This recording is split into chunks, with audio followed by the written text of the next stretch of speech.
A very good morning to one and all present here. Ladies and gentlemen, the galaxy of intellectuals, Your Excellency, and invited guests, my dear friends. How different is this morning? It's an honor itself to honor this beautiful audience who have gathered here today. It is my privilege to be the moderator for the 11th National Annual Conference on Infusion Nurses Society 2023 in the City of Joy. In this present world, a significant number of patients admitted in the hospital receive infusion therapy at some point for therapeutic or diagnostic procedures. Common practices are not devoid of complications, which may lead to an increase in the mortality or morbidity rate, the duration of the hospital stay, and also significant healthcare cost. Awareness of INS India and infusion standards of practice will thus help the healthcare professionals in providing high-quality patient care and thereby preventing infusion-related complications, which will help reduce the undue suffering of the patients. Let's join in the journey of safe infusion practices. Please allow us to brief everyone on the journey of INS India so far.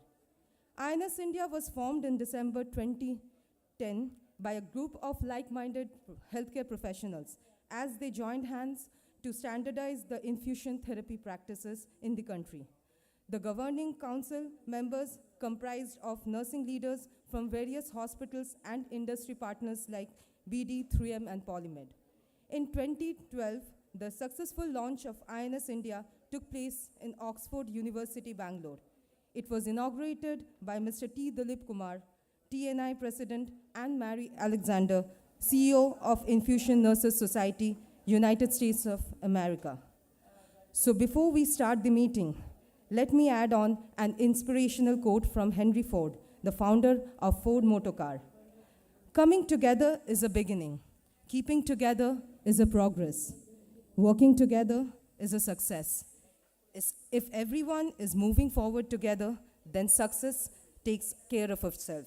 On this very occasion, I would like to welcome Captain Sandhya Shankar Pandey, GC member of INS and Corporate Chief of Nursing, Medical Strategy, Operations Fortis Healthcare Group, to brief the agenda of the conference. Please, ma'am.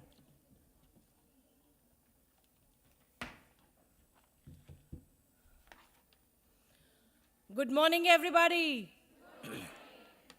That's motivating, right? Be with us. Thank you for joining here. And thank you for giving your ears time and those smiles. They should not fade until we leave for our, again, back to work. So good morning, everybody present here. Warm greetings from Infusion Nurses Society, India. I, Captain Sandhya Shankar Pandey, Infusion Nurses Society Scientific Committee Chairperson, welcome with gratitude and all the positive energy for this 11th Annual INS Conference being held here today, commencing on 1st of December until 2nd of December 2023 at this City of Joy, Kolkata. Can you all put your hands together?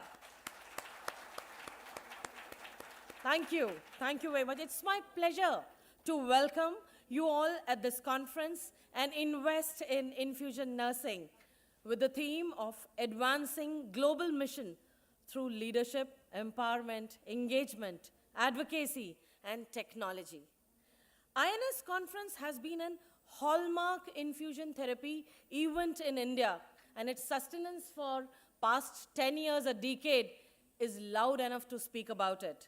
This happens annually, where eminent speakers from across the country share their views on clinical research, perspective on ever-changing specialty of infusion nursing, and professional development of the participating delegates, and use the knowledge for supporting the patient care. This is the second INS annual conference at Kolkata. Anybody remembers when was the previous one held here? Which was that one? It was the 5th. Thank you so much for remembering. After the 5th annual conference, this is the 11th annual conference being held here. Yes, way back in 2015. And we are very happy to back here at City of Joy. So thank you, Kolkata, and thank you, the organizing committee.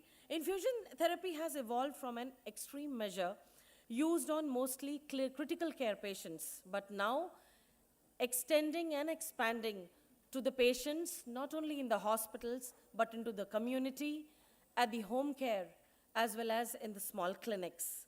More than 90% of the patients in all these clinical areas receive infusion therapy. And these are now delivered in alternative cares in various modes and modalities. The growth of infusion nursing signifies growing in supporting in this specialty continues with the advances along with the developments in pharmacology and technology. As the new biologic agents whose methods of administration via infusion continues to increase, so is the role of the infusion nurses in the healthcare industry. The need for a specialized and committed body is vital to provide with the educational opportunities and resources to support our members and the specialty in the healthcare domain. INS is the premier professional organization of infusion nursing and the ultimate resource for successful infusion practices. Knowledge is not a privilege, my friends, it's a gift. And you see, for its goodness of mankind. Today, amongst us, we have esteemed speakers who have traveled from across the country, this big, huge nation. There are panelists, there are chairpersons, moderators, and most importantly, my dear friends, the participants. Any event, group, or activity will be incomplete if we do not acknowledge our participants. So I once again warmly welcome all the participants joining us from across India and majorly from Kolkata. Your presence lightens up the event and, of course, it completes its purpose and fulfillment. I assure you that this event will prove to be fruitful and informative to all members in the next 2 days. More so, I'm delighted to share that the skillathons being conducted, held at 3 big hospitals in the city of Kolkata, were a huge success. There were more than 100 nurses standing benefited from the advanced nursing skills and competencies, and I'm sure they are going to prove as master trainers carrying the message to their hospitals.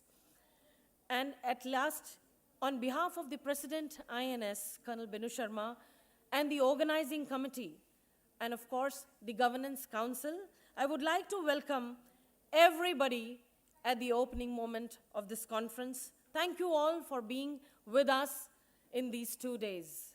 And at last, I'm taking a couple of minutes to run you through the agenda for the 2 days. Dolly, may we have the agenda quickly laid out? Friends, following this welcome address, there is going to be an international speaker. The entire conference is divided into 5 tracks, and it starts with the leadership track. It's not about talking about the leadership, it is about how nurses can evolve to choose the specialty of infusion nursing and pave their path into leadership. And now this leadership, building from bedsides to the boardrooms. It's up to the nurse and her capability on what she chooses. Following from the various interesting tracks in the leadership session, we will move to the empowerment track, because first, after inculcating those competencies and capabilities, we land up empowering ourselves to be the crucial decision makers in the clinical journeys in the hospital. And with very capable chairperson and panel discussion and presentations after the leadership track, the empowerment track will be, fulfilled. Yes, we move to the empowerment track, and yes, empowerment track. Following that, the third session, third session is the technology. The technology track, again, will invite not only the capable and tech-savvy nurses from the floors of the hospitals of Kolkata, we have very capable nurse managers and, of course, industry partners, because they are the ones who bring and bridge the gap between the knowledge and the technology. And that's how they are instrumental in our success.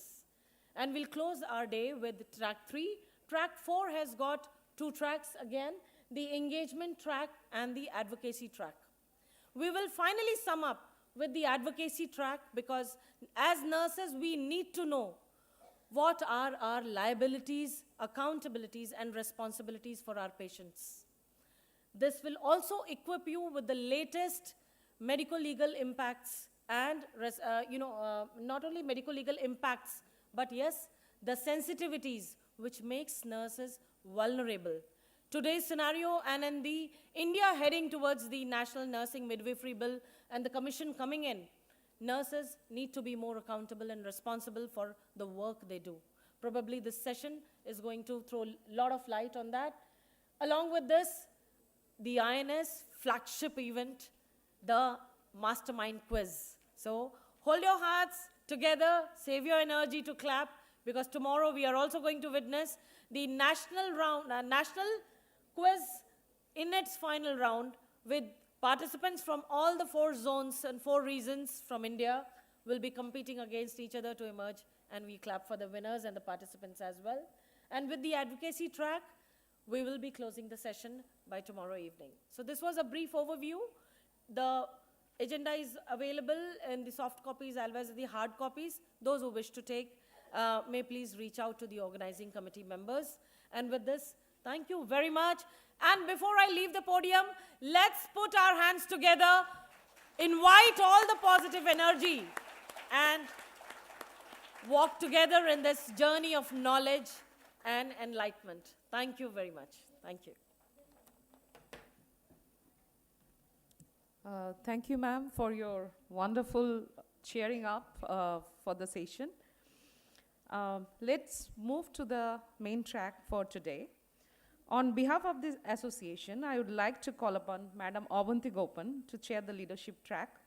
She needs no introduction. Madam Gopan has done her MPhil in nursing and has more than 47 years of experience in clinical, academics, administration, and research nursing in various organizations across the country. She has contributed immensely towards higher education in nursing, especially in West Bengal. Her other significant contribution also includes as the ex-NABH Principal Assessor, ex-Technical and Nursing Excellence Committee member. We welcome you, ma'am, for the leadership track.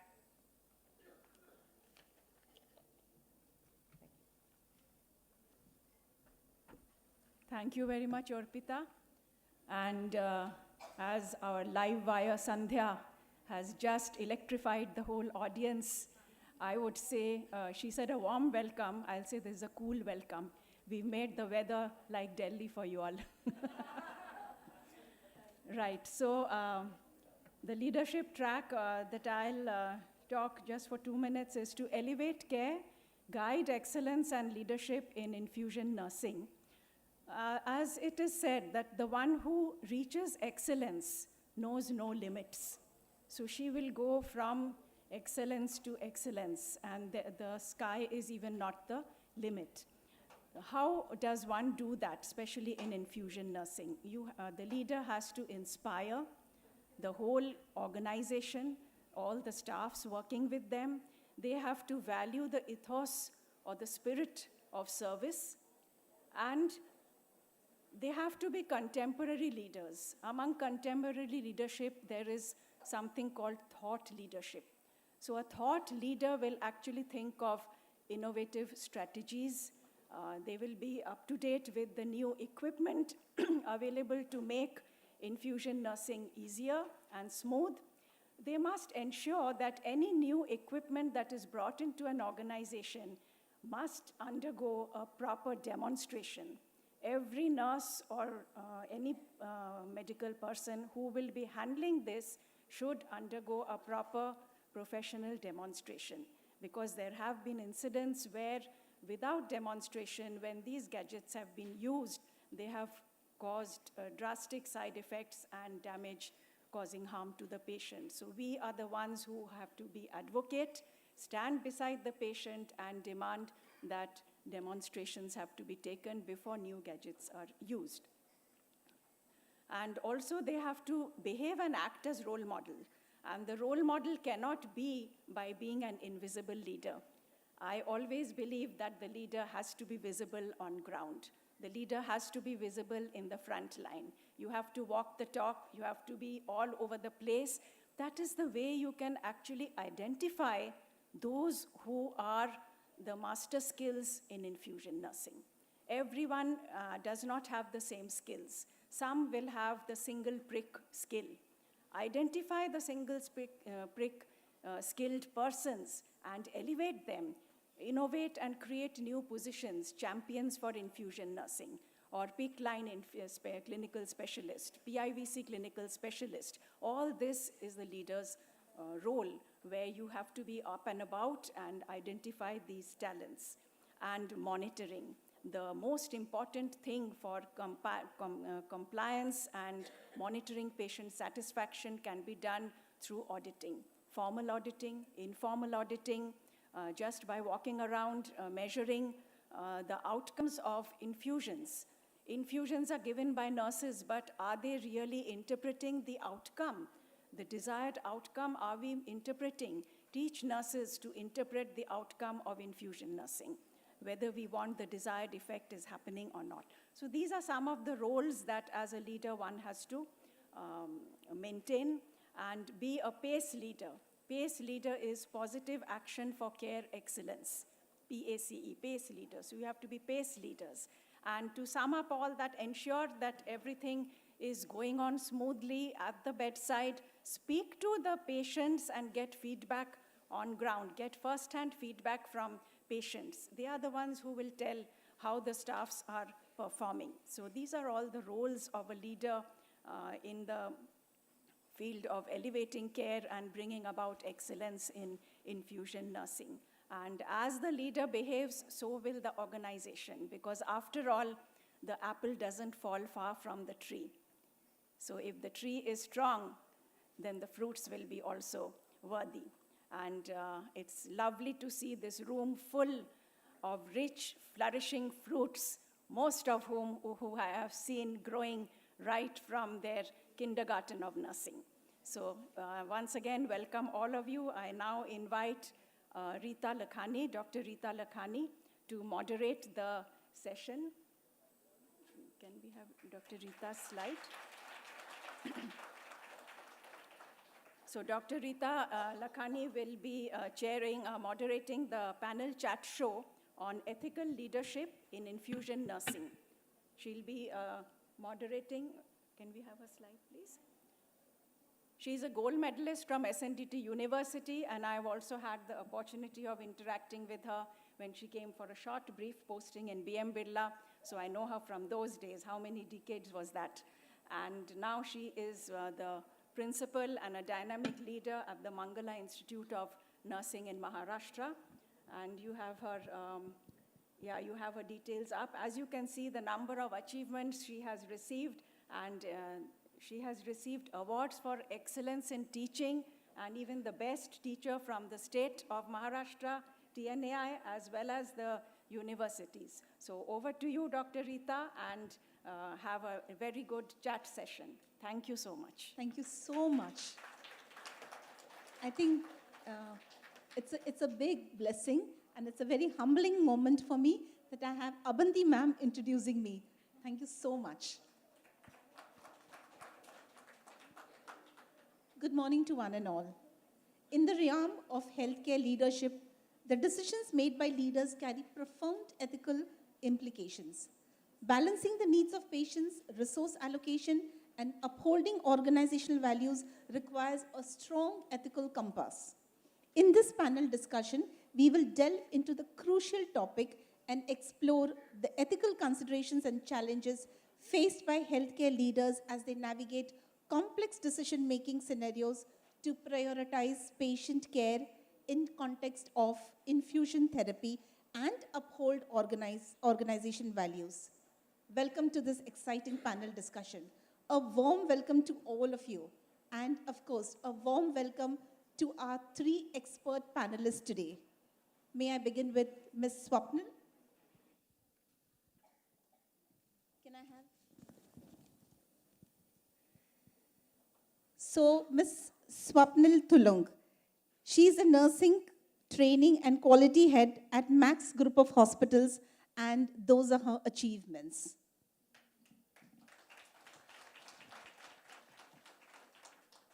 My beautiful next expert is Ms. Piali Bose. She's a nursing superintendent, come associate professor at Tata Medical Center, Kolkata. And I would request a strong round of applause for Ms. Asima Bhattacharya ji. The reason I said so is I salute this lady. I think I must have taken her on the panel just 15 minutes back, and she gracefully said, yes, I will be there on the panel. So she is a nursing director and principal at BP Poddar Hospital, Kolkata.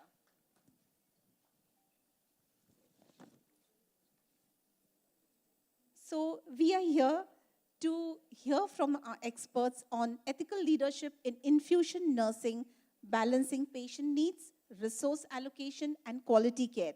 I think I should kickstart quickly. My first question is to both Swapnil and maybe anybody else can answer. What, according to you, is ethical leadership in infusion management? A very good morning to everyone, and it feels great to be back home, and it's an honor for me to be seated here amongst the leaders from whom I learned nursing. Thank you very much. Thank you very much for the question. So, ethical leadership, I believe, is all about making morally sound decisions. It is about advocating for the patient and the staffs. It is about being transparent. It is about fair resource allocation. It is also about continuous quality improvement. So I believe this is what ethical leadership is all about. Lovely, lovely. So in context to infusion therapy, what do you have to say? Okay, thank you for the question. A very good morning to everybody present here. And I would like to thank the organizers for giving me this opportunity to participate here. So ethical leadership in infusion management actually involves guiding the healthcare professionals, guiding them in prioritizing the patient's well-beings and adhering to the ethical standards. That is, in one word, we can tell what is ethical leadership. And just few minutes back, Madam Avanti has clearly told that if the tree is strong and the fruits fall down, they will certainly be good also. So that is the way ethical leadership can be explained in one word. So transparent and responsible decision making in the administration of IV therapies is all about ethical leadership. And it has got two parts in it, the visible part and the invisible part. The visible part is the leader, how she talks. Just few minutes back, we had Madam Sandhya speaking on the inaugural session about the themes and all those things. How beautifully she announced the whole thing, her body language. So that is the thing, how a leader will talk and speak, that is the visible part. How we go with the team, that is the visible part. And of course, there is an invisible part, which all of us can see. That is the non-verbal communication which comes from the leader. That is how it works, how is her mindset, what values and what principles she carries in her mind, and how she behaves with others. That is, in one word, we can tell what is ethical principle behind the infusion nursing. Lovely, lovely. Piali and Swapnil, thank you so much. So I think they have impressed upon us that when we talk about ethical leadership, it goes much, much beyond being under legal gamuts only. I think you require a lot of integrity, you require a lot of sensitivity towards your group. And perhaps you may have to listen to various perspectives and yet take the right decision at the right point of time. Beautiful, difficult, but beautiful. Let me put across a second question. I think the second question is to you, Ashima. So in the healthcare team, the physician is considered to be the team lead, right? No, I don't think so. Okay, that's good. So who, according to you, should be the team lead? See, team leader is the person who is coordinating among everyone. So except nurse, who is there in healthcare can be a leader in healthcare. Absolutely. God bless you. So leadership track, and we accept that we are going to be ethical leaders. Thank you so much. Let's go ahead with this question. So as a leader, how do you address balancing patient needs as a critical element of quality outcome in terms of infusion therapy through various levels of healthcare working together as a team? See, first of all, I will say nurse is the only leader in healthcare. Let me just tell you few things. Who is there in bedside 24 hours with the patient? It's the nurse. Who picks up any small deviation in the health of the patient, in the disease condition, is the nurse. And after that, they inform to the junior doctor, then to senior doctor it goes, and then treatment starts. If nurse miss any clue, then how the treatment will work? It will not work. Just imagine a hospital without a nurse. It cannot be. So nurse is the leader. And nurse balance with all the facilities. Nurse balance with the doctors, with the physiotherapist, with the nutritionist, with all the team members. Without that, it is not possible. And in infusion therapy, it's a part of the therapy, and that is also dealt by the nurses. Doctor has the more authority in prescribing, but nurse are the person who is taking care of the person, and nurses are the heart of the hospital. Doctor can be the head. Without heart, it cannot work. So nurse are the leader. Awesome. So what comes to my mind at the moment is we all have accepted that we are going to be the team lead. Can you lie at some point of time during infusion therapy? This is to the audience. Can you lie at any point of time during infusion therapy? Anyone? No one, we can't lie. I think I would have lied many times to let me accept it, even to ma'am, when I was there with her only 15 days. So I think we wrestle along with these things. Do we or we don't?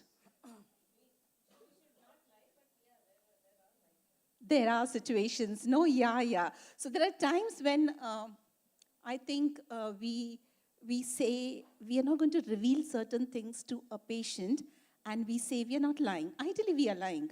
Am I right, ma'am? Right, na? So let's be honest that we have wrestled this battle many a times, wondering whether we should reveal to our patients or whether we should not reveal to our patients. And then we sit back and say, oh, it's best. The ethical decision would be, let's not reveal all these things. And we pacify ourselves and say, oh, we are not lying. Okay, we go to the next question. So my next question is to Piali. When you engage a nurse clinician to assess patient's needs who's on infusion therapy, what proactive approach do you adopt? Thank you so much for the question. The first approach while going for the infusion therapy of any particular patient, the first point should be a pain-free approach. There should be no pain to the patient.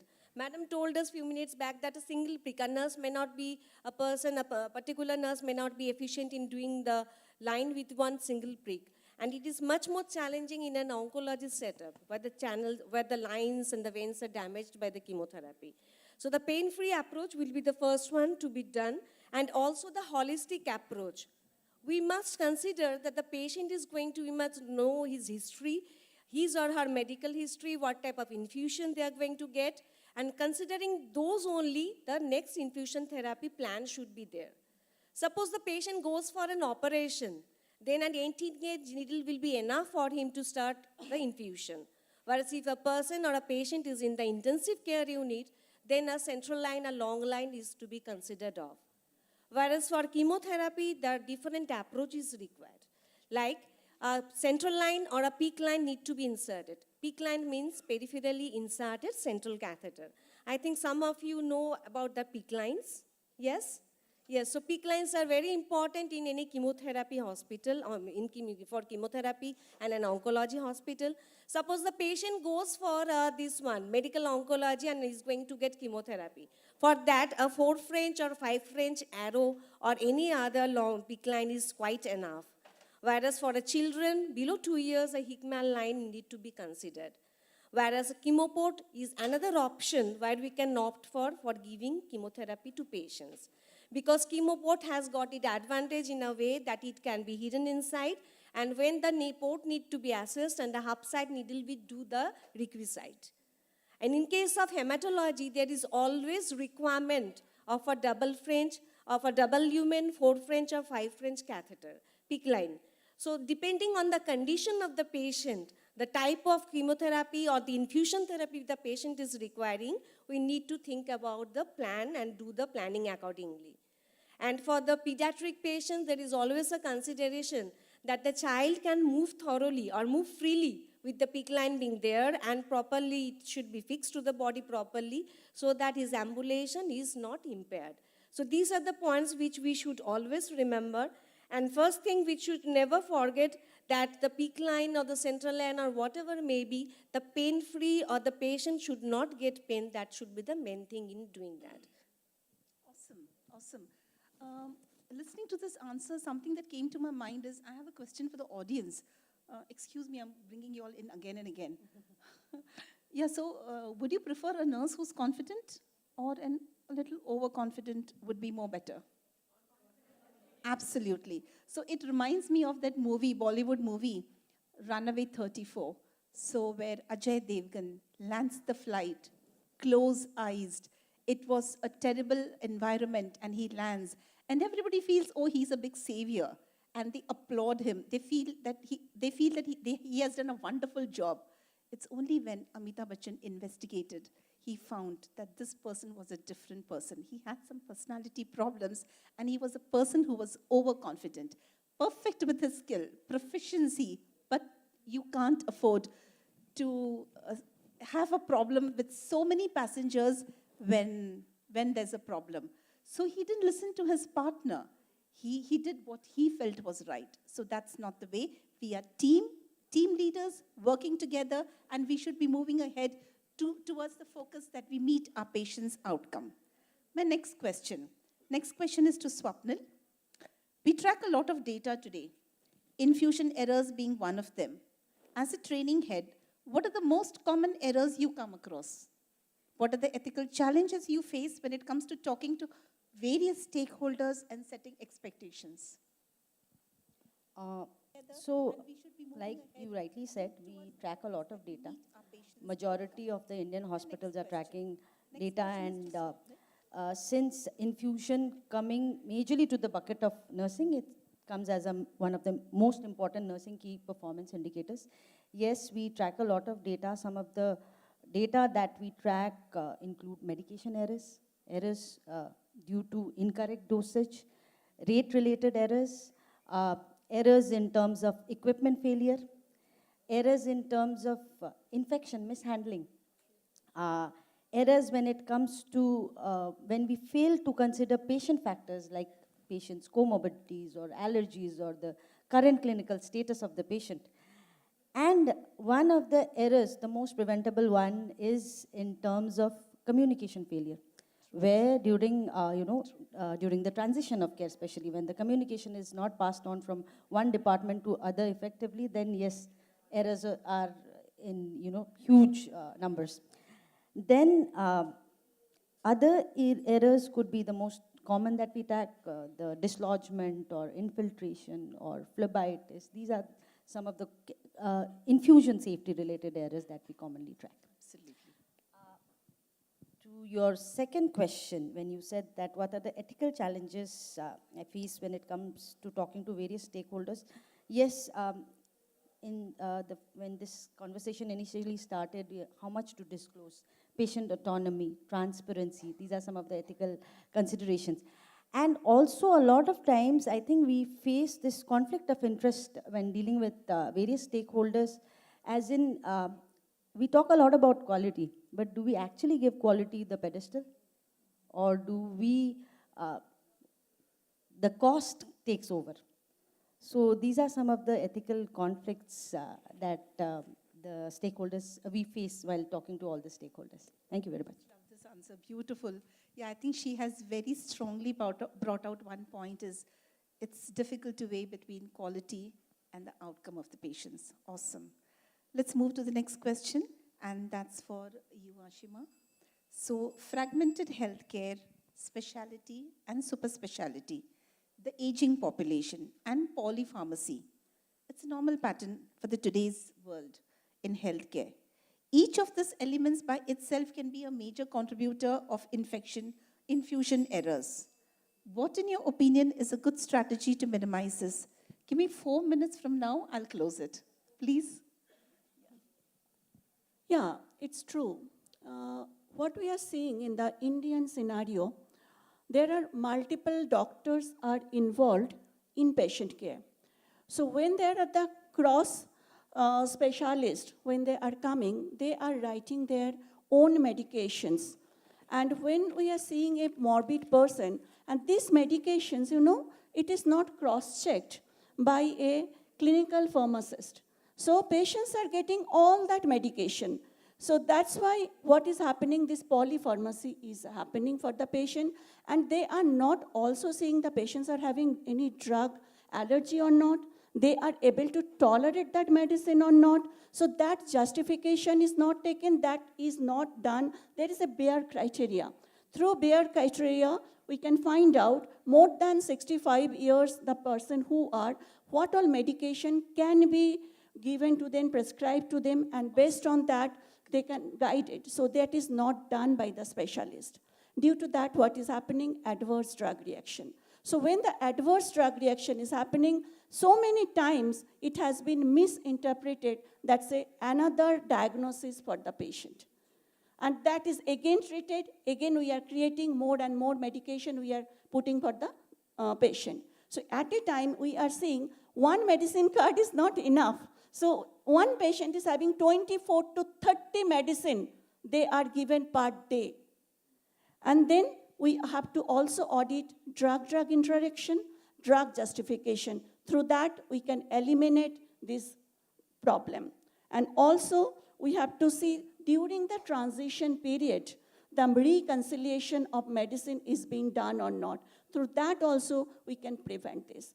I think this is the way we can prevent the medicine reconciliation we do, and we can prevent the polypharmacy. And when we do this, then when we give through IV line all this medication, there is any interaction between two drugs or not, that also can be seen, because nurses are just giving the medication. So that also can be prevented through that. Awesome. To add on to that, we should also incorporate EHRs, real-time data at any point, at any department you can visualize, so that, mistakes do not happen. I think that would also be true. So I have a question for you. Last question for you, Swapnil. As patients navigate through healthcare system from admission to discharge, transitioning care from one level to other, maybe from ICU to the ward or ER to the ICU, discrepancies and miscommunications are very common, resulting in infusion errors. How do you improve this? So the only way forward is developing very stringent SOPs, adhering to that, have a standardized handoff mechanism, regularly take feedbacks, monitor and audit the handoff processes. I would again say EHRs is a way forward, and medication reconciliation during transition of care. So yeah, these are some of the ways in which we can prevent errors during shifting patient from one department to another. My final question for the panel, and that's to Piali. How do you address bad ethical culture in an organization? One word.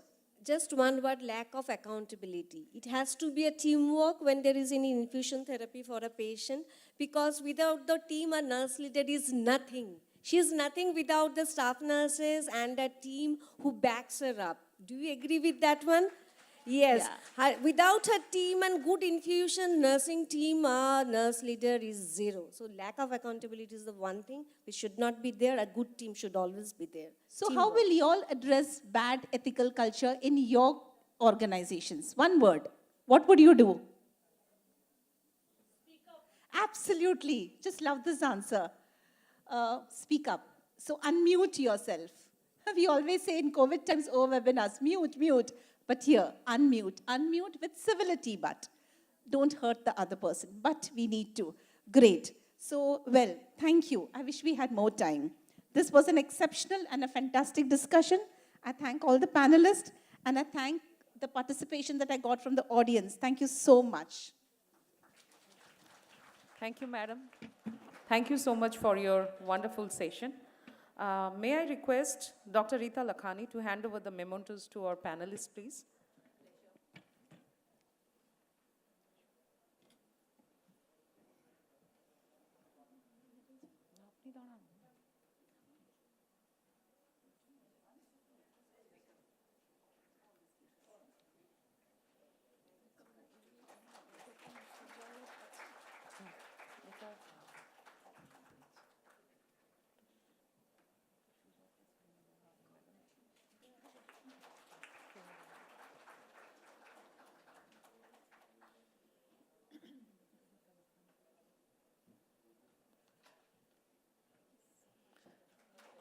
I would now like to request Madam Gopan to hand over the memento to Dr. Dital Lakhani as a token of gratitude.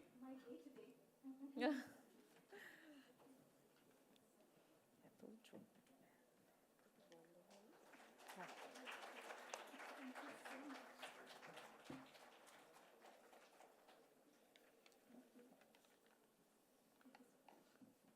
Thank you so much, all the speakers and moderator. Yes, yes.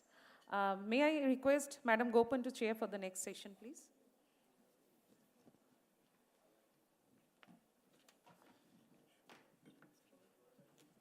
Screen, can you put it on the screen?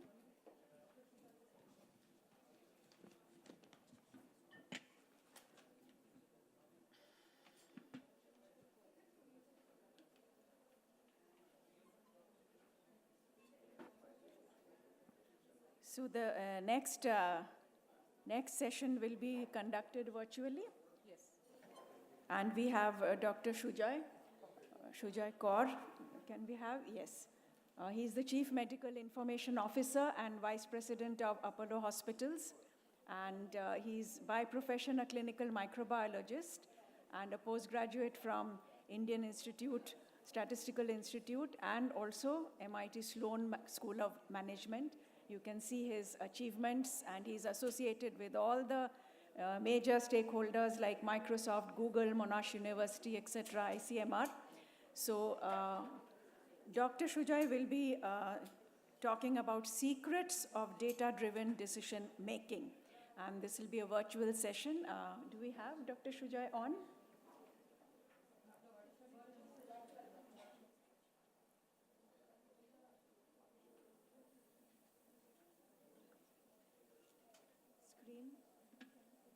Screen? Is he connected?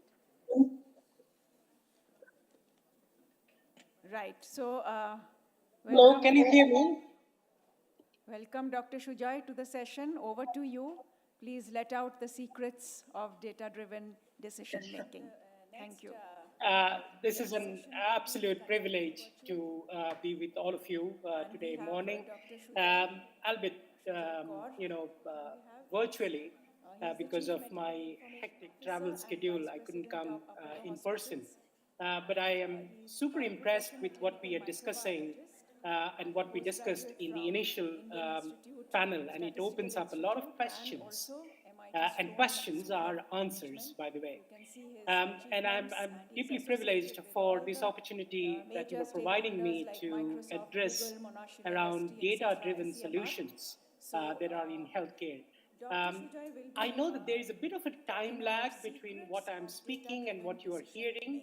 And I'm just going to quickly go and share my screen. And please do let me know if it is propping up and if you could see my screen as I talk.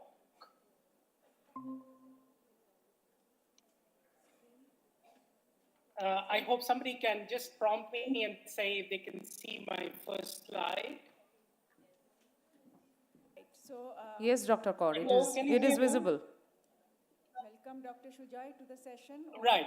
So again, once again, thank you very much for this, and I truly appreciate this opportunity. And I'm going to talk a little bit about how do you go about using data at the bedside, and then make use of the technology that is evolving so fast across healthcare system, and more so about what we do in bedside these days, because the focus of today's entire conference or the discussion is around what we do at the bedside, whether we are using smart devices or smart infusion pump, whether we are managing patients with acute sepsis, or we talked about hematological cancers or other chemotherapy agents and all of that. How do we do this, and what is the future that looks like? Data is always for decisions, and I looked at the agenda and particularly how you have set this agenda for this conference, and truly impressed when you talk about investment. What are the insights around investment and growth strategies that you are bringing, in which nurse in the hospital is a partner. She has or he has the right to contribute to the organization's investment or the growth strategy that is to be looked at. And then how do you go about in communicating this within both internally within your systems and then also look at it from an external part. Dr. Kaur, Am I audible, Dr. Kaur, sorry Yes, for Dr. Kaur. interruption, but I think you need to mute one of your mic. Right. So again, no, it is from your side. For this, and I have only one mic here. Really appreciate this opportunity, and I'm going to talk a little bit about. You have to mute your mic. How do you go about using data? I hope that works. And then use of the technology that is evolving so fast. And then we go about in looking at certain aspects of the clinical needs. What clinical problems are you solving? Are that you are highlighting in terms of making the data decisions. Technology is becoming a backbone of anything and everything that we do. So how are you bringing in that technology in your systems, and how are you making those decisions about what data you're going to capture, what devices that you are going to look at, and how you are going to then use it prospectively going forward.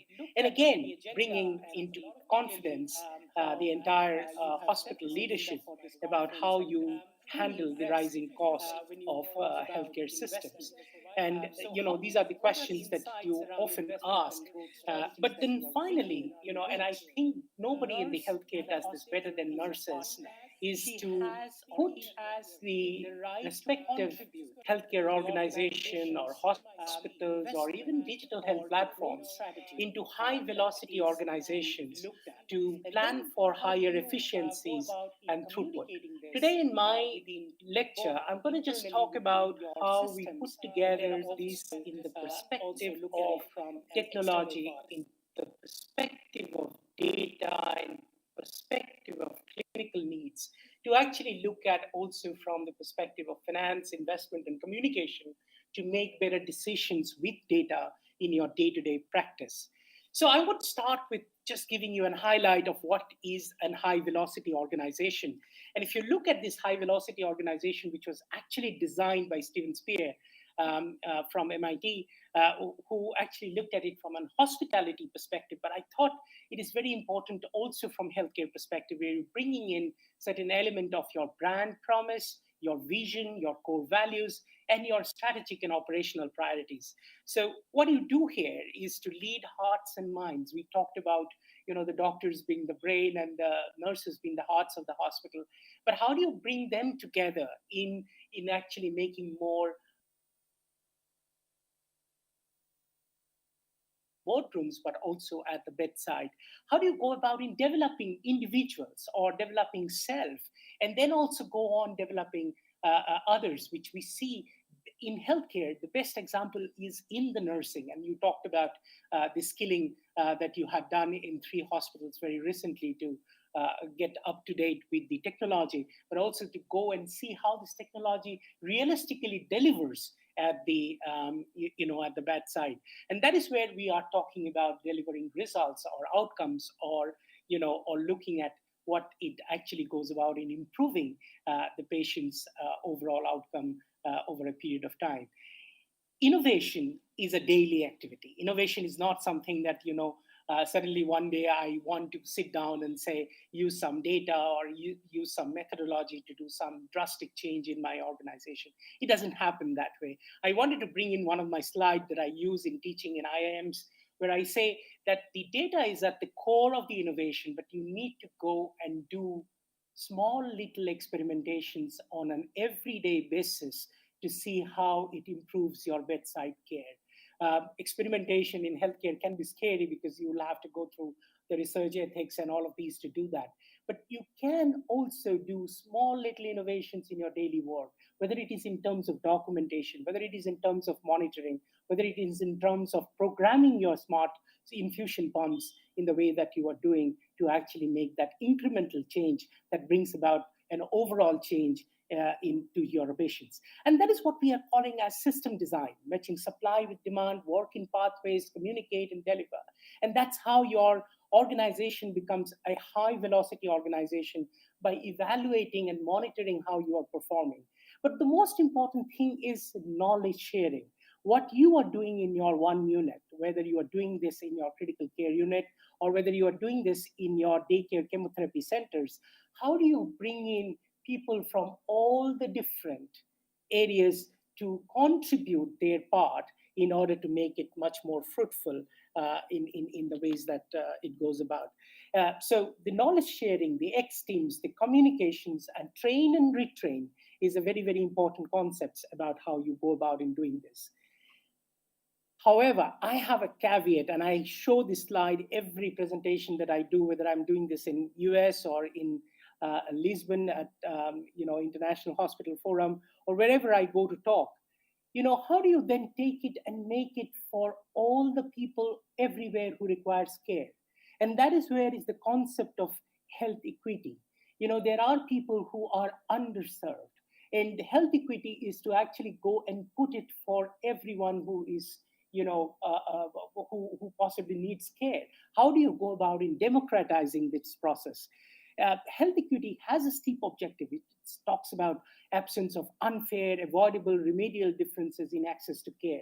But it is also about something which is the healthcare organization always struggles about, human rights and social justice and economic development in the perspective of that.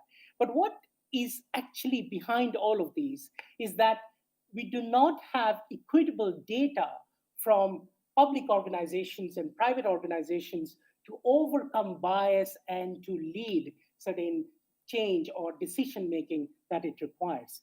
And you have to ask this question. Everybody in this room sitting there have the access to internet, have the access to smartphone, but does everybody outside this room who requires care has that access?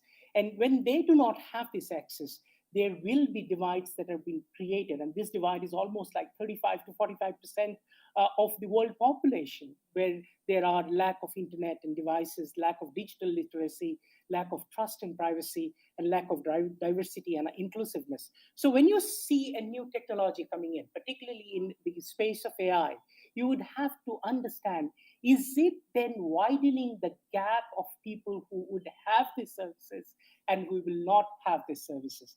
And you as leaders, each and every one of you sitting in that room has that power to actually go about and ameliorating those biases in systems to actually let it happen across the board, across different populations that we talk about. With this, I'm now going to spend some time, and with the interest of time that I just have about 10 minutes to go, I will just show you some examples of analytics and artificial intelligence that are evolving in this space. What you can do now is to use this data, map your patients with the diagnosis and zip code, and see, this is in the city of Calcutta, and I did this research about almost 10 years back, to see where are your patients of heart failure coming or patients with breast cancer coming. And you can map them all together at different point of time to see those are your areas from your population who are, having heart failure and they're coming to your hospital for care. What would you do in order to then ensure that they have better accessibility, they are better attended at whenever there is a critical moment? We know about heart failure patients, how many times they would have to come back to the ER, particularly when they get into breathlessness and all of that.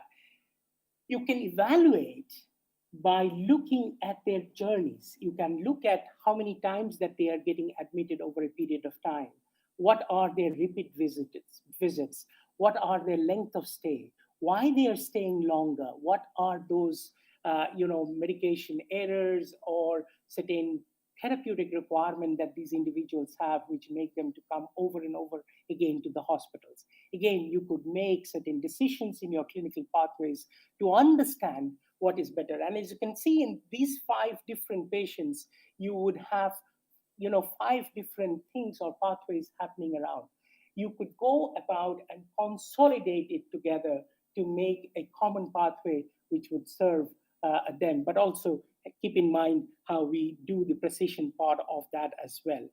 Now, in doing with analytics, and this is my last slide on the analytics point before I go on to the AI, you can now, with the power of certain EMR and then the analytics on top of it, look at how patients are being monitored on a daily basis. And I'll show you examples how you can embed AI on them. And it's not just about what you do during the hospital.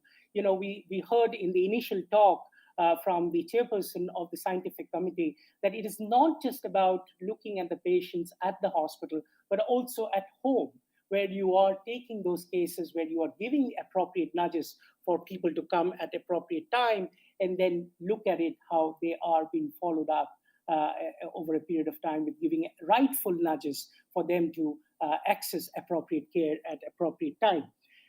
This is now my favorite slide, which actually goes on to show your next generation smart infusion pumps. Many of you who would be using this, particularly with systemic AI or systemic programming, which are called as dose error reduction softwares. Now, what are the problems that we face? We face a lot of infusion-related medication errors. Some of them are reported, some of them are not reported or undergo or are underreported. But it is also to understand it from the nurse who is actually working on the ground, the complexities related to setting it up. This is a hugely or a very highly complex device that we are letting a 22-year-old nurse to work on the bedside and do it on her own at 3 a.m. in the morning. So how do we go about in looking at the burden of programming and integration? How do we also look at the aspects? And if you have multiple patients to look at, how do you look at the responses of the clinical alerts and the fatigue factor that comes into this? And I think the way the part of it is being addressed by the industry is to create intuitive interfaces and auto documentation. Now, auto documentation would only occur if you have some ways to connect your devices with your electronic medical record. And I know that in India and actually world over, the problem of electronic medical record is that they are not interoperable with many of these devices at this point of time. So how do you go and make those bridges from a technology perspective and to see that, what you order in an EMR or an EHR flows onto your smart pump automatically and without an error? But what it also does is to give you a real-time data and also has the capacity to predict medication errors with the integration of drug libraries or DRS systems. So how does AI help? AI help by supporting clinical decision-making during the programming. It tells you what that you would have to set it up from a threshold perspective. What is your the best threshold? What is your maximum errors or minimum threshold for getting into that? And then it has to be, in one or the other way, integrated to your EMR digital health platform to detect anomalies, to suggest optimal doses, and alert potential errors. However, when you start using and rely upon AI to do all of this work, there comes the issue of human-machine interfaces. That is where you begin to talk about trust issues. How do you skill people to do that? Who supervises the AI? What if the AI goes bad? What would you do? How would you detect? What is, normally on a conventional nursing floor, you would see that there are at least 2 nurses checking in it. And many of the DRS systems and the AI systems say only 1 nurse checking it is good enough. So what happens to the practice of double checking? And then the other factor which we are seeing when we roll out a lot of AI within our organization and 32 other organizations that we work with, we find that AI requires a high quality data entry to make it. So are we then moving out of the bedside into, putting a lot of emphasis on AI? Are we then asking people to clerk more and to put more and more of these data? These are some of the key questions that would come up in next 2 to 3 years as we adopt these devices going forward.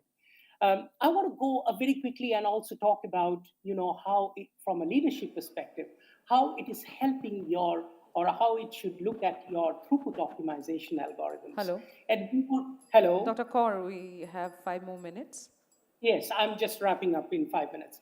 And you have the issues with, throughput optimization to look at, how do you go about in reducing your length of stay? How do you go about in improving stakeholder engagements, and also look at your discharge process and all of this?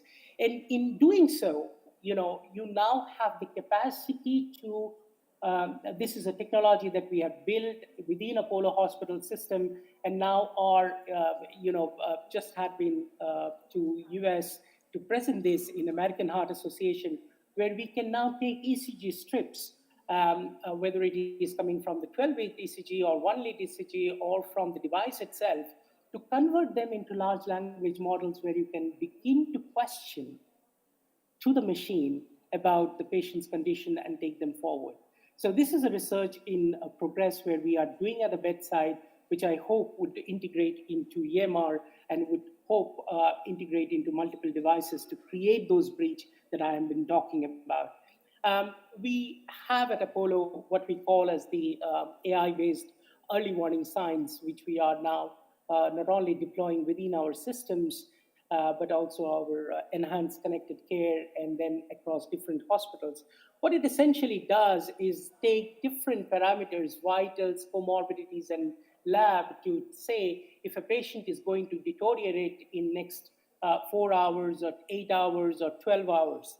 And I'll not go into this entire thing, which is now available on a handheld device across different Apollo hospitals, and that's what we are planning to do, is actually then go about providing a dial-like objective where you can measure your patient's progress 24 hours and see whether they are lying in green zone or yellow zone or red zone, and then go about in saying whether this patient needs to be, is susceptible for an RRT call or for a code blue or for something like, going about to be escalated to ICU or even the mortality risk.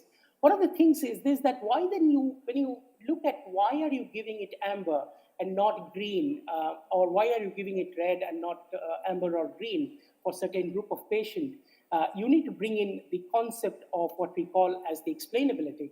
And it explains why this patient has, the reason why he is on a green zone or a red zone or an amber zone, which you use in early warning sign, giving the different parameters like whether it is the age or the WBC count or the patient's comorbidities or any one of the vitals that you talk about.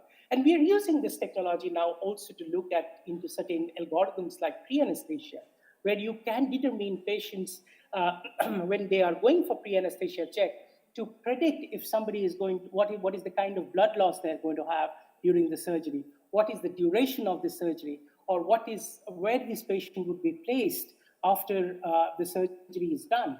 And, at the end of this, and you can click on this particular, barcode and see what it does. At the end of it, it gives you a way to look at all of these parameters and say, this patient's surgery is going to be prolonged, the blood loss is going to be more, or this patient is going to the ICU. And therefore, you have the ways to actually, bring it together and plan better for these patients. This is my last slide, and I'll just talk about it very quickly. We now have systems using something that you use in Netflix or on our Amazon every day. Using the same technology and machine learning at Apollo, we have been able to build empirical antibiotic recommendation system, what we call as the Apollo years, which shows at the point of care what antibiotic would actually work for the patient. It gives you, looking at the data of the past 4 years and 6 months more into how it has been done, what are the possible organisms, and what are the susceptible antibiotic, also taking into account if the lady is pregnant or lactating, or the patient has CKD or liver disease.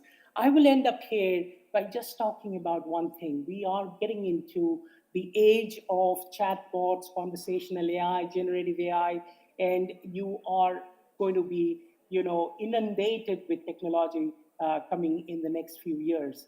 But what is important is that how do you go about in bringing in your concepts around triage, your critical decision making, your handovers, and the polite nudges at the bedside, which is most important. It is important for the elderly, it is important for the young patients, and it is also important for people who are living at the fringes of society. I'll stop there. Thank you very much.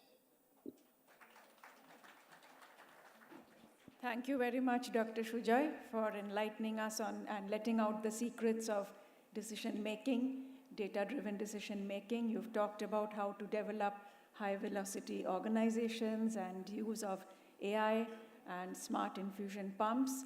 So very enlightening for the audience, I'm sure. Thank you so much for being with us virtually. We now move on to the next panel session, which will be on fostering a culture of continuous improvement. And the panel session will be moderated by none other than Dr. Unmona, the mover and shaker of Eastern India in nursing. Really dynamic personality. You have her CV up there, and she is the principal and nursing director at GNRC and the Asian Institute of Nursing Education. And she has really shown a figure of nurse empowerment. And you can go through the achievements and awards that she has. She's a superwoman of nursing in Eastern India. And I request you, Mona, also to wind up within 15 minutes because we are, thank you. I would like to quickly call all my panelists over here. Bandri Shisha, Shutapa, Anju,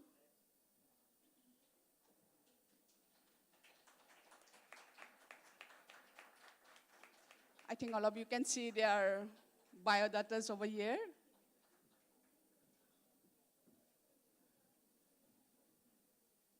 Bandri Shisha just next to me, yeah. Then Shutapa and Mr. Anju.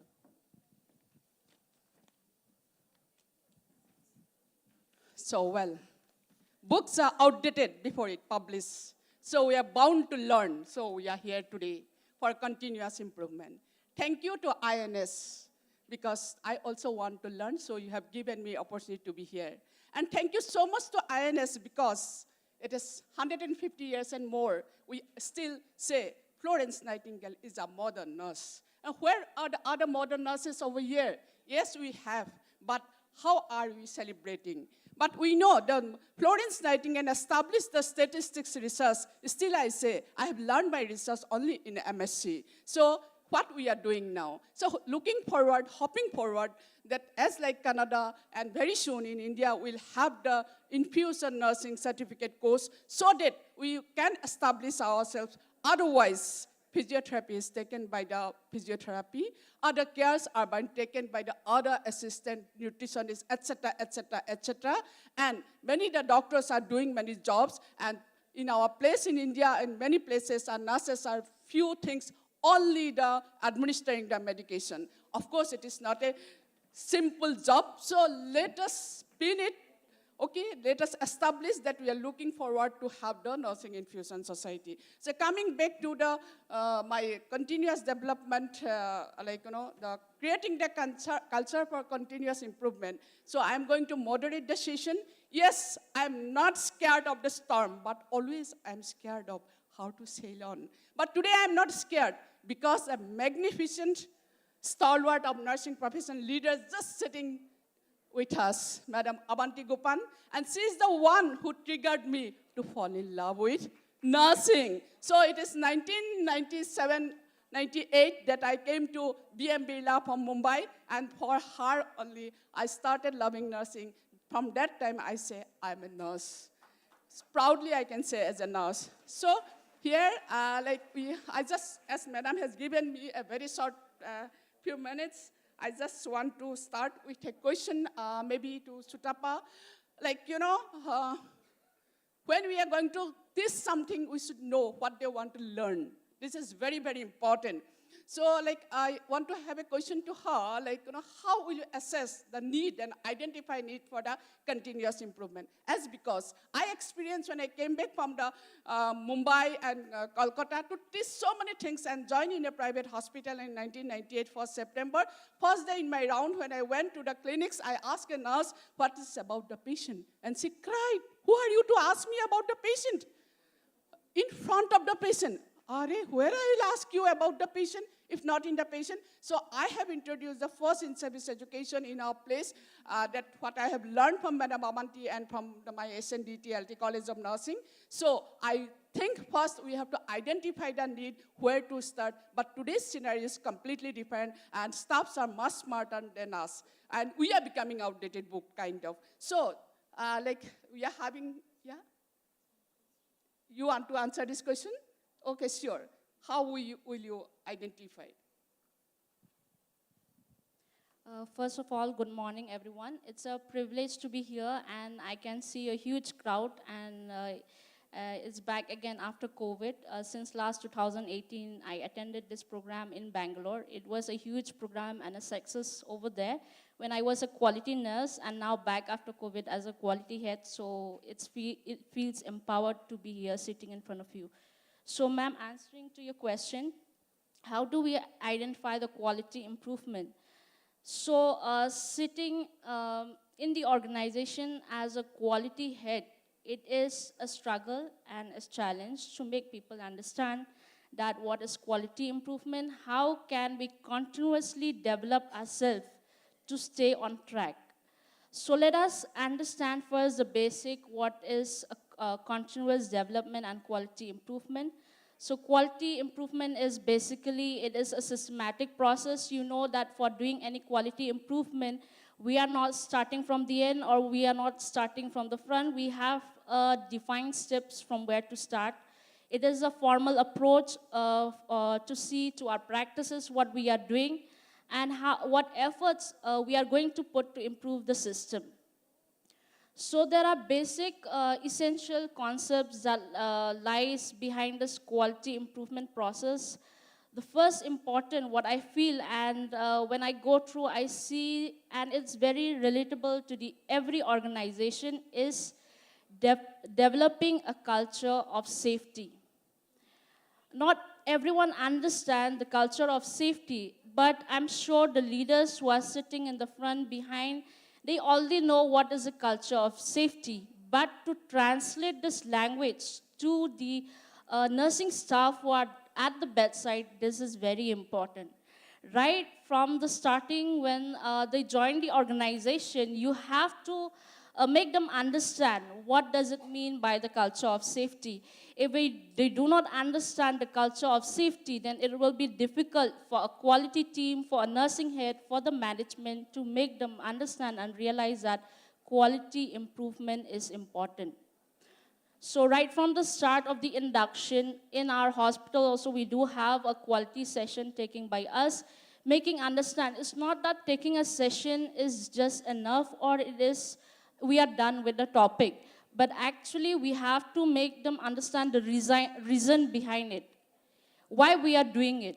So the topmost priority that circle around patient is patient safety. So creating a culture of safety is very important.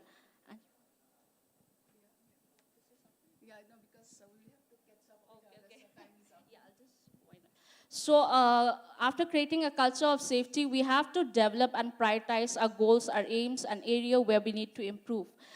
We have to identify ourselves, and we have to have the basic data. If we are not collecting data, we won't be able to reach anywhere. We have to understand, and to collect data, it is the end users that must realize. People think that quality department, they have all the data, but I say that end users should have the data. So when you have the data, you know where you are going right, where you are going wrong. So this is what important, and we can identify our quality development. Thank you. Okay, actually, I just wanted to know how to go about, how to identify the need. Yes, when we are going to identify the need for the training, for the continuous development, we have to look for the benchmark, we have to do the survey, we have to get the peer reviews, we have to collect the incidences. On that basis, what kind of training will be required for that particular institute, we have to look for. So, Sutapa, do you want to add exactly how you want to, you can, motivate and develop the strategy, like, she already said, yes, we need to have the culture of learning, how we can engage them and motivate them, please. Thank you, ma'am. So the first and foremost is we need to build a good brand where all the employees, where all the job seekers would love to work with. And when they are on board, they should be briefed that this on-job trainings will only add to their career build. Now, we often see that our classes, the in-service classes, the CNEs, often run short of participants. And why does this happen? Because we come across things that there are certain sessions which is full of lecture, and people do not just want to come and look at those lectures and hear those. And if these lectures are being alternated by some quiz, by some role plays, by some experience sharing, by some live videos, this will motivate people to attend those classes. Moreover, the record and recognition in an institution adds feather to that employee. We often see that employees are gifted, crowned with badges like champions, like heroes, and this will motivate people, not only who is getting that, but also other employees who want to be at those places. There are some instances where we see that these employees are being taken to the peer hospitals where they can gain knowledge and come back to their institution and just say what has happened there, just share their experiences. Ma'am, I think all these things will motivate the employees to carry on forward.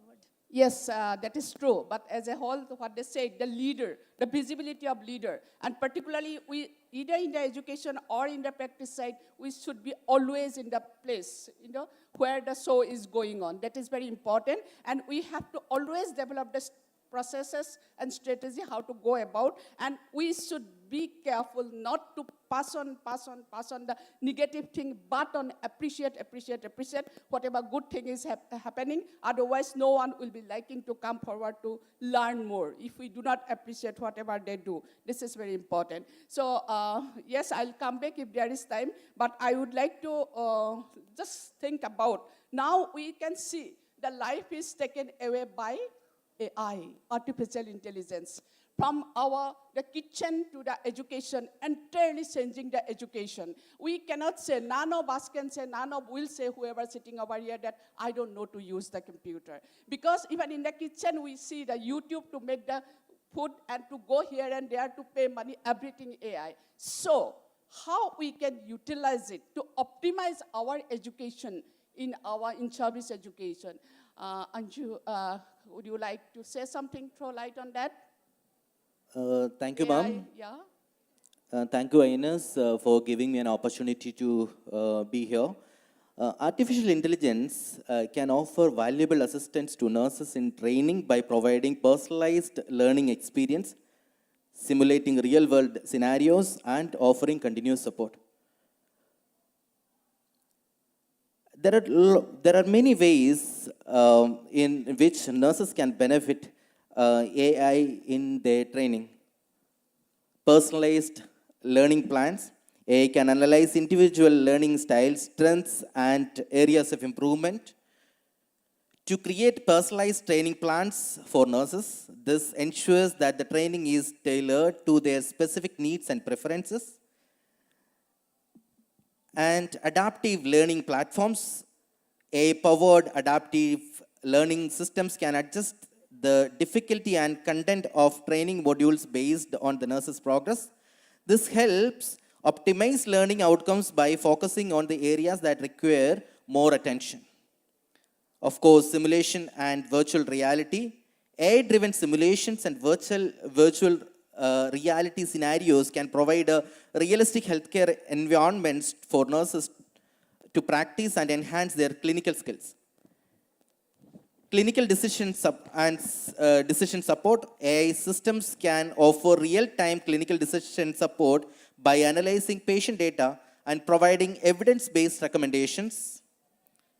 Then comes to interactive chatbots. AI-powered chatbots can serve as a virtual mentors, answering questions and providing guidance to various topics. This can particularly helpful for a quick clarification of concepts or accessing any kind of information at any point of time during their duties. Automated feedback and assessment. AI can provide instant feedback on assessments and clinical performance. Remote learning support. AI can facilitate remote learning by offering virtual training modules. Language and culture competency training.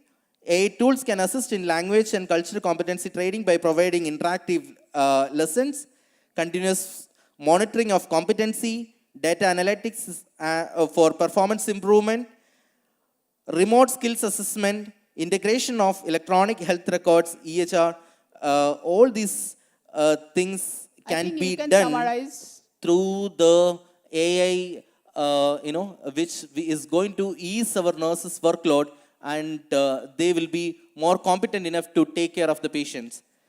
To conclude, by leveraging AI training, nurses can enhance their skills, gain confidence, and adaptive to the dynamic health landscape. Okay, thank you. Thank you for your reply. Actually, what I would like to tell you over here, like, we have to make it easy and comfortable, the continuous development. We have to find out the strategies. Like, every time just after duty, calling them for another 1 hour to stay back. So how we can make it interesting. So the session can be made by some video clips and what are the situations happen, and we can conduct within 10 to 15 minutes, not in half an hour to 1 hour, so that they will have some scenario, they will have some take-home messages like that. Also, we can send them in advance in their mobile smartphone to know about what is going to be happen tomorrow. So like what I would like to say, we have to create the interest. We have to inspire them to learn more. And as I said, there is no end. We have to learn like that we are going to live forever. That is for the motto that we have to keep for, because the health science is outdated. Not only book is outdated, every human being is changing. So revolutionary change is coming. We have to be smarter than our smartphone. Thank you very much for organizer for giving me this opportunity. Thank you, ma'am. Thank you, madam, and our panelists for the wonderful session. I would now like to request Dr. Runmona to hand over the mementos to our speaker as a token of appreciation, please.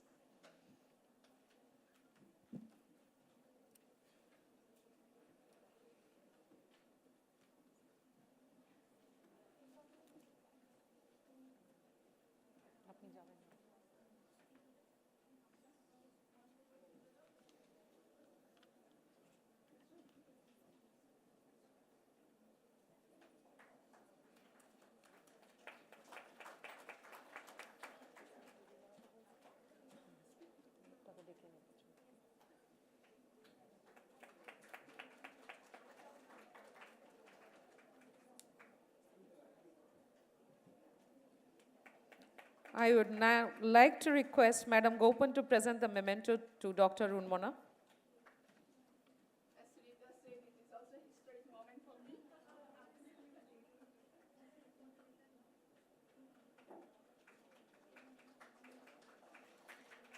Now, I would like to request Dr. Jyoti Clara to present a token of gratitude to Madam Avanti Gopan.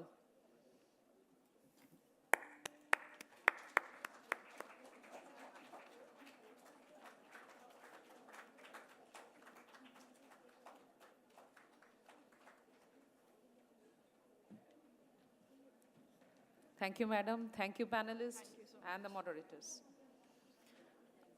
So we are going to move forward for the inaugural function right now. So before that, we need a little bit time just to reorganize the stage for a few minutes.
Saraswati Mahabhage.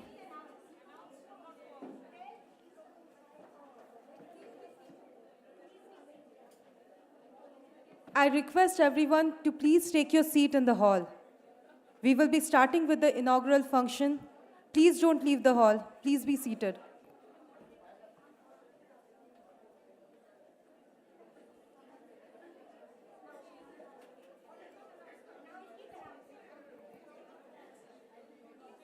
Please stay in the hall. Please don't leave the hall.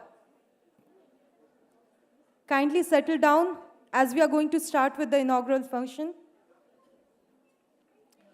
Saraswati Mahabhage Vidye Kamalalochane Vishwarupe Vishalakshmi Vidyam Dehi Namostute. As Indians, our life is rooted in spirituality.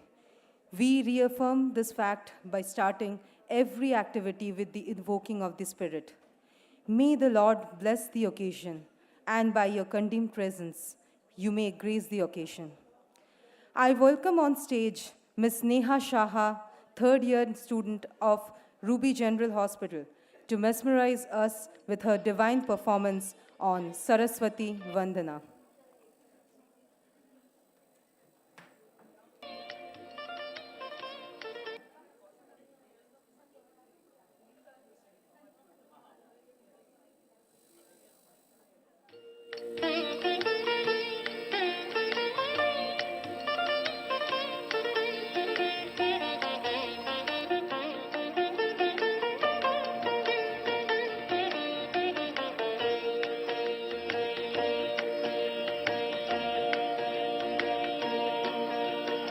जय जय हे भगवती सुरभारती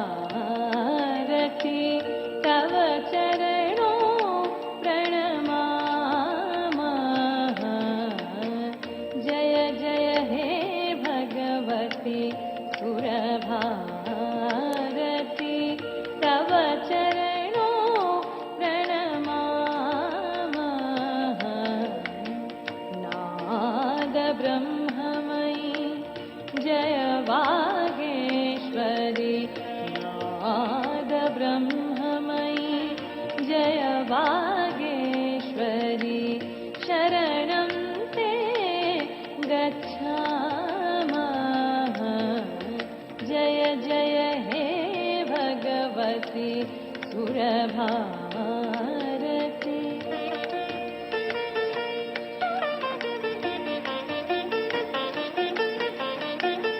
स्वमति शरण्या त्रिभुवनधन्या सुरमुनि वन्दित चरणा नवरस मधुरा कविता मुखरा स्मित रुचि रुचिरा भरणा जय जय हे भगवती सुरभारती जय जय हे भगवती सुरभारती जय जय हे Bhagwati सुरभारती Wow, that was really a mesmerizing performance. Thank you, Neha, for your lovely dance. In this fine morning, we feel honored to have the gracious presence of our chief guests and dignitaries who, in spite of their busy schedule, made out time to acknowledge this event. On this very occasion, I would like to request our honorable guest, Brigadier Sudharma Devi, to communicate. Just give me a moment to arrange the chair. Sorry.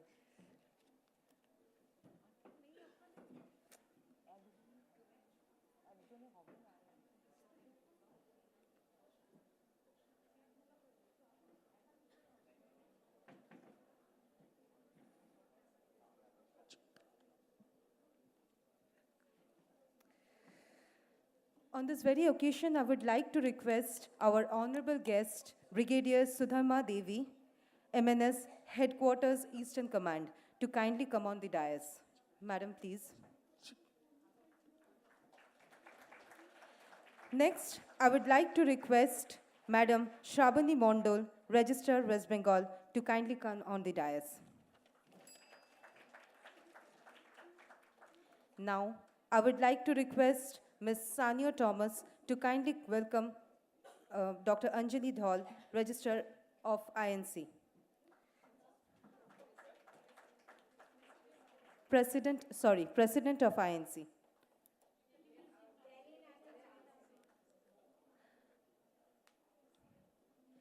Next, I would like to request Colonel Binu Sharma, President INS, to welcome on the dais, ma'am.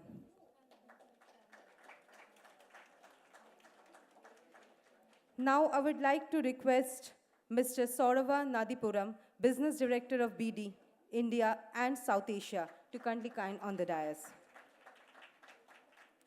Next, I would like to request Ms. Radhika Anning, Divisional Head MSD 3M, to kindly come on the dais.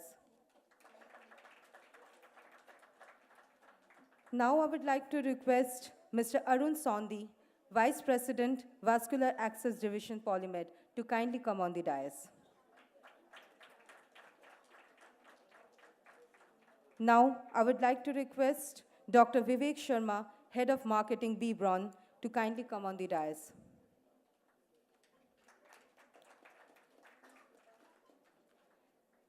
Last but not the least, I would like to request Captain Madhukari Ray, Secretary INS, to kindly come on the dais.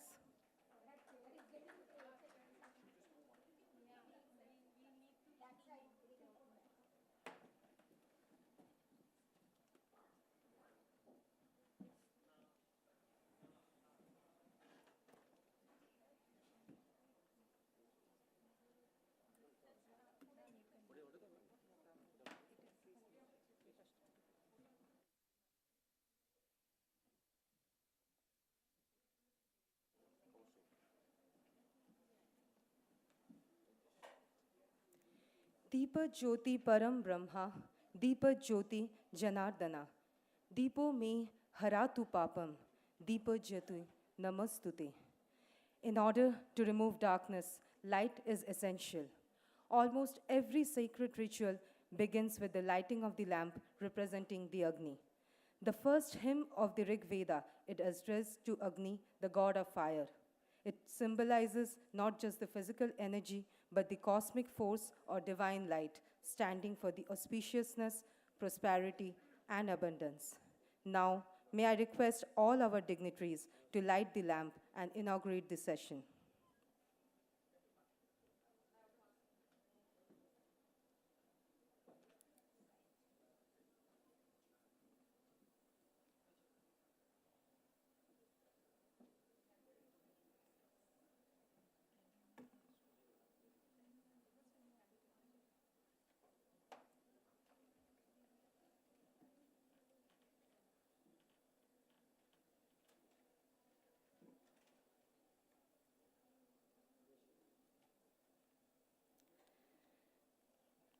As the sacred lamp is being lit, let us all pray God to give us wisdom to make the world a better place. May the truth prevail and darkness of ignorance be swept away by the dawn of self-realization.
Thank you all once again.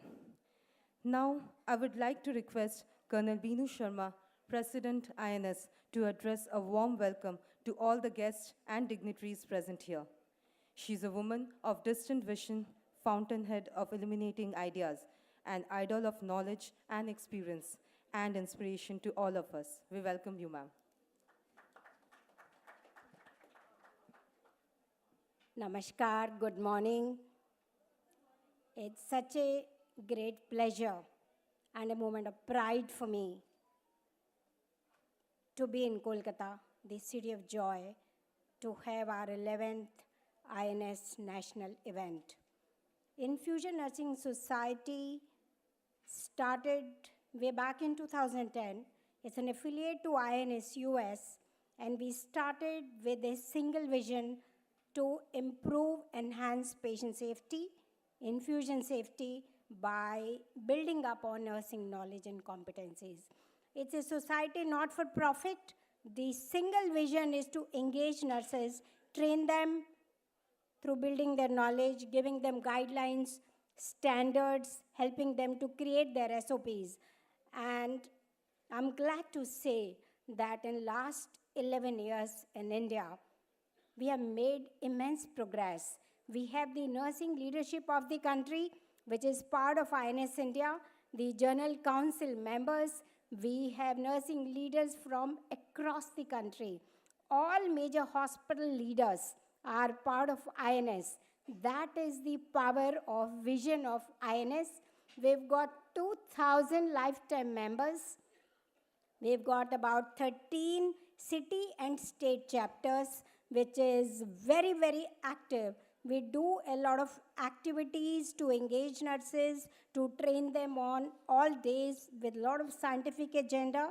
And I must say, we are extremely well supported by our partners, which is BD, 3M, Polymed, BBRON, and beyond and beyond. This time, I'm glad that the hall is full of delegates. We have 600 people nearly online from across the country. We have about 350 people today who are physically registered for the 2 days event. Infusion Nursing Society is scaling up fast. The standards which we develop in India are well accepted as a gold standard, because these are gold standards for the globe. And a couple of years back, we used to see there were no standard SOPs, and it was a more person-driven, doctor-driven, or leaders-driven. But in today's time, people refer to the INS standards of practice for building their SOPs. My vision is that every single student nurse, when she is passing out in her 4th year, is already ready with competencies of infusion, because we know in today's time, 100% patients in hospital, when they get admitted, they need at least a peripheral intravenous line. If they all need a line, which means it is imperative every single nurse should be a certified and privileged nurse for IV. So that's our vision. I know we have people here from the academia, including from the army. And I urge everyone to engage with us to get a copy of the INS standards, and which is so exhaustive, so intensive. And it comes to us from the United States INS. And we have a scientific committee here, which has got eminent members from the nursing leadership. We've got from east, west, north, south. So we have people in the scientific committee, Dr. Rita Lakhani, Dr. Jyoti Clara, Ms. Dolly Bishwas, Dr. Anu Kaushik, Dr. Lata Venkatesh. They review these standards from US, and they give us recommendations on what needs a editing or a modification, which is not much, which is minuscule. Also, INS can boast of scaling up hands-on practice for nurses. We had a fantastic skillathon yesterday, starting at about 1:30 and ending beyond our expected time. at about 6:30. This was just to train people on hands-on. 4 hospitals in Kolkata hosted it. We had in all about 320 people participating. And what was music to my eyes was that students were so keen to learn the practice, which means our future nurses want to be really competent when they want to come and do patient care. As of now, the scenario in our country is a bit alarming. We have a lot of exodus to outside countries. All nursing leaders from the private sector must be struggling with high attrition in every single state. We are aware that in India, the private hospitals have an attrition anything between 40 to 80, 90%. If that's the number of nurses moving out in a year, how do you get them ready for this basic skill, the intravenous? And it is, again, beyond the peripheral IV line, managing central line, arterial line, managing blood transfusions, midline catheters, so much is there. INS provides a great platform you to scale up your knowledge and your skills. People who are here, I welcome all of you. Those who are here in person who made an effort to travel from across the country. The people who are online, about 600 odd people from across the country who are going to share with us their experience. We have a fantastic agenda for 2 days. INS has some signature events year on year. Skillathon, a day prior or on the day 1, is our signature event. We also have the INS BD Mastermind. This time, what I get to hear, 12,000 nurses participated in the first round. That's phenomenal.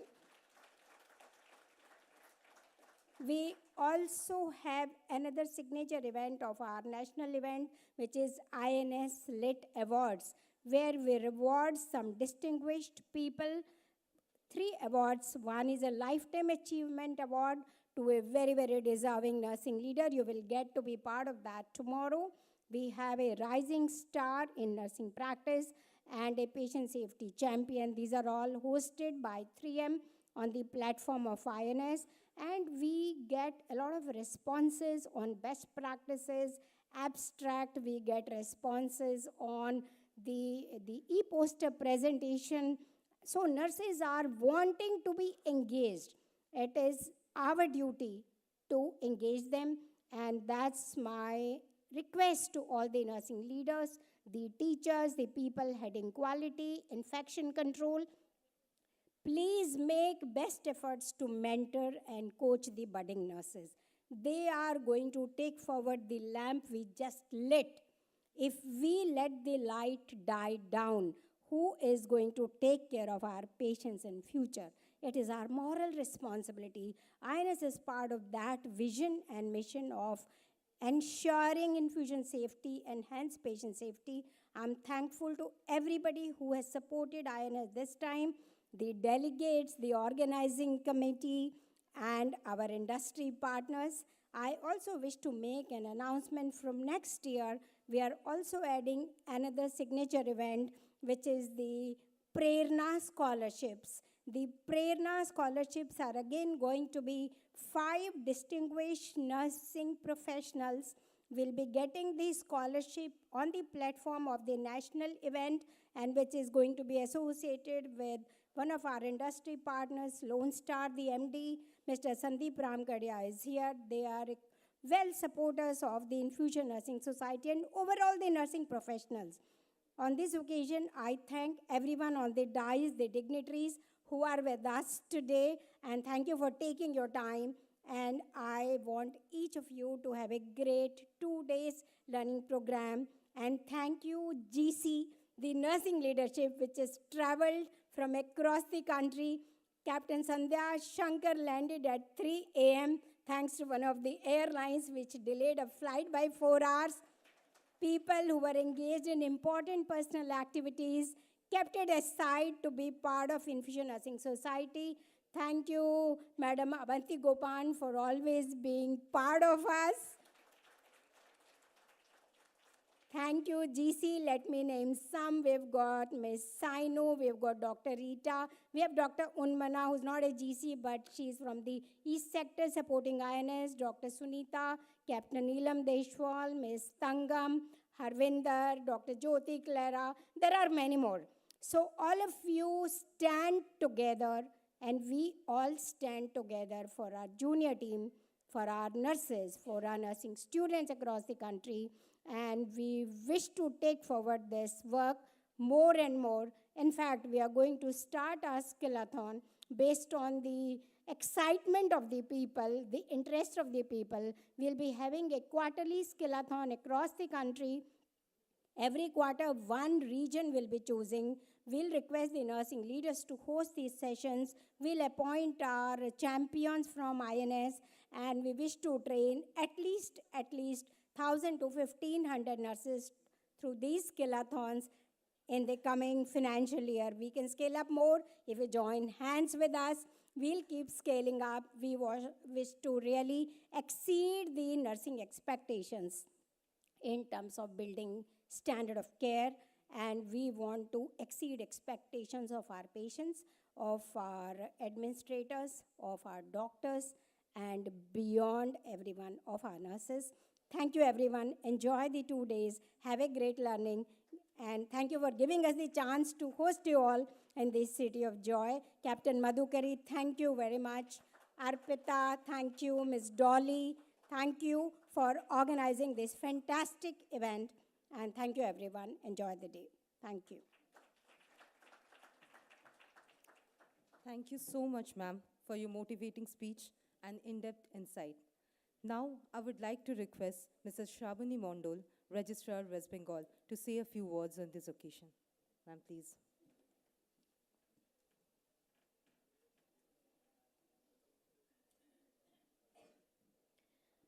A very good morning to all dignitaries present on the dais and in the audience also. I am very happy to join with us. Actually, I was so busy in West Bengal Nursing Council. Madam Dolly, she came for our office. Please, ma'am, came, give some times, and she is calling again and again today morning also. Madam Dolly, thanks to you, because I am very happy, nice to see all the dignitaries present here, and I am very grateful that you have gathered lots of persons for this type of training, that is infusion nurses training and society, and you have also arranged some skill stations also, and today and tomorrow this will be going on, and they can practice also, and they can have some credit points also from the West Bengal Nursing Council. So thank you, Madam Dolly, and I am giving respect to my teacher. She is present here, Madam Avanti Gopan. When came to the hall, I am showing Madam Gopan. Apnake pranam amar, ami apnar chhatri, and all the respected persons who are present here, of course, apnader shobaike amar pranam. I wish you all the very success for today's program. Thank you, thank you. Thank you so much, ma'am, for your enlightening words. Now, may I request Dr. Anjali Dhal, President of Indian Nursing Council, to please come on the dais and spare a few words. Ma'am, please.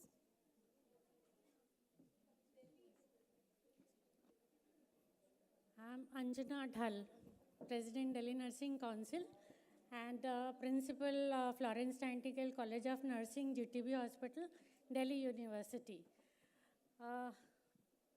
Dignitaries present on dais, in the audience, and all participants present here and virtually connected, good morning to all of you. I, first of all, congratulate the INS Society and its founders and all the members for attaining this success. So, a big round of applause for INS Society.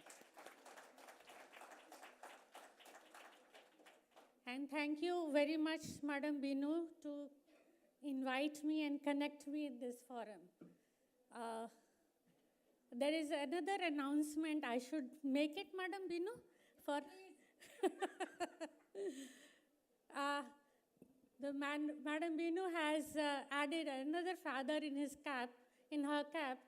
The another nurse practitioner course has been started for ICC nursing at Max Saket Hospital. Delhi Nursing Council has affiliated just a week back with 10 seats. I think this will also go a long way under your leadership. So congratulations once again for the new course. This course is also very nicely built up, and I think the participants will be benefited, and above all, the patients and the management of the organizations who are taking up this course will be benefited definitely. Similarly, I wish the curriculum may be developed when all the experts join hands and heads on the infusion course, infusion nurses. And I think we can do something on this, and we can achieve the same for this course also. So I once again extend my warm wishes for the success of this 2 days conference. So thank you so much. Thank you. Thank you, Calcutta. I loved the city. I was here a day before. I have been to few of the places which has been recommended by the people of Calcutta. So I really loved the place. Thank you so much. Thank you so much, ma'am, for your encouraging speech. Next, I would like to request Brigadier Sudharma Devi, MNS Headquarter Eastern Command, to say a few words on this occasion.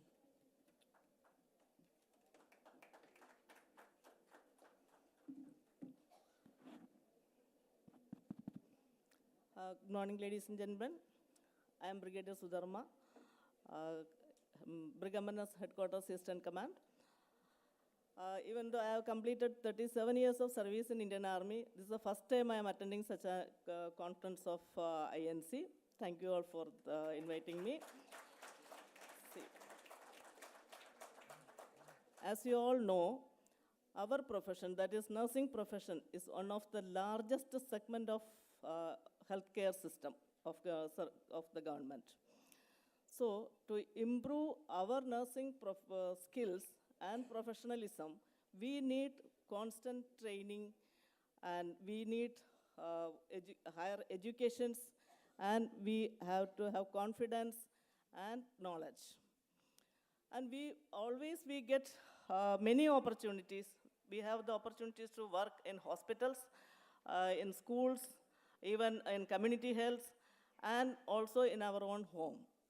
So we need to, every point we need to improve our knowledge.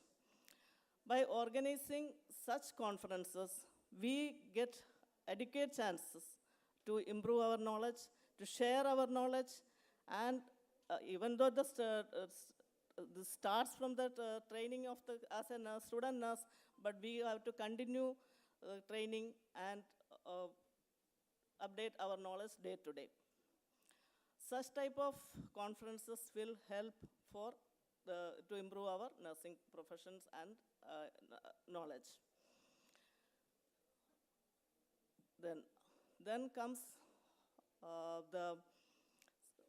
I take this opportunity to thank each one of you for inviting me and my team to attend this conference, and hands off to the organizers for making this event such a big event. There are a lot of topics waiting ahead for today and tomorrow, so I'm not taking much time. So thank you once again for inviting me, and wish you all the best for your success today and tomorrow, and ahead of this organization. Thank you. Thank you, ma'am, for your illuminating speech.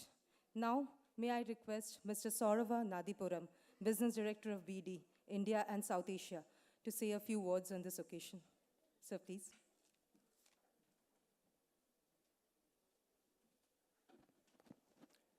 Hi, good morning.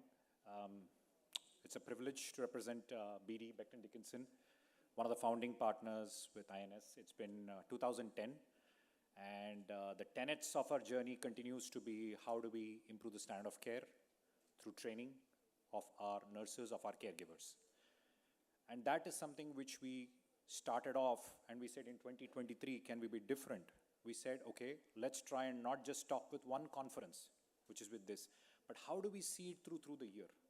Because the attrition is so high that every batch needs to be constantly trained and constantly made sure that the skill levels are higher. So with that in mind, we did about 3 things. The first one was we activated the city chapters. 7 city chapters were activated where we did activities and we built the entire knowledge base, the first of its kind. The second, on the Infusion Nursing Day Society, we had about 2,000 nurses who participated in webinars across, again, trying to dissipate knowledge and make sure that the standard of care is elevated. And the third thing, which is our flagship event on our mastermind, last year we had 10,000, Binu ma'am, this year it's 13,000, and next 13,000, and next year I think we should aim for 20,000, Pankaj. I think that's something which, because the more number of nurses join, I think what we have seen is that much better the patient outcomes are. And without taking much of your time with this August audience, I would like to again say one more effort from BD, and the first of its kind, again, exclusive for INS, is an online certificate course, which is launched today. So there is a QR code available for people who are not in the audience. Please use this as an opportunity to reach out to us. We'll be more than happy to, again, walk you through skill development, education, which is the forefront of where we believe in BD in partnering with the INS Society. With that, thank you very much. Have a good conference. Thank you, sir, for your kind words. Next, I would like to request Ms. Radhika Annie, Divisional Head, MSD 3M, to say a few words on this occasion. Ma'am, please. Good morning, everyone. A very warm welcome to the 11th National Annual Conference for the INS. And it's really nice to see the representation pan-India, and it's I'm basically not houseful, I would say hall full of participants here. So before I start, I would like to really thank this entire community, who I would say is the backbone for the healthcare sector, right? So thank you so much for all the time that you take out selflessly to make sure that you improve the patient outcomes. Okay, so 3M, again, I'm proud to be here from representing 3M, and we have also one of the founding members of INS back in 2010. And we've come a long way, I think, with the INS guidelines being established for 2 times. I mean, we've been partnering with INS very closely in that. So as Binu ma'am said, I mean, the standardization of infusion practices is something that we are all looking at. And with this, we had launched our own flagship program called Infuse. So we have quite a few hospitals which have enrolled in Infuse. So I'll just talk about that a little. It's a quality improvement project. And we have close to around 60 hospitals who've enrolled so far and around 20 hospitals who have been certified. So how does this work? Basically, if you're looking at setting in protocols, first we need to look at what is the current gap that we have in our system, right? So once the hospital comes and registers for Infuse, we have a team from INS, we have a whole set of auditors who will come and visit the hospital premises, and they will help you. Basically, we have a standard checklist, and they will help you identify what the gaps are and how we can improve and come up to the basics of the standards of practice that we're looking at. So once this is identified, I mean, we'll come and help you with all the training that's required to help you get there. And once you set in the SOPs in place and you practice and implement these protocols for the next few months, we'll have a post-audit after a couple of months. Basically, if we qualify and upon whatever we agreed upon initially, if we qualify to the improvement plan, the hospital gets certified. So, I mean, this is a really nice way of standardizing protocols, and if you've not registered, I mean, I would really encourage that you take part in this program, so it will really help you. So apart from this, we also have an advanced IV certification course. This basically looks at focusing on vascular access device care and management. So this is something else that we could look at once you have the base level course that is done for the people. We also offer an advanced IV certification course. And as we talk about, education is something which is ongoing. So all these programs are there. I mean, while we do it, I mean, how do we continue and do the hands-on training? We all talked about attrition being a big cause. So we have another program called RISE. Basically, my colleague, Dr. Bala, will be talking about it more tomorrow. But I think this year, we've touched more than 10,000 nurses. We've trained them This is a hands-on workshop for basically the IV line management, both for the peripheral IV as well as the central venous catheters. So this is something else where people can come and they can do hands-on workshop, and they can basically their confidence level really goes up towards the infusion standards. Right, so these are 3 programs that we do have, and we will, basically we really look forward to these next 2 days. There's going to be a lot of learning, a lot of interaction with all of you, and I hope you take back all these learnings back to your hospitals, right? Thank you so much.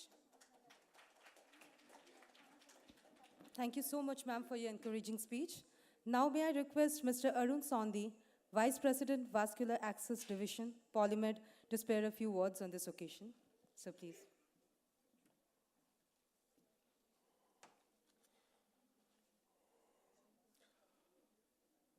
Very good morning to all of you. I would like to start by thanking the entire leadership team of INS. Because of the time factor, I am not naming them.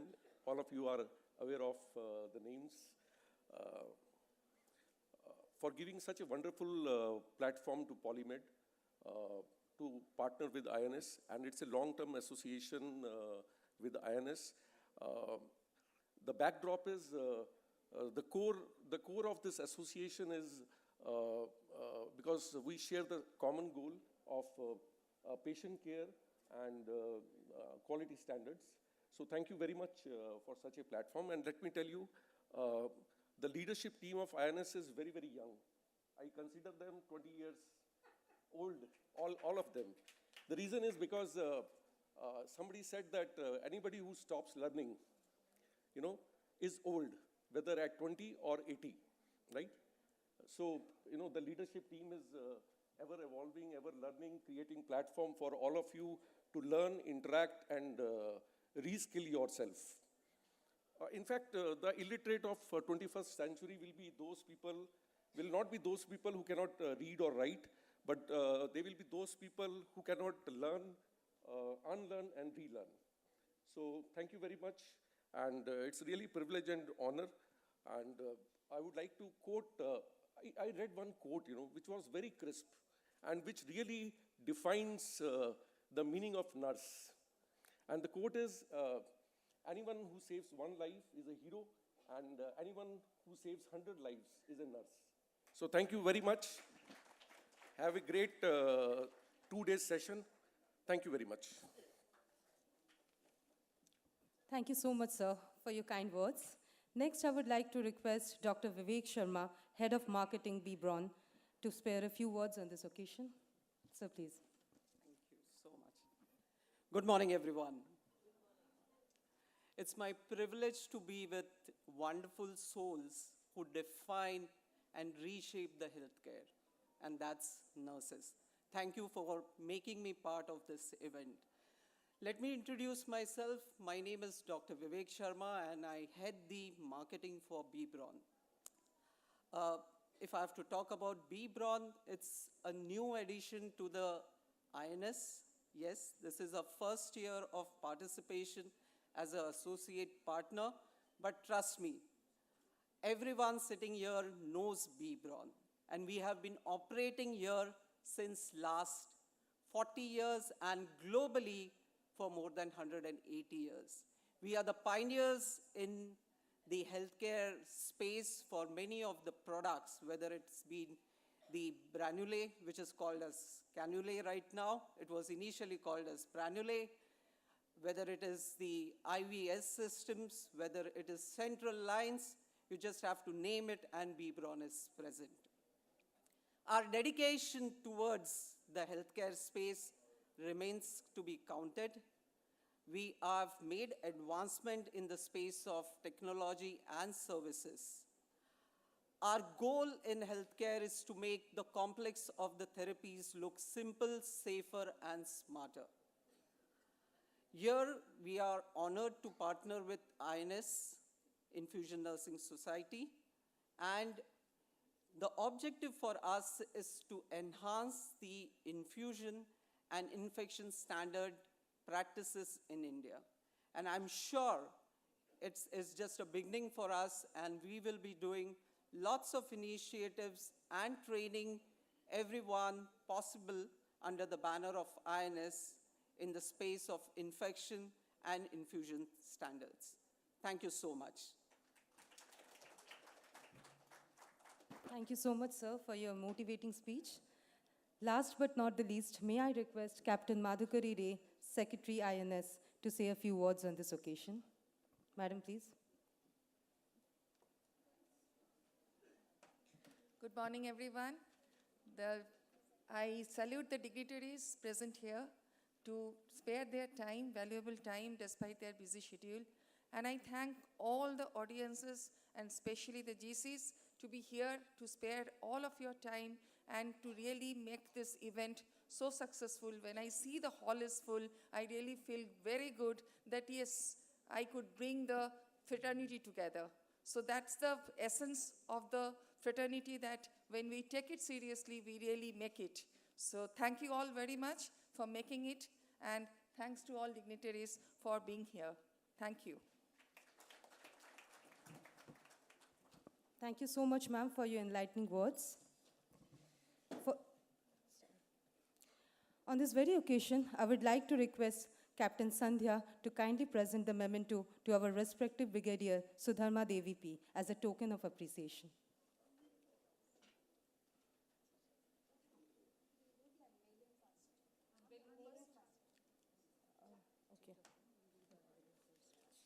Okay. Okay. Madam.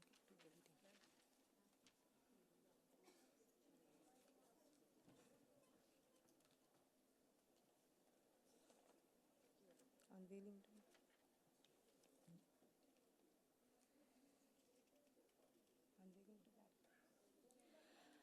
May I request Brigadier Sudharma Devi, Madam Shabani Mondol, and Colonel Venu Sharma to unveil the souvenir of INS. I request all the other dignitaries to accompany them.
On this very occasion, I would like to request Captain Sandhya to kindly present memento to our respective Brigadier Sudharma Devi P as a token of appreciation.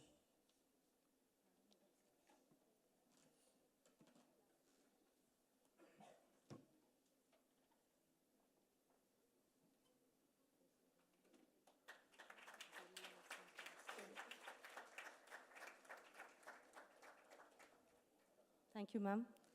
Next, I would like to request Dr. Rita Lakhani to kindly present the memento to Madam Shrabani Mondol as a token of gratitude.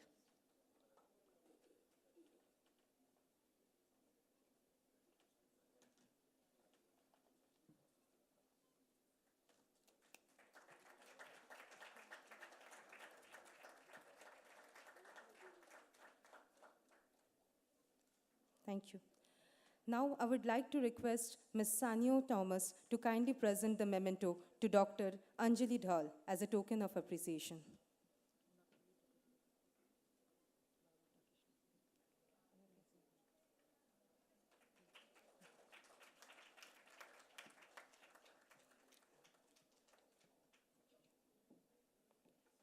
Now, I would like to request Ms. Sanyo Thomas to kindly present the memento to Colonel Venu Sharma as a token of gratitude.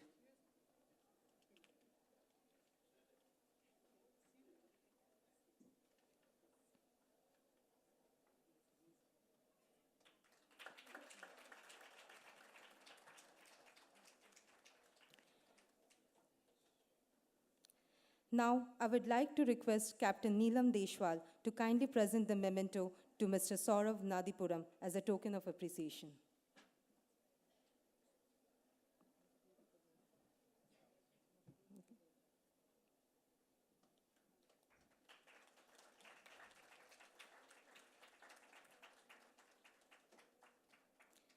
Next, I would like to request Captain Neelam Deshwal to kindly present the memento to Ms. Radhika Annie as a token of gratitude.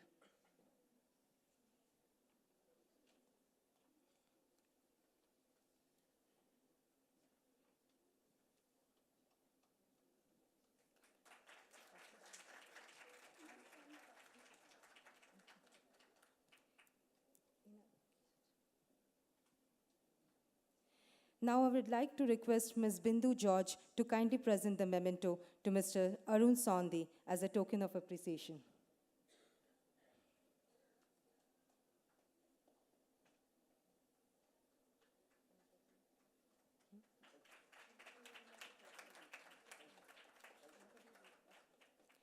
Next, I would like to request Ms. Harvinder Kaur to kindly present the memento to Dr. Vivek Sharma as a token of gratitude.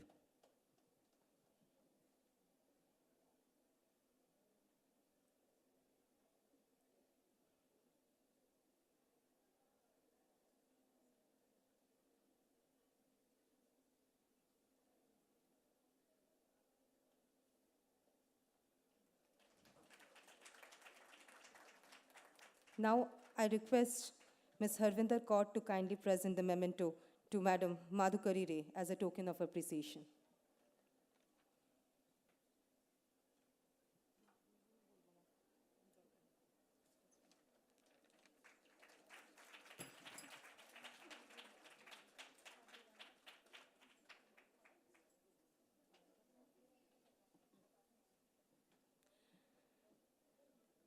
Thank you.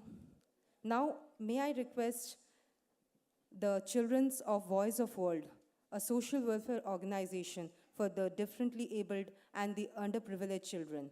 May I request Colonel Veenu Sharma to address the children of the Voice of World.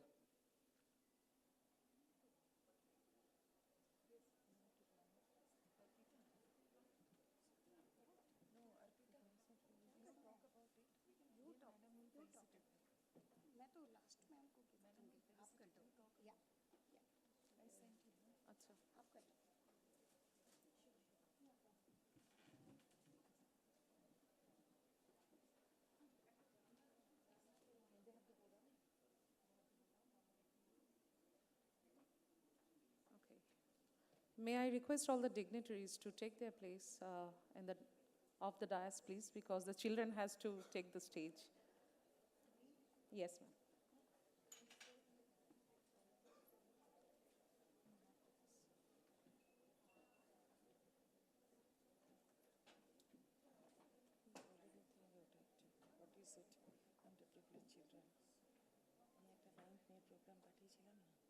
পাঠিয়েছিলেন তো কিন্তু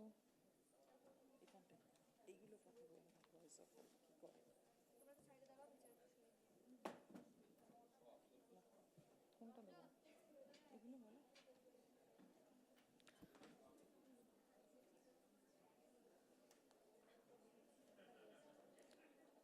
So we welcome the children of Voice of World.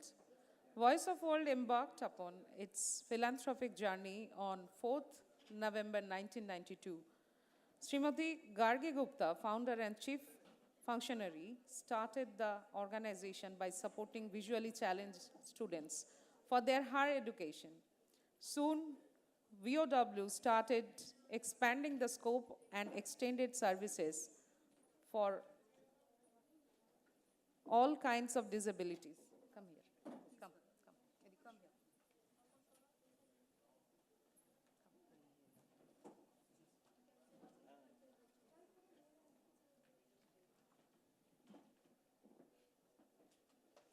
Soon, WOW started expanding the scope and extended services for all kinds of disabilities.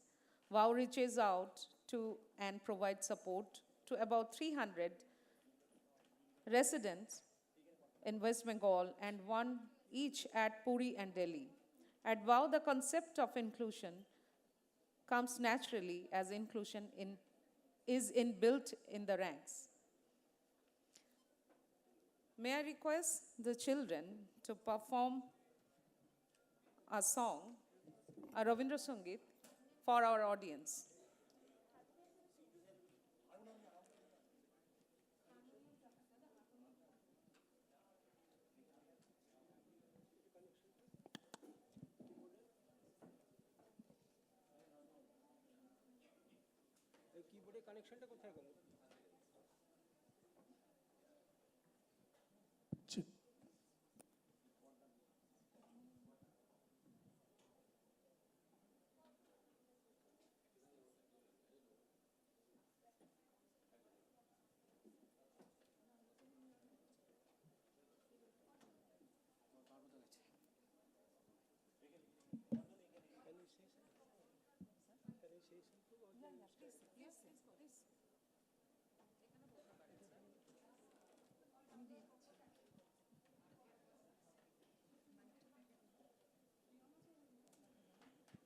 Good morning, everyone. We are from Voice of World. You have seen the children. They are all special children, but they have the courage to see the future. We are working relentlessly for the last 31 years with these children. And one thing I just want to announce, that every year, the state government on 3rd December, World Disabled Day, felicitate some of the disabled children, and the Billo can I show?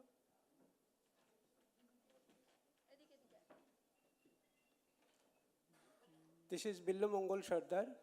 He is in the Voice of World from the age of 3. And now she is the special educator. He is a very good singer. And the more to announce that he is being facilitated, he will be facilitated in this as a state award, as a role model in the field of disability tomorrow. It Mahajati Shadhan. Thank you.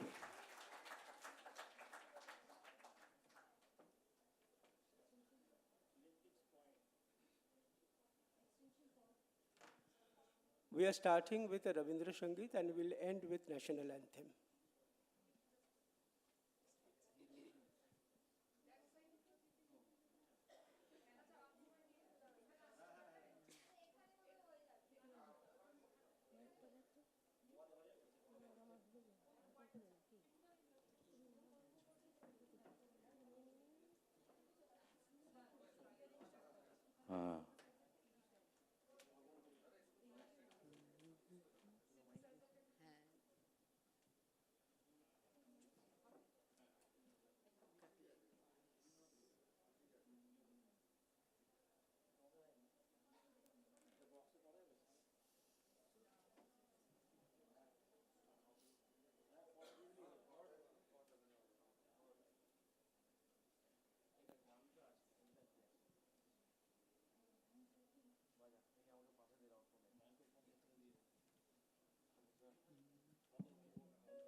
Hello, check.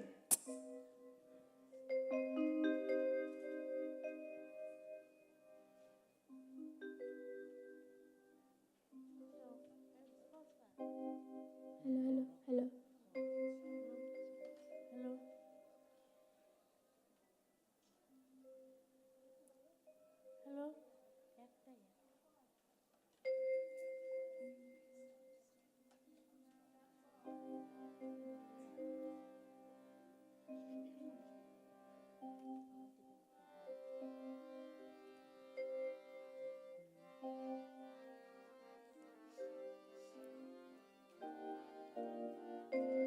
শুভ কর্মপথে ধরণীর ভয়গান সব দুর্বল সংশয় ও অবসান শুভ কর্মপথে ধরণীর ভয়গান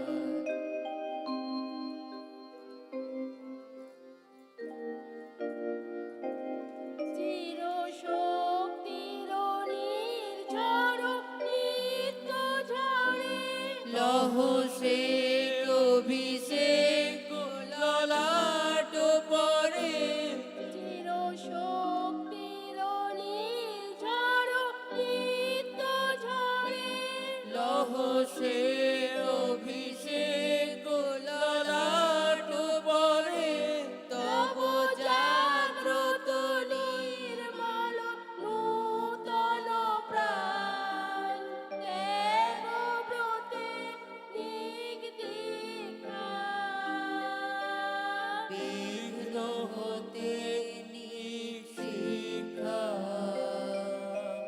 নিষ্ঠুর সংকট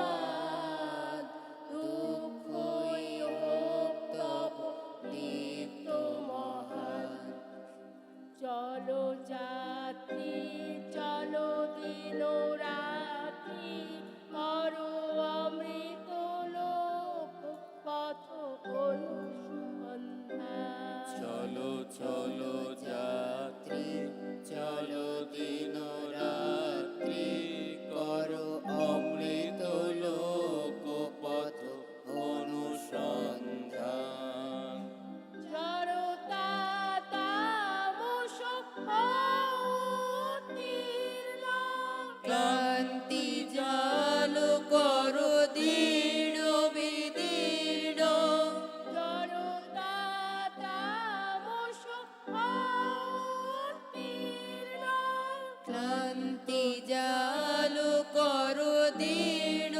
বিদীর্ণ দিন অন্তে অপরাজিত চিত্তে মৃত্যু তরণ তীর্থে করো স্নান শুভ কর্ম পথে ধরণীর ভয়গান সব দুর্বল সংশয় হোক অবসান শুভ কর্ম পথে ধরণীর ভয়গান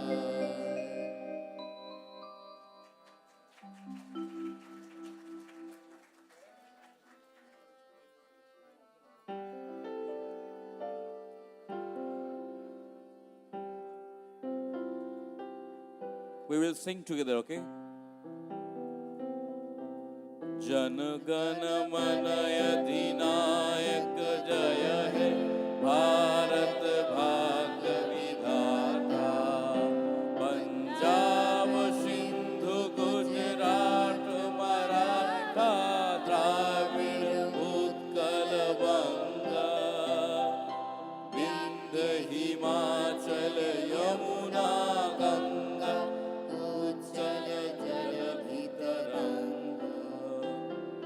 तब शुभ नामे जागे तब शुभ आशीष मागे गाहे तब जय गाथा जन गण मंगल दायक जय हे भारत भाग्य विधाता जय हे जय हे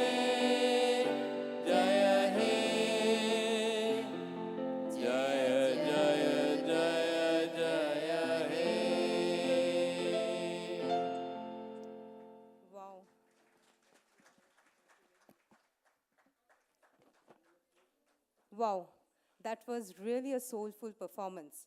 May I request all the children of Soul of Voice of Voice of World to stay back on the stage. May I request Colonel Binu Sharma and Captain Madhukari to, uh, to hand over a token of love to these children.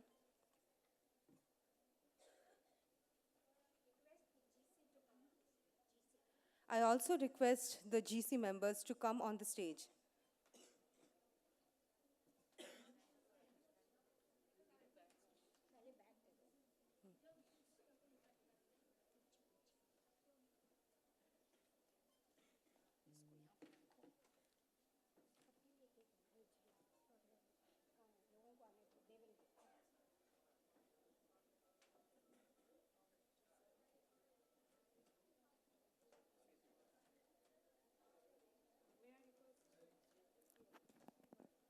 May I request Madam Gopan also to be on the stage, please? Please come, ma'am.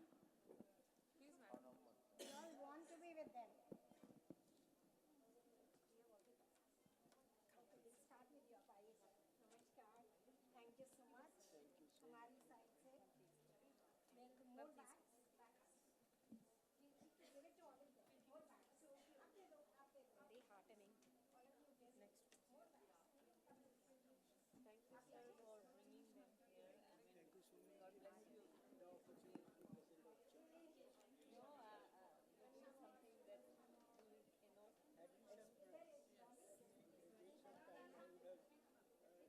No, this is something that we cannot express. Take some time, I would have shown you the talent. Madam, और एक bag चाहिए. Can you say ghazal? हाँ, one minute. एक और देना है, Saroja. Let her come. Don't leave, better, don't leave. Please, don't Please leave. stay on stage. এখানে থাকো. Excuse me. তুমি পেয়েছো? ব্যাগ পেয়েছো? সবাই পেয়েছো? We are very grateful for them to come here and be part of the INS event and to sing the national anthem for us. And INS wants to give a small token of gratitude to them. And this is a small amount from INS, a check of 50,000 rupees. We really thank them.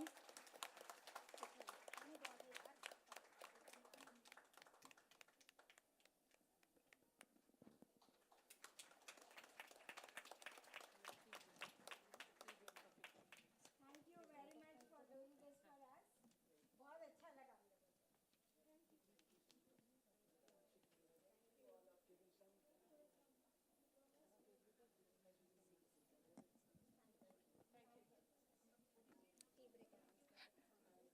Thank you, everyone.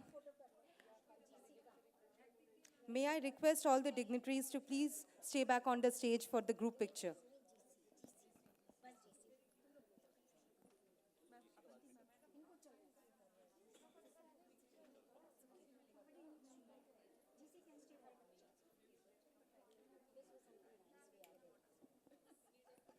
I request the GC members to please stay on the stage for the group picture.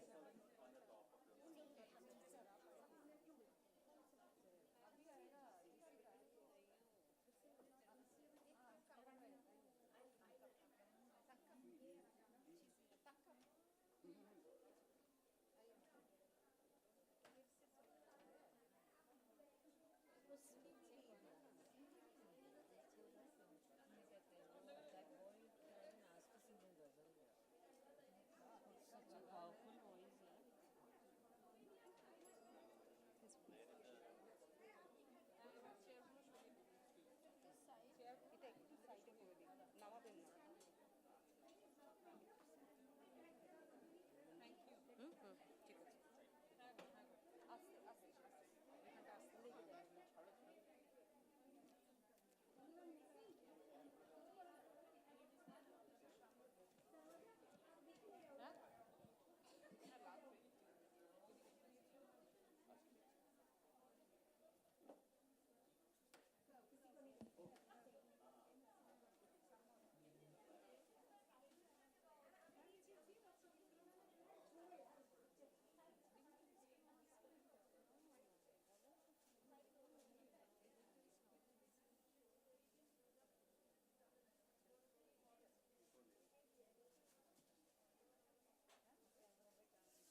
Thank you, everyone. Now, I would like to request Captain Madhukuri Ray to deliver the vote of thanks.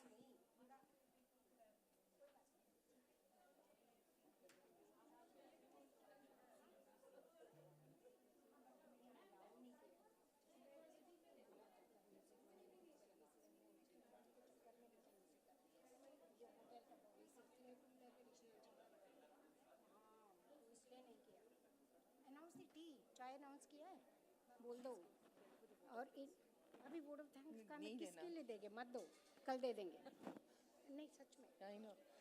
The session is open for tea, please. All of you, please go and have your tea. That's my vote of thanks, yes.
Oh, this is my photo.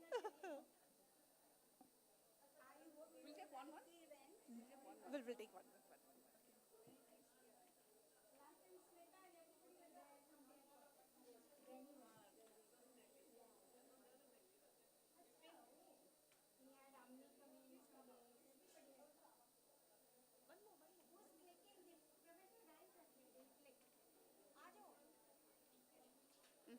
Rita. Okay, go.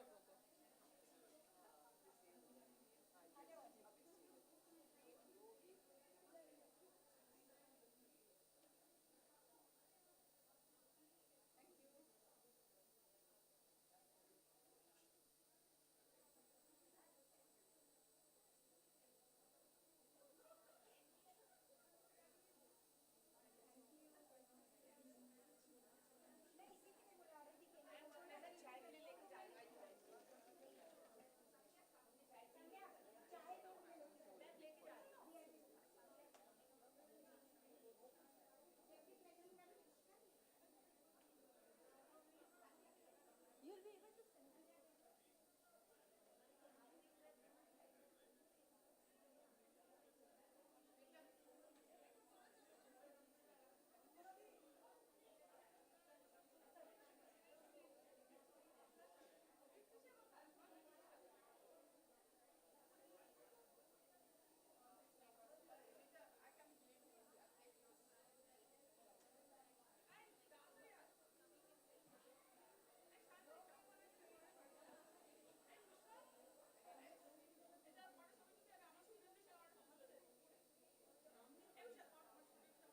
Thank you.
ভালো উঠেছে ওটা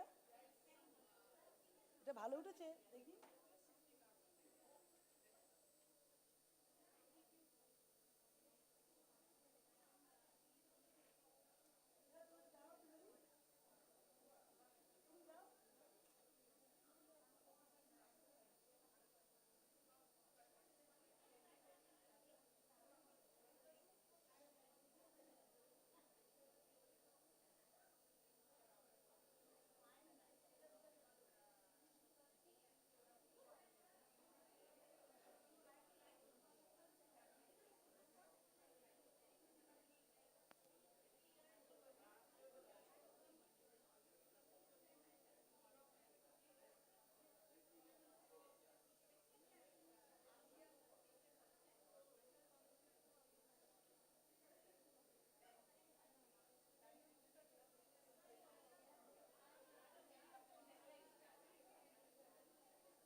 এইটা তো চলছেই না, এটা on কে করবে রে ভাই?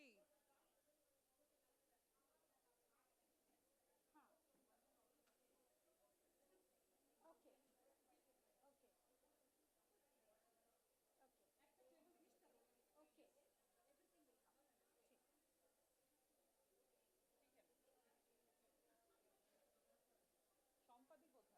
সম্পাদি, সম্পাদি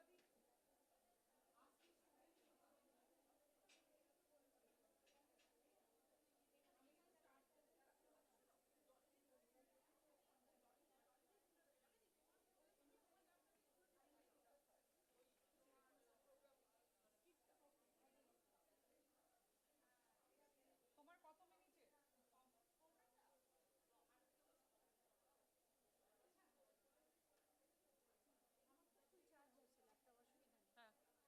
হ্যাঁ, তোমার ইয়ে লাগবে তো, প্রজেকশন লাগবে তো। আরে কি মুশকিল এই ভদ্রলোক। তাহলে জ্যোতিক্লারা ম্যাডাম একটা আমি ফোকাস করে দেবো। আমি করে দিচ্ছি, এই আমি করে দিচ্ছি। হ্যালো অর্পিতা, আমি করে দিচ্ছি। হ্যাঁ আমি করে দিচ্ছি। ও তো বারবার একটু ফোন নাম্বারটা নিয়ে রাখুন না আপনাদের কাছে। আমাকে যদি এরকম করে খুঁজতে হয় খুব মুশকিল না। মানসী, এটা কোনটা, কোন ট্র্যাকটা যেন? এম্পাওয়ারমেন্ট না?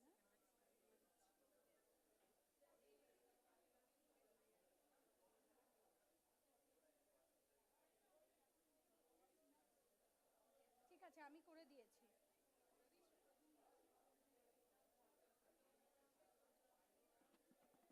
এটা সাউন্ড দিয়েছেন? এখানটা সাউন্ড দিন না একটু।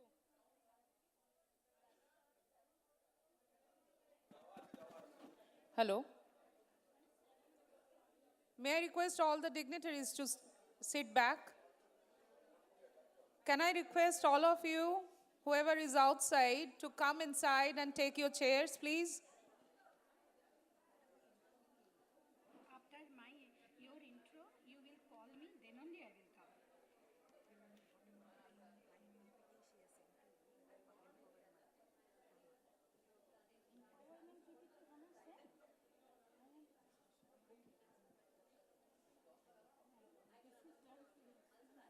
আস্তে আস্তে এইটাতে দেখি নাও এইটাতে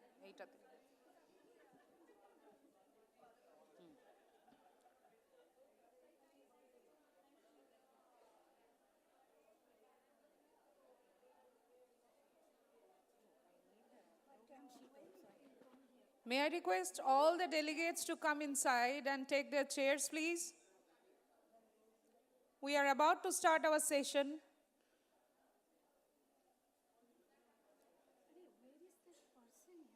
कौन?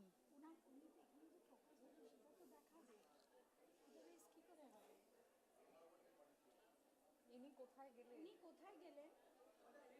হ্যাঁ? উনি কোথায় গেলেন? উনি বারবার চলে যাচ্ছেন। এটা তো ফোকাস না, এটা ফোকাস যে হবে সেটা তো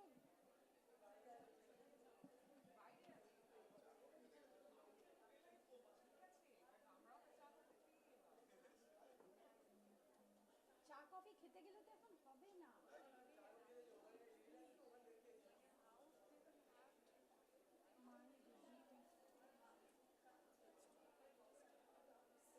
এই জন্য ম্যাম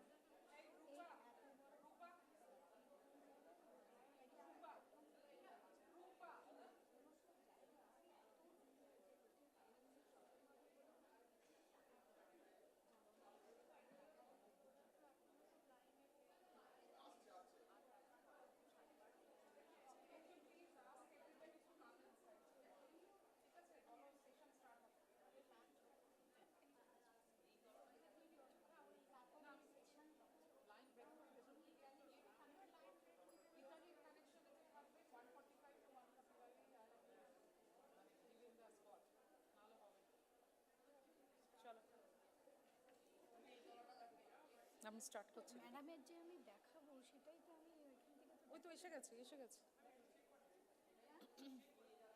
লাগিয়েছি, কিন্তু এটা তো ওখানে ফোকাস হবে। এদিকে আসুন। ভদ্রলোক বারবার এদিক ওদিক চলে যাচ্ছে। কোনটা দেখতে হবে বলুন? অ্যাকচুয়ালি নো, এদিকে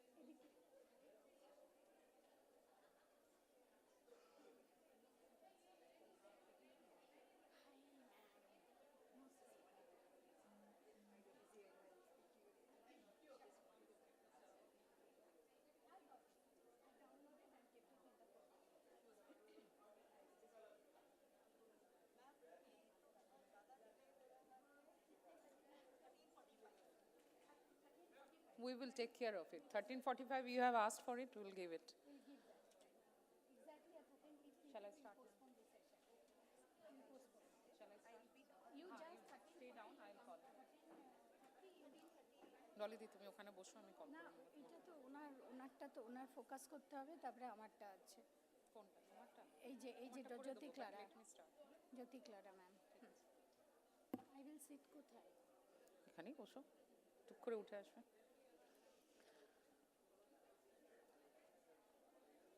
My request to all dignitaries to settle down in their chairs, please. Welcome back, everyone.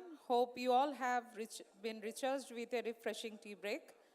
Without wasting any more time, let's now move on to our next segment of the empowerment track. I would like to call upon to do the honor on stage Dr. Jyoti Clara Michael, Nursing Director of IHH Healthcare India, to chair our next session on empowerment track. She has done her PhD in nursing and MBA in hospital administration. She is a fellow chairperson in Research Committee of Association of Nurse Executives India, NABH assessor since 2012. May I welcome you, ma'am, on the dais, please. Thank you very much for that introduction. Let us start the empowerment track now. It is all about empowerment. So I would like to let you know that empowerment starts from us. each of us have to be empowered with our skill and the knowledge. The very INS conference and the skillathon actually communicates to all of us saying that this is what INS would like to give back to the community, empowering all our nurses at the bedside, empowering nursing leaders at the bedside to be highly competent so that they are delivering a safer care. So today's track is conceptualized with 3 different activities. The first one will be presentation by none other than our Dolly, who is a versatile personality who will be giving you a presentation overview. And then there are a group of enlightening team who is going to come on the stage and then give you a role play. And the third part will close with a panel discussion. So the panel discussion will also have you all participating. So please be prepared. Now, I just wanted to unfold this particular track stating that empowerment is just giving power to another person or gaining power to ourselves. I will be giving an article in the subsequent iNews. Colonel Binu was telling you about in the inauguration about the iNews. So there will be an article that will be published in the next iNews about the conceptual framework of empowerment. How can that be applied to infusion nurses empowerment in India? So please have a watch, read the journal, and also comment and contribute to expand that particular framework. Wish you all the best, and let us have an attention from all of the participants. Participants, if you feel you need to dialogue, network, you have. Guiding the next generation of infusion nurses, oh my God, do you feel it's challenging? It's challenging, the new generation. They are living, they have born with AI, they are born with internet, they are born, they are very, very intelligent. We think that the person, we don't know when they come for the clinical. Many of our colleagues said that nothing they learn, they have come and at the bedside when they are struggling with the processes, protocol, patient care. But we always have to consider the present generation is intelligent enough. We need to inculcate the right attitude, the right behavior. So there comes the role of a mentor.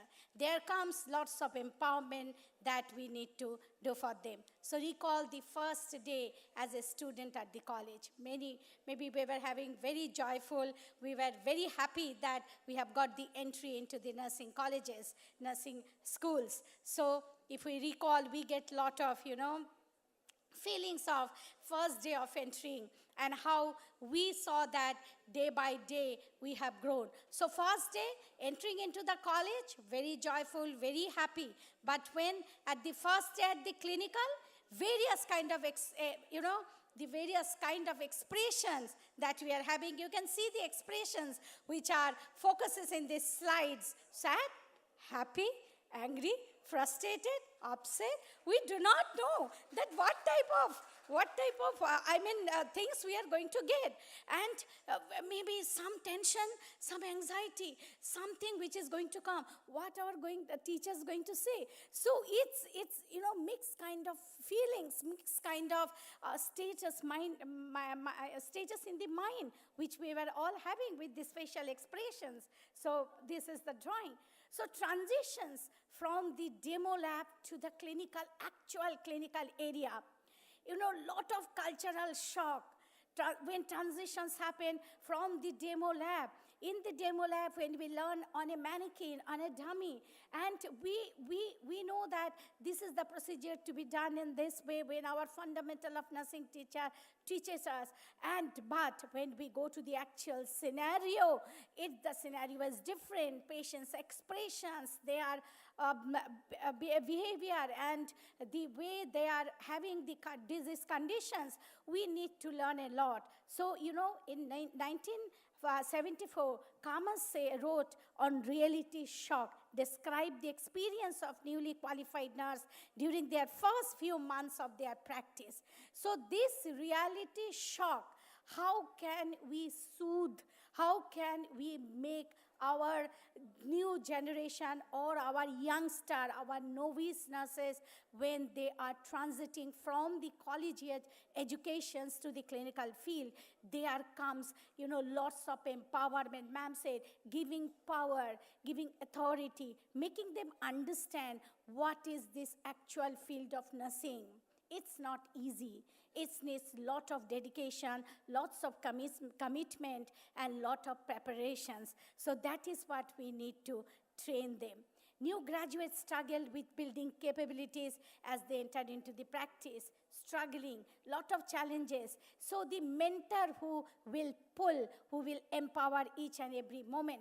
Even in the new specialty, an experienced nurse when you recruit, in a new specialty when the nurse goes, the nurse feels that I am novice at that. Maybe a critical care area, an oncology setup, a bone marrow transplantation, where lots of therapies, lots of infusions, lines, tubings, AI-driven pumps, that's their staffs are using for the patient. So they are every moment, this shift in charges. The leader in that particular area, the team leader in charge, supervisors, as like a mentor needs to be handled to this generation or to the novice nurses. So mentoring and empowering the new graduates.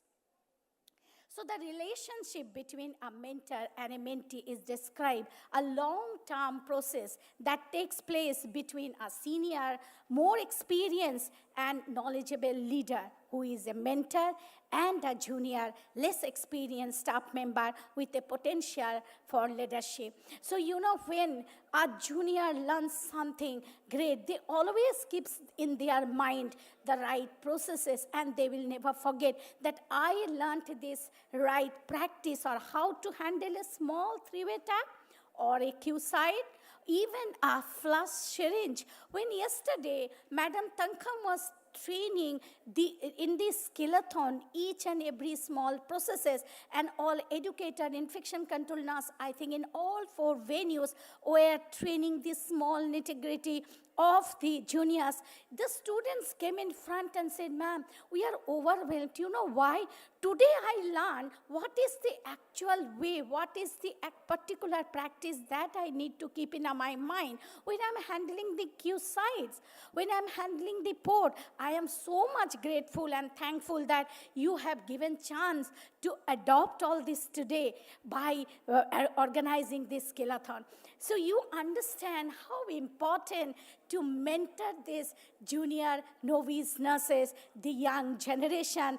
They are the future of caregiver, and patient always want experience, knowledgeable, having a good practice or a practical experience person should be with me. Otherwise, we are going to get a feedback, your nurses are not experienced. So that is why every moment guiding and mentoring them is very important and empowering.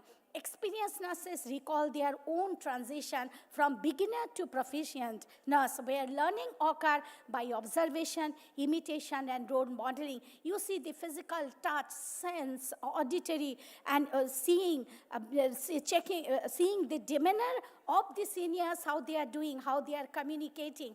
These step-by-step learning is very, very important. So, if we are a role model, we behave accordingly what is being expected, not talking in a critical care area with a very loud noise, or while handling the infusion pump or a lines, a tubings, a connector, where the hand hygiene is important, and every time we do so. So all this kind of sensory stimulation which goes to the mind of the new generation, the novice nurses, and these small steps makes them proficient in their life. Continuous training and education required. One day one very junior nurse asked me, why should I sit in the in-service class? Am I going to get the money? Am I going to get the remuneration for sitting and spending my time? So how to make them realize why it is important, why you need to come at least half an hour before starting your evening shift and attend the classes, because you need to grow. These classes will make you to strong to stand in front of patient absolutely with full of knowledge, so that your patients will be handled safely by you, and you will not get any sort of issues and problem, and your patient will be in safer side. When one is new to nursing practice, becoming a confident and effective nurse relies on professional knowledge, skill, and responsibility being passed from one to other. So knowledge to be shared. Always we have to keep in our mind. Many seniors, sometimes we see when we go for a round, that some seniors are a little inhibited to teach the juniors. They find that we just have to finish off our work and when they move on.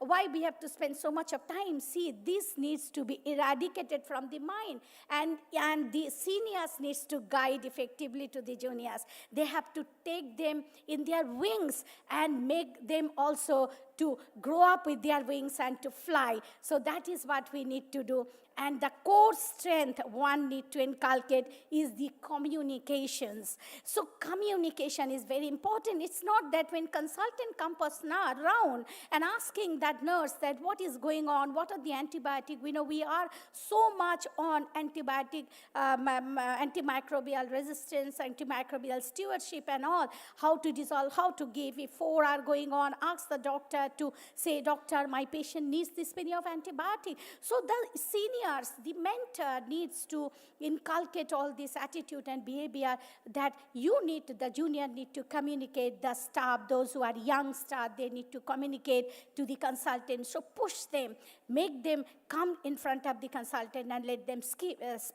So this communication is very, very important, and we need to make them understand. Many traditions of nursing were learnt at the bedside, as novice nurse worked alongside more seniors or experienced nursing colleagues right from the dates back. So from the bedsides to actual scenario, even putting a IV cannula, what infection control to be maintained, how the veins to be visualized. We have many devices and which also helps to visualize the status of the vein when we are calculating or selecting a good veins.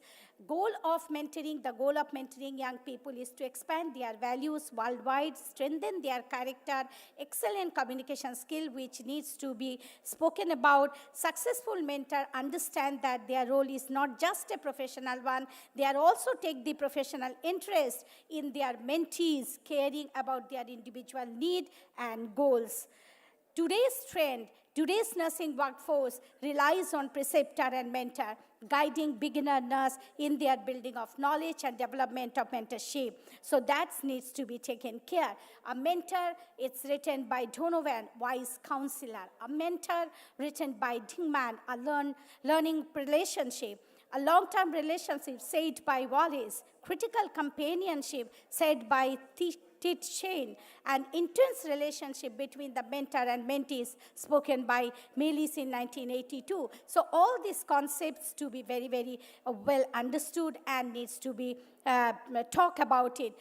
Every youngster, every new generations, every nurse in this new generation, they want that whether it is really an evidence-based practice, why should I do that? So this rationale needs to be done. If 10 times or 20 times the scrubbing of hub to be done, why it is to be done?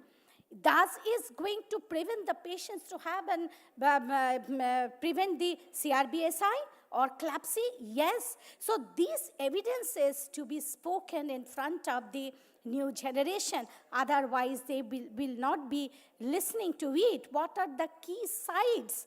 What are the key sites where we need to focus?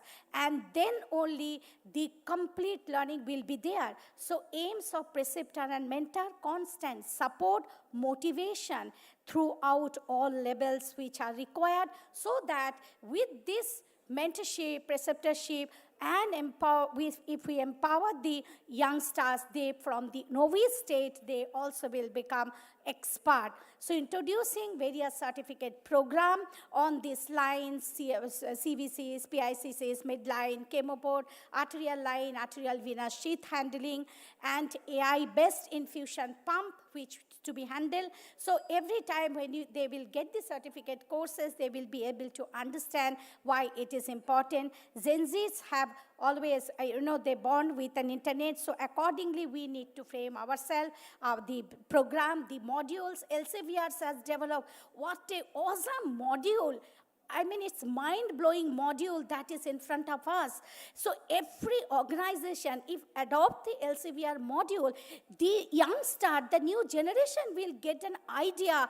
Each and every steps very well been written down with practical, the videos which have been there. If we adopt all those modules and disseminate these modules to our youngster, new generation, they will also learn the proper practice. So structural empowerment, opportunities to be focused to the youngsters, information to be shared, support to be provided, resources to be acknowledged, right resources to be taken into account, formal power to make them understand what is this, and informal power, that is network of alliance with sponsor, peers and subordinates within and outside the organization. Also teach them that attending conference, attending workshops, seminars outside world, let them get connected virtually now. From the COVID era, we got enormous virtual course. Let them undergo and make them that if you have done a course, get your certificate, we'll put it in your file, which will enrich your CV, which will help you to get a better promotion. So all those things to be done. Skillathon at workplace is very important. Structural empowerment will lead to psychological empowerment, meaning, give them meaning of understanding and learning the right practices. Confidence, this will help to build up the confidence, give them the autonomy to in the workplace to practice the right thing. If they know something good, we also need to learn from them and adopt, and this will be impacted. Medication safety workshop, this is very good on international patient safety goal. Psychological empowerment will boost them to develop positive work culture and behavior and attitude. Some tips, I'll just finish our second. Understanding the mentor-mentee partnership, promote cultural integration, promote open communication, suggest, don't solve. Every time we'll go jump in and solve. We will give them the opportunity. Let them solve. Let them come with the solutions, and we will try to judge. Let them judge which is better. So give them a right directions. Assign and delegate appropriately. Tap the potentials and assign them. Known when to end. Professional contribution is very important. Arpita, done. Thank you so much. Thank you so much. 3 times bell already rang, so I just can't take anymore. Thank you very much giving me. Request, all of them are applauding your presentation. I think all of them enjoyed the presentation of yours. Thank you. Thank you so Dolly, much. you can come and take your seat here. Yes. Please come and sit Sure, here with me. sure. And audience, you know what Miss Dolly Biswas has told to all of us? She says, never mind where you start, but be proficient as soon as possible. You know why I'm telling? You talk to any of the doctors, especially doctors who have come from abroad or any doctors who have worked in the hospital, the doctor will say who taught them the first infusion practice for them? Nurse. And I was very proud to hear from some of the deans of the universities, vice chancellors of the universities mentioning that on the stage. So we are really proudful of such nurses. And I would like to quote one of my nurse in the emergency unit. The CEO of one of the organization, he brought the daughter, 2-year-old daughter to ER after an accident. You know, the pediatrician was starting an IV, but pediatrician could not access. Slowly, that young nurse, 2-year-old nurse, stepped forward and she said, can I try? Because our policy is once only they can prick. So she just tried it very quietly, cool, calm. She just did it and she just walked out. Then the CEO was stunned. He said, because I brought my daughter, I come to understand the power of my nurse in the ER. So, this is the empowerment part. We have to see this as an empowerment part. If you want to be empowered, don't ask for it. Just do it. Practice, practice, practice. Practice is important. Now, we have a group of students. Thank you so much for coming, because I think you are the future leaders. Please come on to the stage. These are the students from West Bank College of Nursing, NH Howrah. We are actually appreciating your confidence to be presenting yourself on the stage. We are here to watch. You can proceed. You are here to watch. And we have Ms. Sampa Gupta, who has spearheaded the entire role play here on the stage. Thank you, madam, for that. So please prepare yourself. I like the smile on your face. You're cool. Start.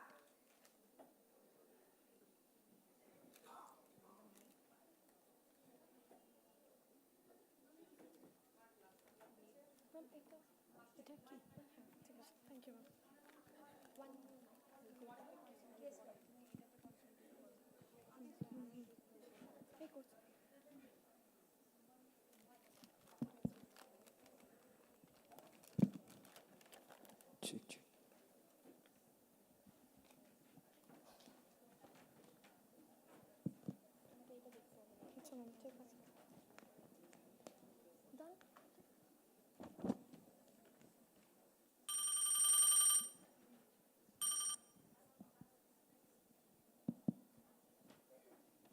Hello. Good morning, ma'am. What is this going on in the hospital? I have been seeing the reports this morning. And what is this?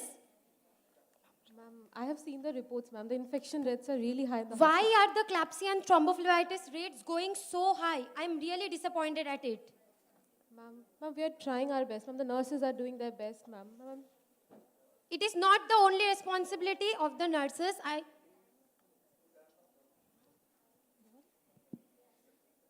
I know this is not the sole responsibility of the nurses. I don't know whose responsibility it is. I will be informing all the stakeholders and I need you all to work as a team together. I don't know what you will be doing, but I want the rates to go down as soon as possible. okay, ma'am. Ma'am, I will be looking after that.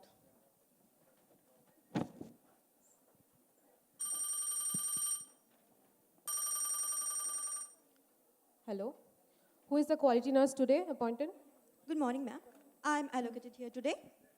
I don't know. Today there's a meeting, 3 p.m. sharp. Everybody will be coming in the meeting. Physician, pharmacist, dietitian, including the housekeeping in charge. I want everybody today, 3 p.m. sharp. Okay, ma'am. We will be there today.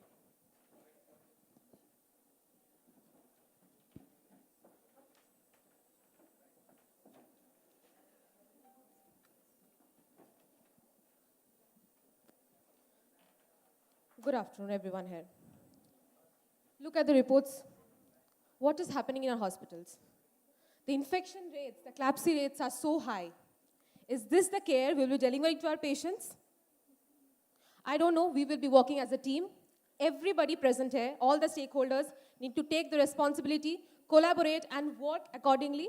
And I want these rates to come down as soon as possible. The most basic thing, hand hygiene. I've seen we are touching patients without even performing hand hygiene. What are the bedside nurses doing? You will be making sure each patient should be touched after using hand rub. I want to see that.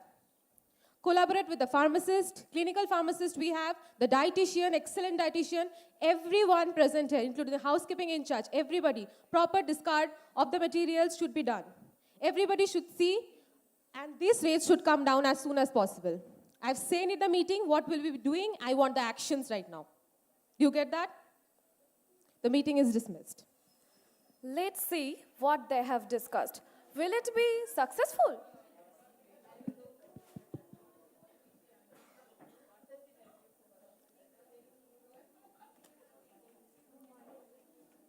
Stop.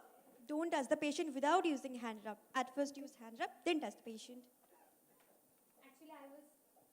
Actually, I was in a hurry. Sorry, I will be remembering that from again.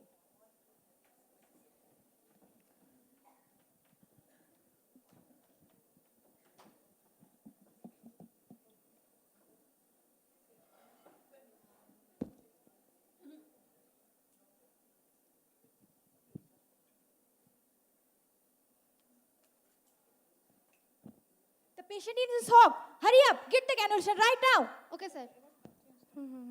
Hello, Sister Sneha, can you hear me? Can you come to the emergency department as soon as possible? Because there is a need for immediate IV cannulation done here. Yes, I am coming. Come. Where is the patient, sister? Come here.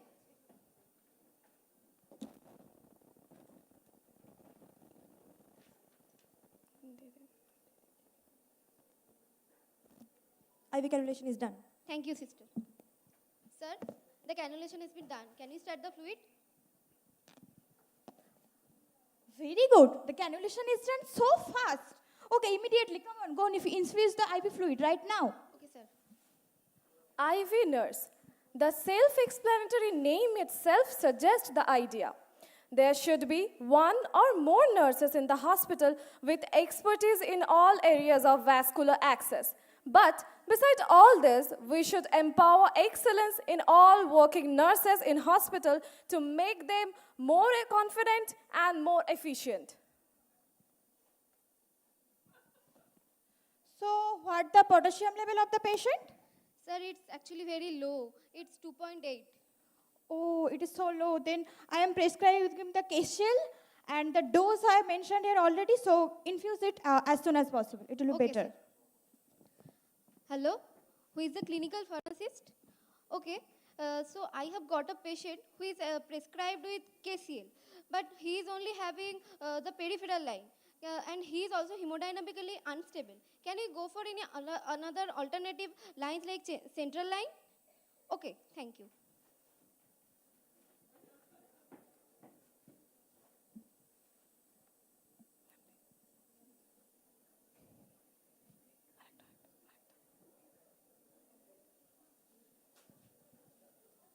See, again the gloves are in the yellow bucket.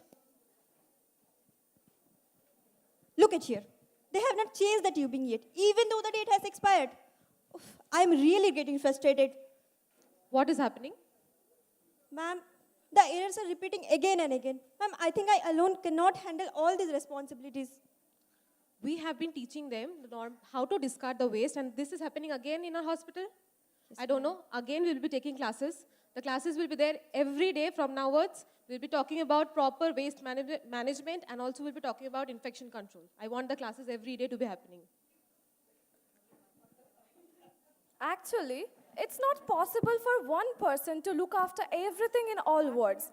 In these cases, maintenance nurse in every ward is necessary, who will communicate this type of information to the quality nurse, which will make the quality nurse to perform their job at more ease and more efficiently.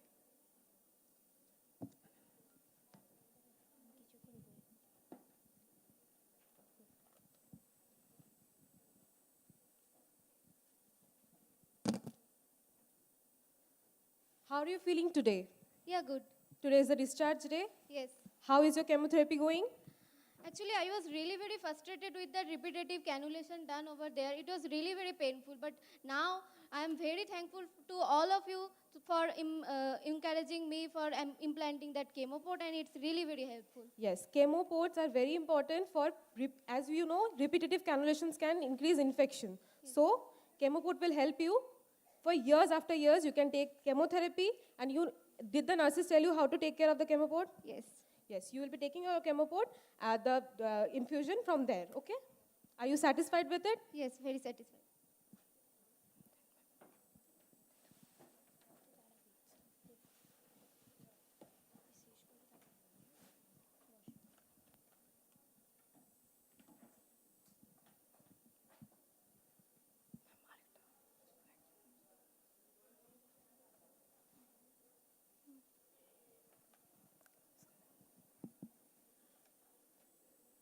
You know, this is a renowned hospital, and we have a renowned name in the market, and we always talk about patient care. I was really worried at the earlier results, but the results that you are showing now are really promising. I hope we will be working this like a team like this together. Yes, ma'am. After all the efforts that we are given as a team, because we know teamwork, as a collaborative work, we did this, and the infection rates are really low now. Once Charles Darwin said, "Those who have learned to collaborate and improvise most effectively have prevailed." As we know, infusion or IV medication administration in healthcare has a crucial role. It is the most common and plays a pivot role in administration of our treatment plans. And today's role play is evident. Lowering down the infection rates was only possible for working together as a team. Team means together we achieve more. It is not because we are portraying this.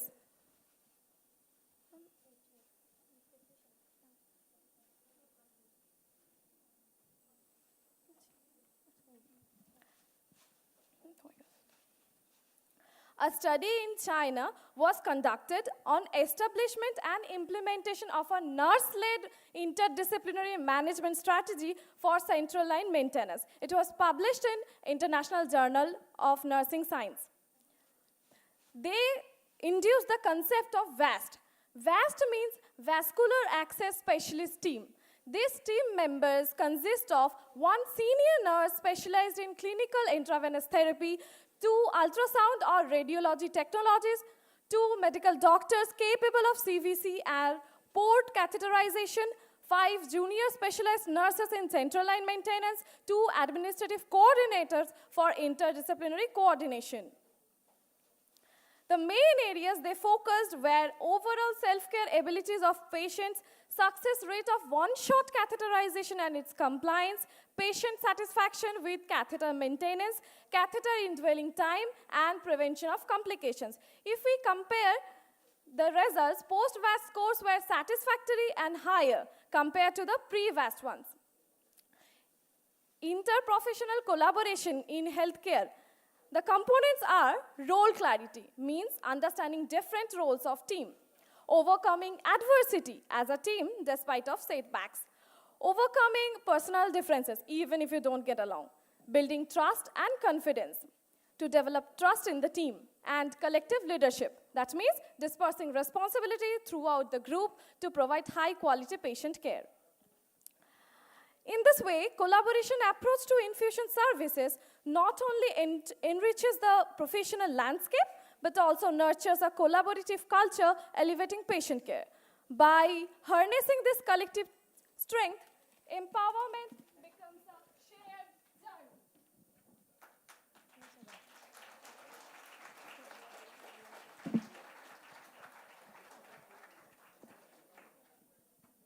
Thank you, team. I think we all enjoyed it. You know what they are talking about empowerment just here? They are saying that new positions dedicated to nurses, those who are able to contribute to safe infusion practices are very critical. So position by power or position by new titles will also help nurses to become very strong and empowered. It could be as easy as a link nurse, a small badge. It could be not standalone positions, but it could be a position given in addition to the existing position. Probably that is a recognition, and probably some special allowances can be given to them, or probably when there is an annual increment or when there is an appraisal, a special extra points can be given to all of these people. So this is what is shown today by these students. Well done, students. One round of applause again before we go into the next panel. The next panel, because there is short of time, so I would like to welcome Ms. Saino Thomas, one of the leading leaders who is an expert in infusion therapy. And I have witnessed her expertise when she was an assessor in one of our hospital for the Infuse practice. So I have seen the depth and width of her capacity and capability in infusion practice. Saino, none other than you can chair this panel. And may I invite all the panelists to come on the dais to cut short the time so that Saino can quickly introduce you and start the panel right away. Thank you. Thank you, Dr. Claire.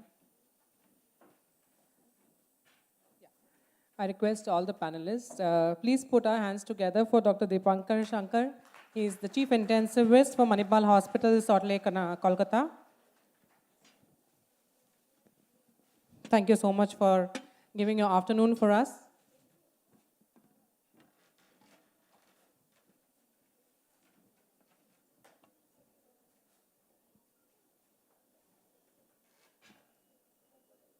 Okay, so a lot of applause across over here. We have a clinician here because we are talking about a multidisciplinary team. We saw a wonderful skit which talks about how everybody has to play a role. Here we are going to have the views heard from him in terms of how clinician plays a vital role in empowering the nurses. So thank you so much for joining in here. We have Ms. Paulomi here, who is the senior nursing superintendent. As a facility head, leading 1,300 nurses is what she mentioned it to me. I'm sure she has her own challenges, and she will help us understand how empowerment is practically possible, right? Thank you so much for being here. We have Ms. Sunita here from the clinical pharmacology background and an academic head. Pharmacy also plays a very vital role. We all are working together with them. And there is always a debate which does happen between our nurses and the pharmacy, because medication plays one of the most important roles that we all play is to handle safe medication practices. And that's about Ms. Shruti Sinha here. And next we have Madam, who has been running around from the morning. We can see her on the stage here. So ma'am, would you like to talk about how what you are doing and how you are managing, ma'am? I am Shampa Gupta. I am the principal of West Bank College of Nursing, as well as I am overseeing the nursing administration of NH Super Specialty Hospital, as well as NH Multi Specialty Hospital at Howrah. So thank you. I asked ma'am to introduce herself because I want to start the journey from a student, right? So let me give you the very definition of what empowerment is as per the Oxford Dictionary. It says to make somebody stronger, more confident, especially in controlling their life and claiming their rights.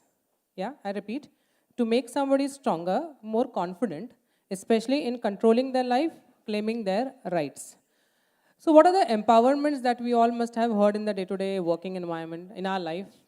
We have heard about women empowerment, very common terminology. Yes?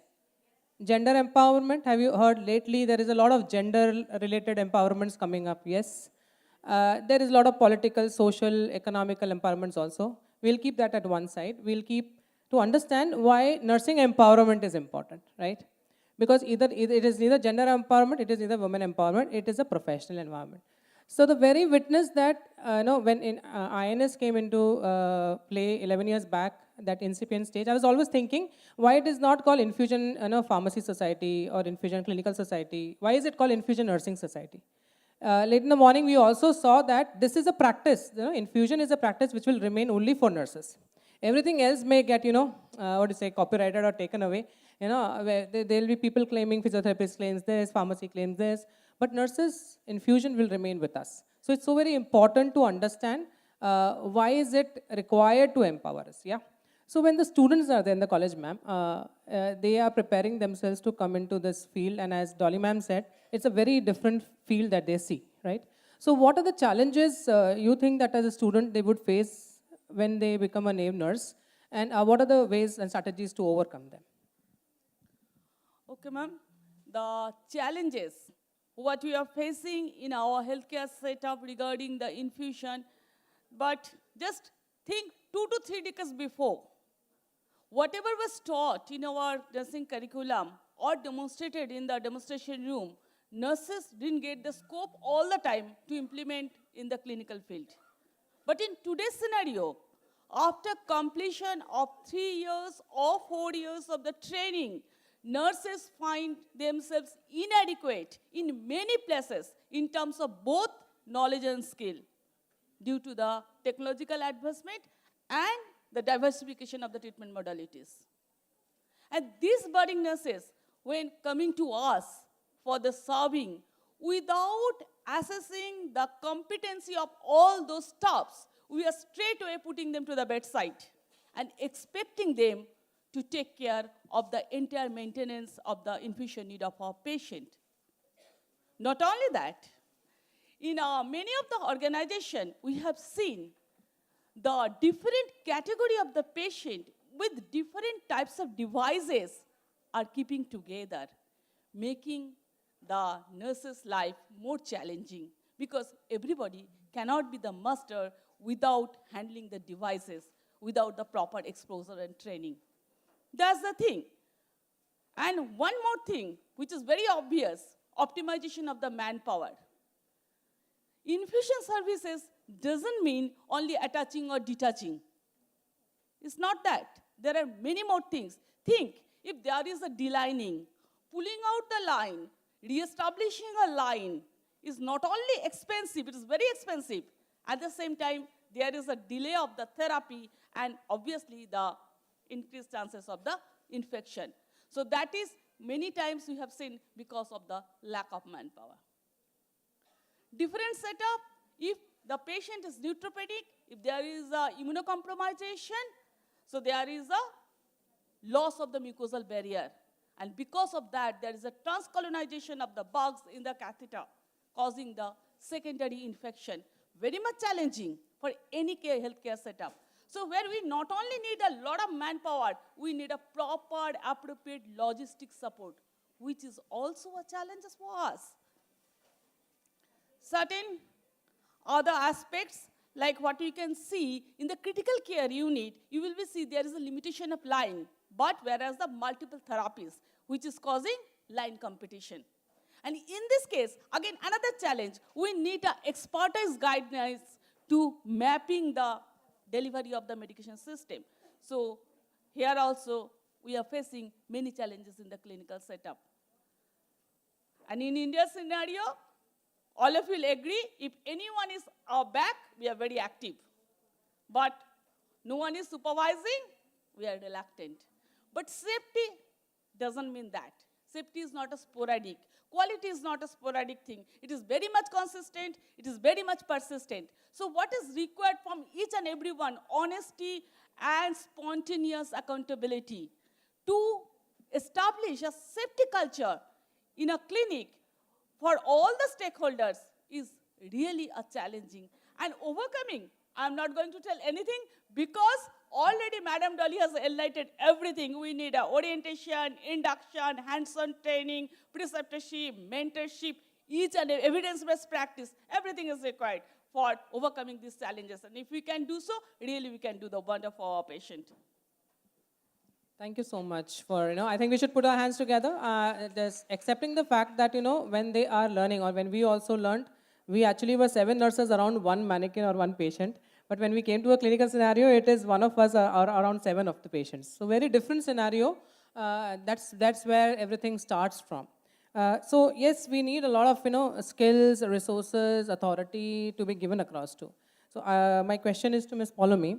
Administratively, what are the components of clinical inquiry on infusion therapy, and what is the significance of training, in empowering nurses?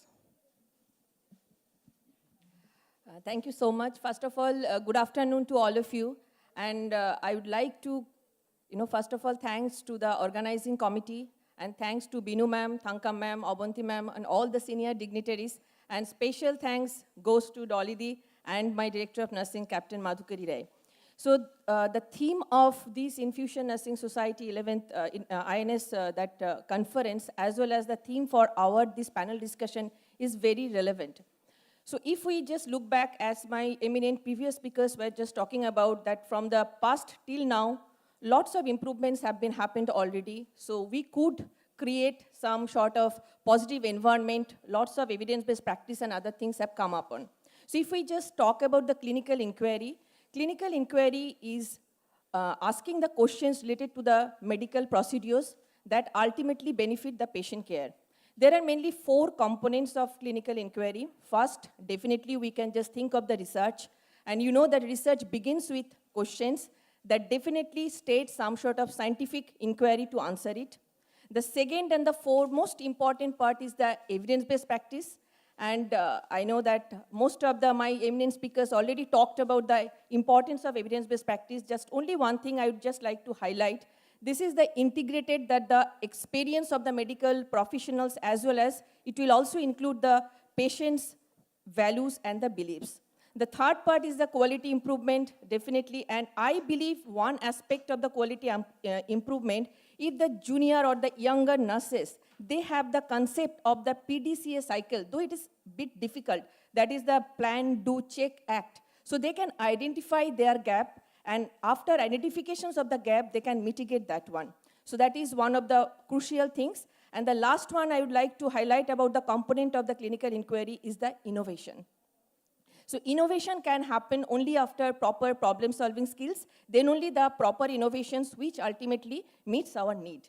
Now, the second questions that she talked about how the empowerment can be happened. So this is a very valid point. So Dolly Di and other eminent speakers already focused about different types of training. So training is one of the core principles to enhance all these things. So if we just think about the empowerment of the infusion services, that is a crucial part.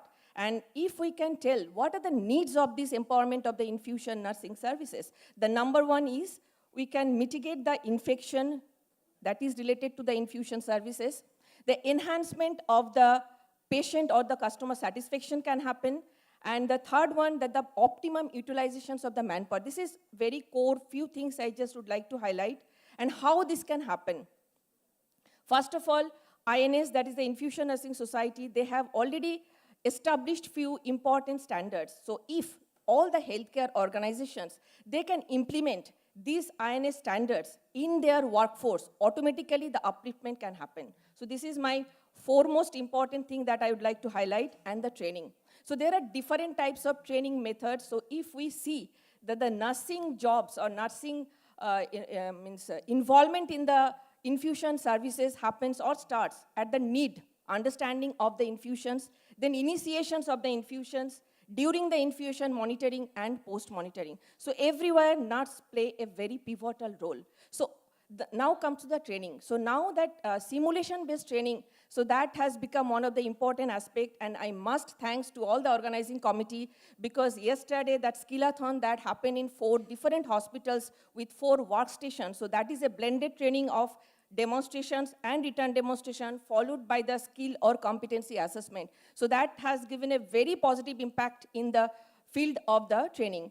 And lastly, that one more important aspect has come in the training, that is the empowerment of the training. So if we can empower, already you have empowered the trainee or the preceptor and preceptee to identify the need of the training, then accordingly they can provide the training. Lastly, I would like to highlight one thing. See, the training can be given, the demonstration-based and other things, but one important challenge is that as an administrator or as in the academic field, that how to change the behavioral aspect of the students. Like every staff or the students, they know the steps of hand washing. They know the 5 moments of hand washing. But what I think Shampadi was telling, behind us, whether they're following or not. So how that part, the behavioral aspect, the changes of the behavioral aspect of each and every individual, that is really a concern for all of us. So that only I would like to highlight. Thank you. Thank you so much. A vast elaboration in terms of the different areas on how training would really play a role. Yes, one thing is for sure. See, why do we wear a helmet? We wear a helmet because we know that if we have an accident and if it's an injury to the head, we don't cover the entire body and go, right? We only cover our head because we know that if head is injured, everything else can be repaired, you see. So consequences are very important to be told. I think one important element in training should be to make our student and staffs understand what can go wrong. We should start from there. You know, everything, all visual ways in which, you know, what is the most complicated thing that can happen if there is an infection, if the infusion is not done rightly, in between or at the end of the infusion, post going home also what complications they face. And then ALOS, you know, you need to understand and make them understand how much the patient pays, it bears on their pocket if days of stay is increased. So there are so many conflicts that way, the nurses are. How many of you can confidently tell a doctor that you have not washed hands, please don't touch the patient? Yes, very nice. So we can see, 25% of the team here doing it, and they are those seniors, who have built up the confidence. And I assure that who are not raised hands are still, started it, and, you will one day do it, right? So that's the day at which we'll be empowered to say that you are doing wrong. If the prescription is wrong, is doing wrong. So, Dr. Dipankar, here's to you, what are the ways in which empowerment from a clinician point of view can happen so that, the nurses really don't have to always depend to ask, and then, they can free-mindedly, do their execution and implementations. Yeah. Good afternoon, I think.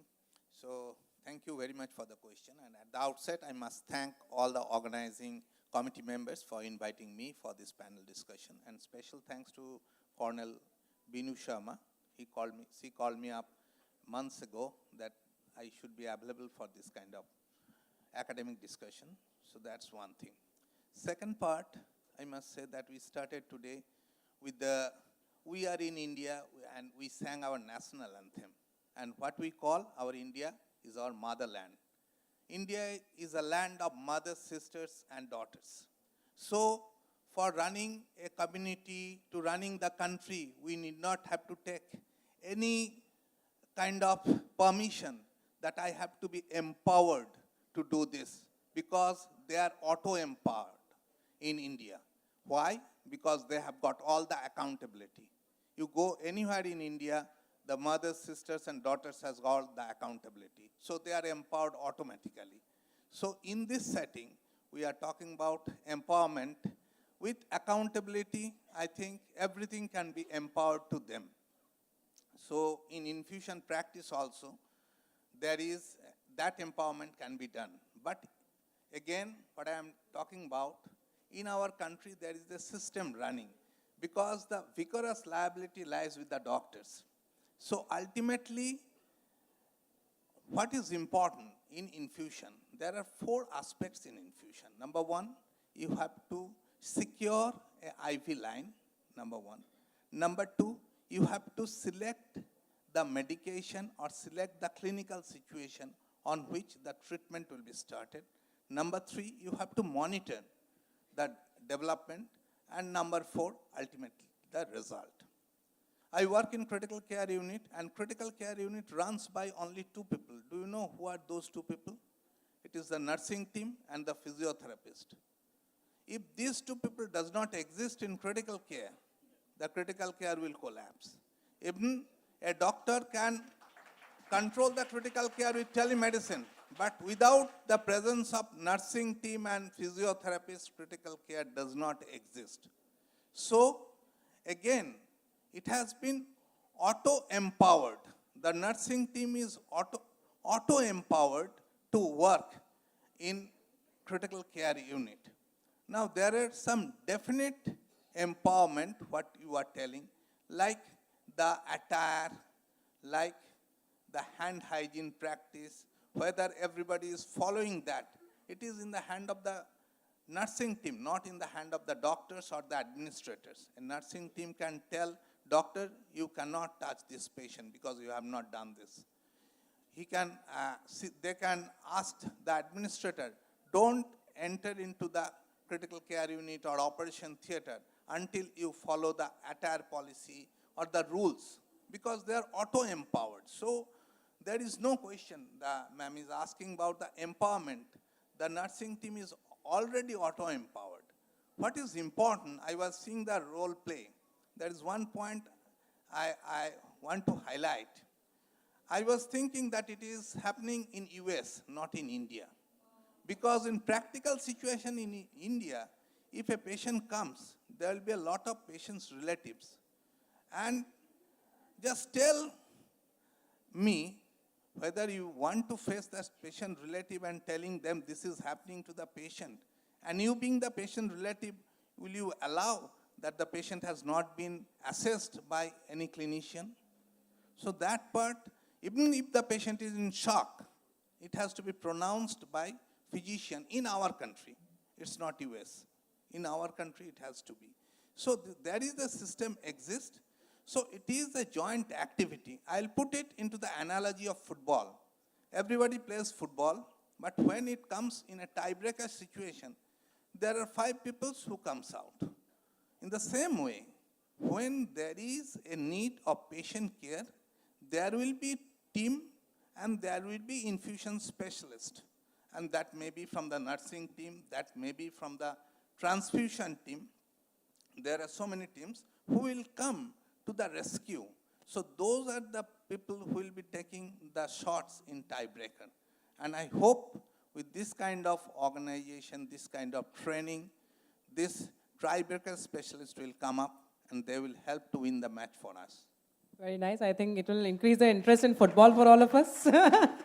Thank you so much, Dr. Ipankar. Yes, very rightly put. They are already empowered. What we need to understand is that we realize that this empowerment comes along with us, stays along with us, and passes down to the team and the generation that we are, handing along with. So the next question is, are you having the courage to tell your colleague nurse or a nurse leader, say it's your in charge, that something has gone wrong? Yes? How many of you raise hands? But there's a more hands raised this time. Wonderful, wonderful. So this is also another empowerment which all of us have to have, that in decision making we need to be very clear. There has to be certain no's, there has to be certain yes, and that's how we have to be understanding it, right? That this is our right to understand, not to go into something if we're not feeling okay with it, right? So we have to need to go about with. So pharmacy also plays a vital role. We are dealing with medications. We have experts who understand and who have studied medications for a very long time as an academics for themselves. So my question to Shruti is like, what could be the specialized programs and what medico-legal perspective that should be kept in mind? What are the new laws which are existing from the empowerment thought process, that we keep in mind to be, practicing safe? Good afternoon all. So first I would like to thank the INS committee members to give me a privilege to be part of this panel discussion, and a special thanks to Dolly ma'am, my chief nursing of the organization, to give me this platform to speak up on the empowerment of nurses in the point of view of pharmacy. So I feel as a clinical pharmacologist in my organization, nurses should be empowered fully for the patient care, because they are the forefront of in the patient care. And if you are empowered, if we empower the nurses, the quality of the patient care will be good. Now, for example, if I come to the prescription, I feel the prescription errors are first being taken up by the nurses, and they should speak up to the doctors that you have written a wrong dose, or you have written a wrong route. This medicine cannot be given as in this route. Secondly, the nurses should also go to the antimicrobial stewardship program. All organizations should adopt this, because we are now talking about antimicrobial resistance. Why? They play a vital role, because they should know the infusion rate of the different antibiotics and the drug-drug interactions of the antibiotic with the other drugs which is going on, so which can minimize the errors. So talking about the medical laws, the errors also abide by the medical laws, because if we give, so there are special medicines or high-alert drugs where we cannot, if we give in error in a different way, like if it is given, some of the drugs, if you give it intrathecally, and it should be given intravenous, a patient can die, which can be it is a criminal law. If the patient relatives sues a case, then the nurses are in danger. So these the nurses should keep in mind the infusion rate and how the administrations of the drugs are going on, especially for the high alert sedatives, as we deal with the narcotic drugs. So they should know the proper time and how much infusion rate we are giving, because we all know the narcotics, when it is a controlled substance, it is a sedative, and if it is administered and it is not monitored properly, a patient can die. So this is a point from my. Thank you, Shruti. So this brings us to the end of the panel discussion. Thank you so much, all the panelists, for your valuable time that you spent and the knowledge sharing that you have done on this platform. To conclude with, it's important that we provide access to our girls and boys, access to information, access to support, access to opportunity, and more importantly, access to formal and informal power. Very important to dissipate and give the power. And a very good afternoon. Thank you, Saino, and all the participants here on the stage as a panelist. It was wonderful. Each of you gave a wonderful presentation, and this particular track is giving us 6 resolutions that INS can take it forward. I think all the members here can pass it so that it can be added to the resolution. One is the infusion practice to be added as a specialization.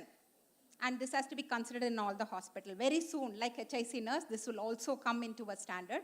And HIC nurses, we need to have an infusion specialist nurses, like a link team nurses. We should have some of them, not as a standalone, but a group of people who will be supporting these specialist nurses.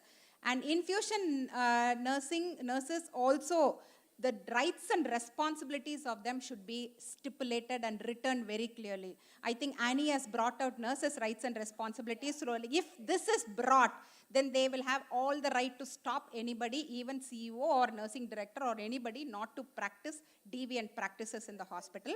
Skill lab is very essential, and OSCE stations, which can be part of hospital designing and infrastructure. I think this has to come as some of the aspects that everybody realizes that they have to be part of when they are building an hospital or introducing an hospital, either it's a brown or a other project.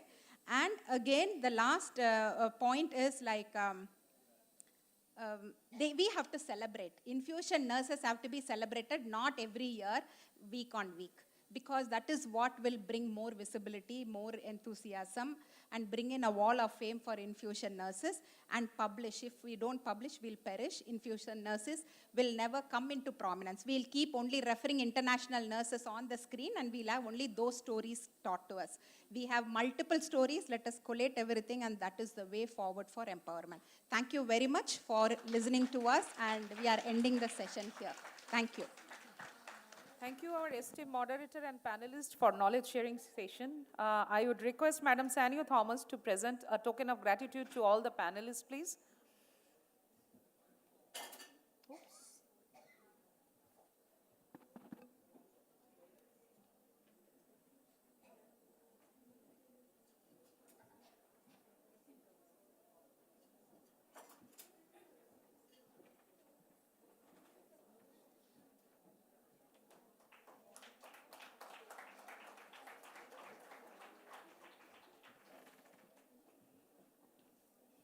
Thank you, sir. Thank you so much.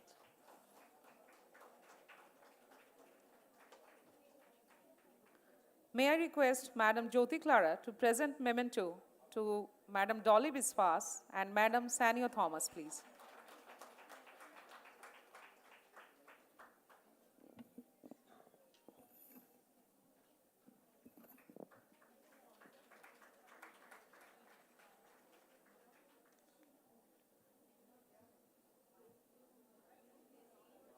May I request Madam Jyoti Clara to present the memento to Madam Dolly Biswas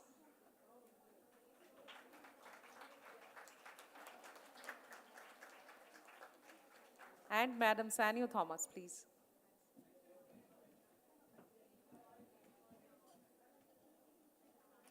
Thank you so much. Ladies and gentlemen, thank you all the panelists. Oh, sorry. And may I request Thankam ma'am to present the memento to Dr. Jyoti Clara, please. Madam, aap idhar se aa jaiye. Yes, thank you.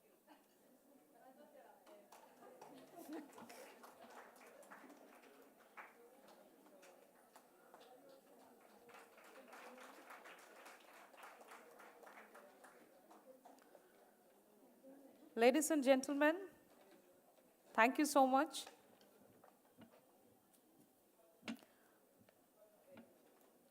Ladies and gentlemen, there is a small change of plans for right now.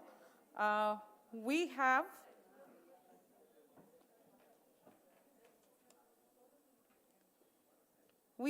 with us Dr. Mauro Picciruti from Italy, online with us. So we are going to postpone our lunch a little bit, maybe around half an hour. So we'll break for lunch around 2:15 to 2:30. He's online, right? He's not yet?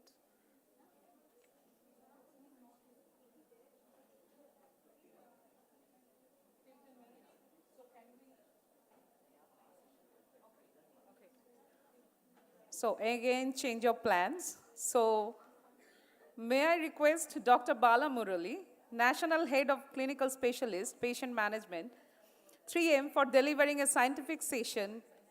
May I welcome you, sir, on the dais. Thank you so much.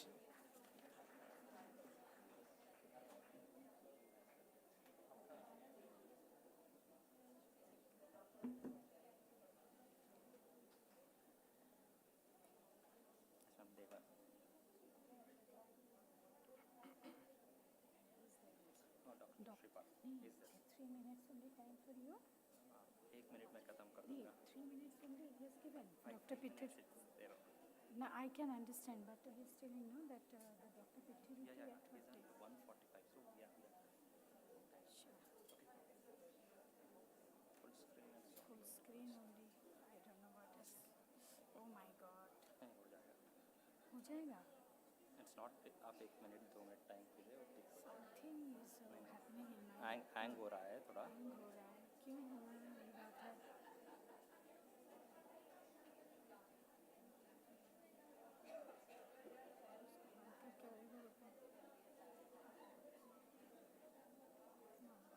Okay, close the program करके.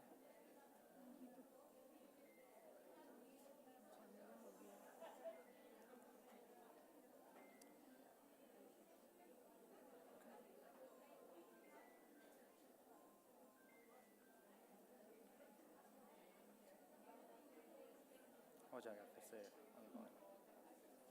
Hopefully it will come here. Oh, it is not giving opportunity to open. It is at here. The previous one is open now. You check. भाई साहब आप open कर सकते हो मेरा slide वहाँ से ओपन हो सकता है. मेरा स्लाइड वहाँ से. उसका स्लाइड तो है. आपने दिया उसको? दिया है तो देखिए. आ गया. Doctor Bala, come, come. Dr. Bala, come. You come here. Come here. Do it. Let's start. From your side, okay. Good afternoon, everyone. I know that you are all waiting for the lunch, but I'll also see that how active you are for the entire day session as well. So here is an open challenge for all the nurses who are sitting amongst us. Just be attentive. I'm going to test your short-term memory as well. We'll see who is the youngest in terms of their memory. So I'm Dr. Barmule. I come from 3M as a head medical specialist. Today I would be talking something interesting and a concept which we have designed known as 3M RISE. RISE stands for Rational Infusion Standards for Excellence. How it's going to help you and your patients is something which I am going to deliver in next 4 to 5 minutes. So in this room, I have so many nurses. If I look at around 400 nurses, can I ask from the group, who has not done the IV cannulation from this group? Anyone who has not done the IV cannulation? Okay, now the next question is, who has done the IV cannulation? Can you raise your hands? Yes. Anyone who has done more than 10,000 IV cannulation? Okay, good. 20,000? Okay. So that's where one of the most common thing a nurse would do in their life is IV cannulation. It is very close to their heart. And similarly, it is very close to the patient as well. Every patient would always think that, what would be the IV cannulation which I am going to undergo in an hospital? Their experience, they always remember. How many of you had an IV cannulation on yourself from the group? Okay. How was it? Was it good, bad, or it was exceptional? Okay. So that's the same experience the patient also would feel, the kind of experience you all have. So every IV cannulation comes with one or other risk, a risk of complication. As a nurse or a doctor or any healthcare professional, our responsibility is to reduce or elevate the pain as minimum as possible. So this RISE workshop would focus more on this. And if you look at globally also, there's a lot of IV cannulation happens. The moment you put an IV line, you'll feel one or other complication. What is the most common complication you see when you put an IV line? From the group?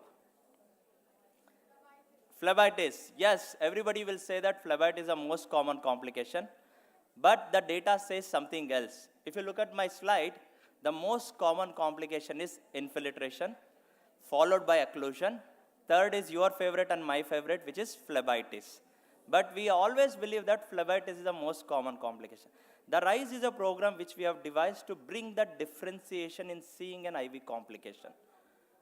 And also, you also manage, all the nurses manage, they own the medication delivery. Central lines are the most commonly used lines in the ICU. and this would also have equal challenges. And each central line increases the length of the stay of the patient in the hospital, and also it increases the risk of mortality. So what we have devised in RISE workshop is, for all the nurses in the hospital, how you can get a first stick success whenever you insert an IV line. That is the most crucial for any patient. A patient who comes to the hospital always prepares himself for the first prick. He'll give you the best cooperation for the first IV cannulation. The moment after 5 minutes you say that you are not able to do the IV cannulation, now he's very confident that you will not be successful for the second time also. So that was the psychology the patients would have. So our workshop would talk something on how you can get the first stick success. And the second thing is, the moment you get one line, how do you manage that line till the patient discharge? If you are able to do so, all the patients would be satisfied in the hospital. And that we want to bring through a program known as RISE workshop, Rational Infusion Standards for Excellence. So it is based on a concept known as Edgar Dole learning cone model, known by the Edgar Dale, which says that anybody who does an active learning, at the end of 15 days of an active learning, they'll remember 90% of their whatever they have learned. If they just do an passive learning, the passive learning is what is happening at this moment. I am delivering the talk, probably you might be attentive or may not be attentive. That is known as passive learning. Now I'll make all of you as an active listeners as well. This is my test to the entire group. I've been delivering this talk since last 3 minutes. How many slides I have covered, including this slide? Can anyone from the group? 4? 4? 5? 5. Okay, I'll just count. 1, 2, 3, 4, 5, 6, 7, 8, 9. So this is the 9 slides I have covered, and I'm very happy that at least 5 slides people have remembered, and somebody also very close 4 slides. And I don't know if I didn't get any answer, means I believe that my talk is like a passive talk. But this is what happens. At the end of 15 days, when I come and ask you, you will all say that I have covered how many slides now? 9 slides. So that is known as active learning. So we want you to be active by participating in certain things. That's what we want to drive it through a RISE workshop, where we set up these stations. People will come in batches, and we train them on the very crisply what are the key points. Similarly, you can look at, these are the stations on central line. People will come in batches. We talk about how a central line infection happens and what are the various techniques or best practices you can do to reduce those, with an hands-on training on the mannequin itself. Similarly, for the peripheral line, it starts from the insertion and maintenance. Once you learn, by active participation, at the end of 15 days, you will remember 90% of it. That was my quick talk, and the outcome what we are expecting is, in last 1 year, we have done 60 trainings of this in 60 hospitals. We have trained more than 10,000 nurses. I can proudly say that if all these nurses, if they have reduced 10 complications, 1 lakh satisfied patients we have impacted in the last 1 year. I want it to be an 1 crore. It is just an aim which you are looking at, but I believe that all the nurses would be able to do that in coming days. Thank you all, and this is my quick presentation on the RISE.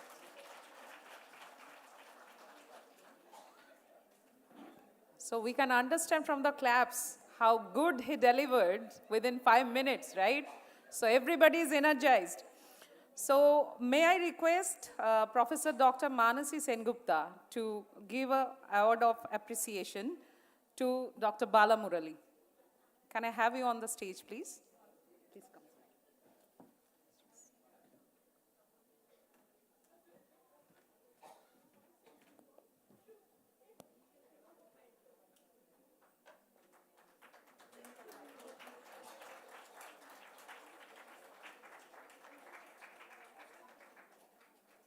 Thank you, Dr. Bala. Thank you, Professor Sengupta. Ladies and gentlemen, as we have discussed earlier, our lunch will be post this session. So we have a faculty all the way from Italy online with us. Ladies and gentlemen, esteemed healthcare professionals, welcome to this live session addressing. A critical aspect of our medical practice is difficult venous access. Today, we gather to explore and share insights into the challenges and innovative solutions surrounding venous access, a topic that holds immense importance in patient care. May I take this privilege to introduce Dr. Mauro Prituriti, Professor of Catholic University, Rome, Italy, for delivering this session. Thank you, Dr. Mauro, for connecting with us. For this invitation, I hope that you can see me, you can hear me well. Yes, sir. I'm going to share my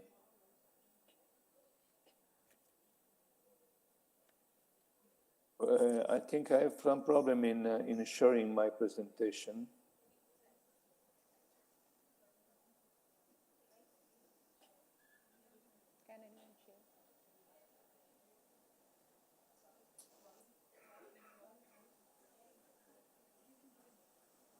Can you see my slides? Yes, sir, we can see. Okay. Can you see me changing the slides? Yeah. Yes, yes. Okay. So I will start. Thank you for this invitation. I will give a hopefully short presentation about the difficult intravenous access, which is something which happens every day. We have every day the problem of patients with difficult problems in cannulating a vein of the arm.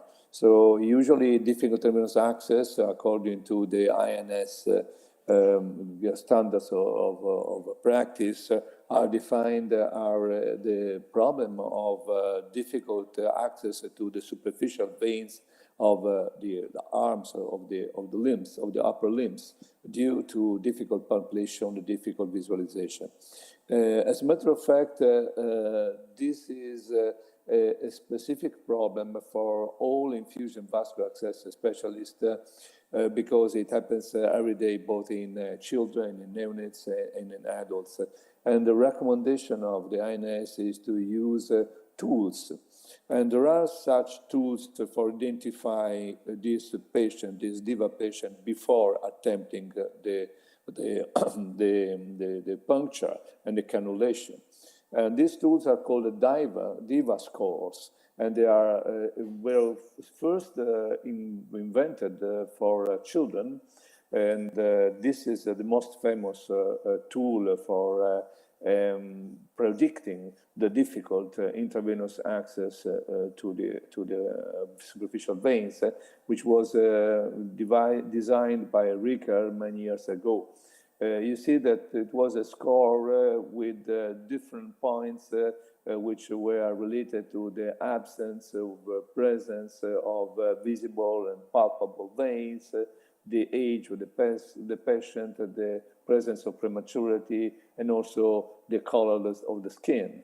Of course, the dark color of the skin, the premature, the lower age, and the absence of visible and palpable veins would increase the score, so that you will predict that the patient have problem. A more recent study by an Italian group, the Diapedo study, also will include more specifically these 5 items that you see: the age below 10 months, or the visible veins or the palpable veins, and the presence of prematurity.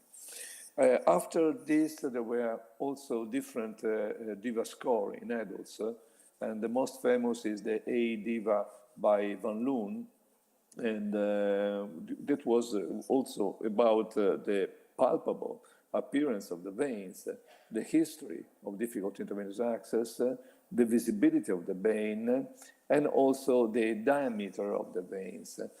This was also modified by Van Loon as an A-DIVA scale, but basically with very few changes in comparison with the old one. Probably the best score, even if a little more complicated, is by this Italian group, is the enhanced adult DIVA score, which takes in consideration the past history, the presence of exploitation of the vascular veins due to previous chemotherapy or drug abuse, the presence of neurovascular disease, the color of the skin, the fragility to also the skin, and the being the patient obese, and obviously visible and palpable veins. What is the management of DIVA? First, after identifying DIVA, we should use some techniques which may help us in finding and puncturing and cannulating the veins, the superficial veins. In a pediatric patient, there is a strong recommendation of the INS to identify this pediatric patient with a DIVA score, and then utilize those technology which may improve insertion success. And the insertion success is particularly important the more the child is close to be a neonate or a toddler. Neonates and toddlers and small infants obviously will have a rate of DIVA and the DIVA score which will be completely different from older children.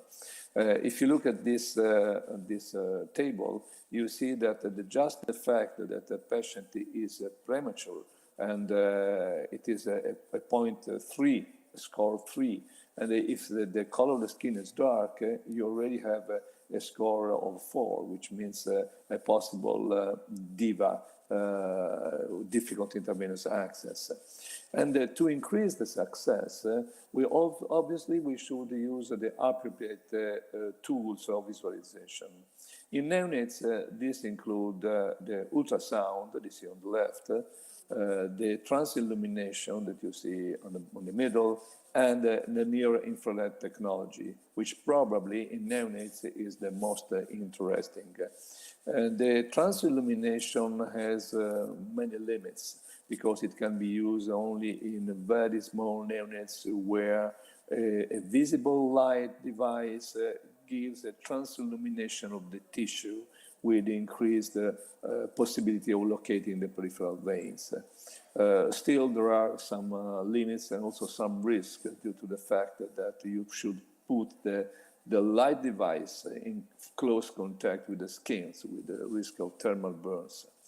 The best, probably the best way to visualize the superficial veins of neonates is the near-infrared technology, which is not in transillumination, but is a special device which include both hands-free and devices as the helmet that you see here, or special devices.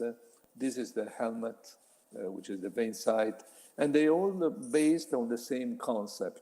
There is a special wavelength of 760 nanometer, which is specifically absorbed by the deoxygenated hemoglobin, which means that it is specifically absorbed by venous blood, so that you can detect where the vein is, because you see the absorption of this wavelength where there is blood flow of venous blood, of the desaturated blood.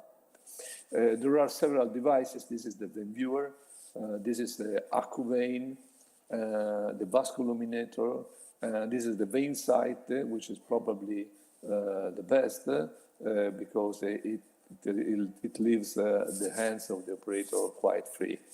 And there are many papers, specifically in the children, which say that this near-infrared technology is particularly effective where there is a dark color of the skin, or when there is a problem such as obese children.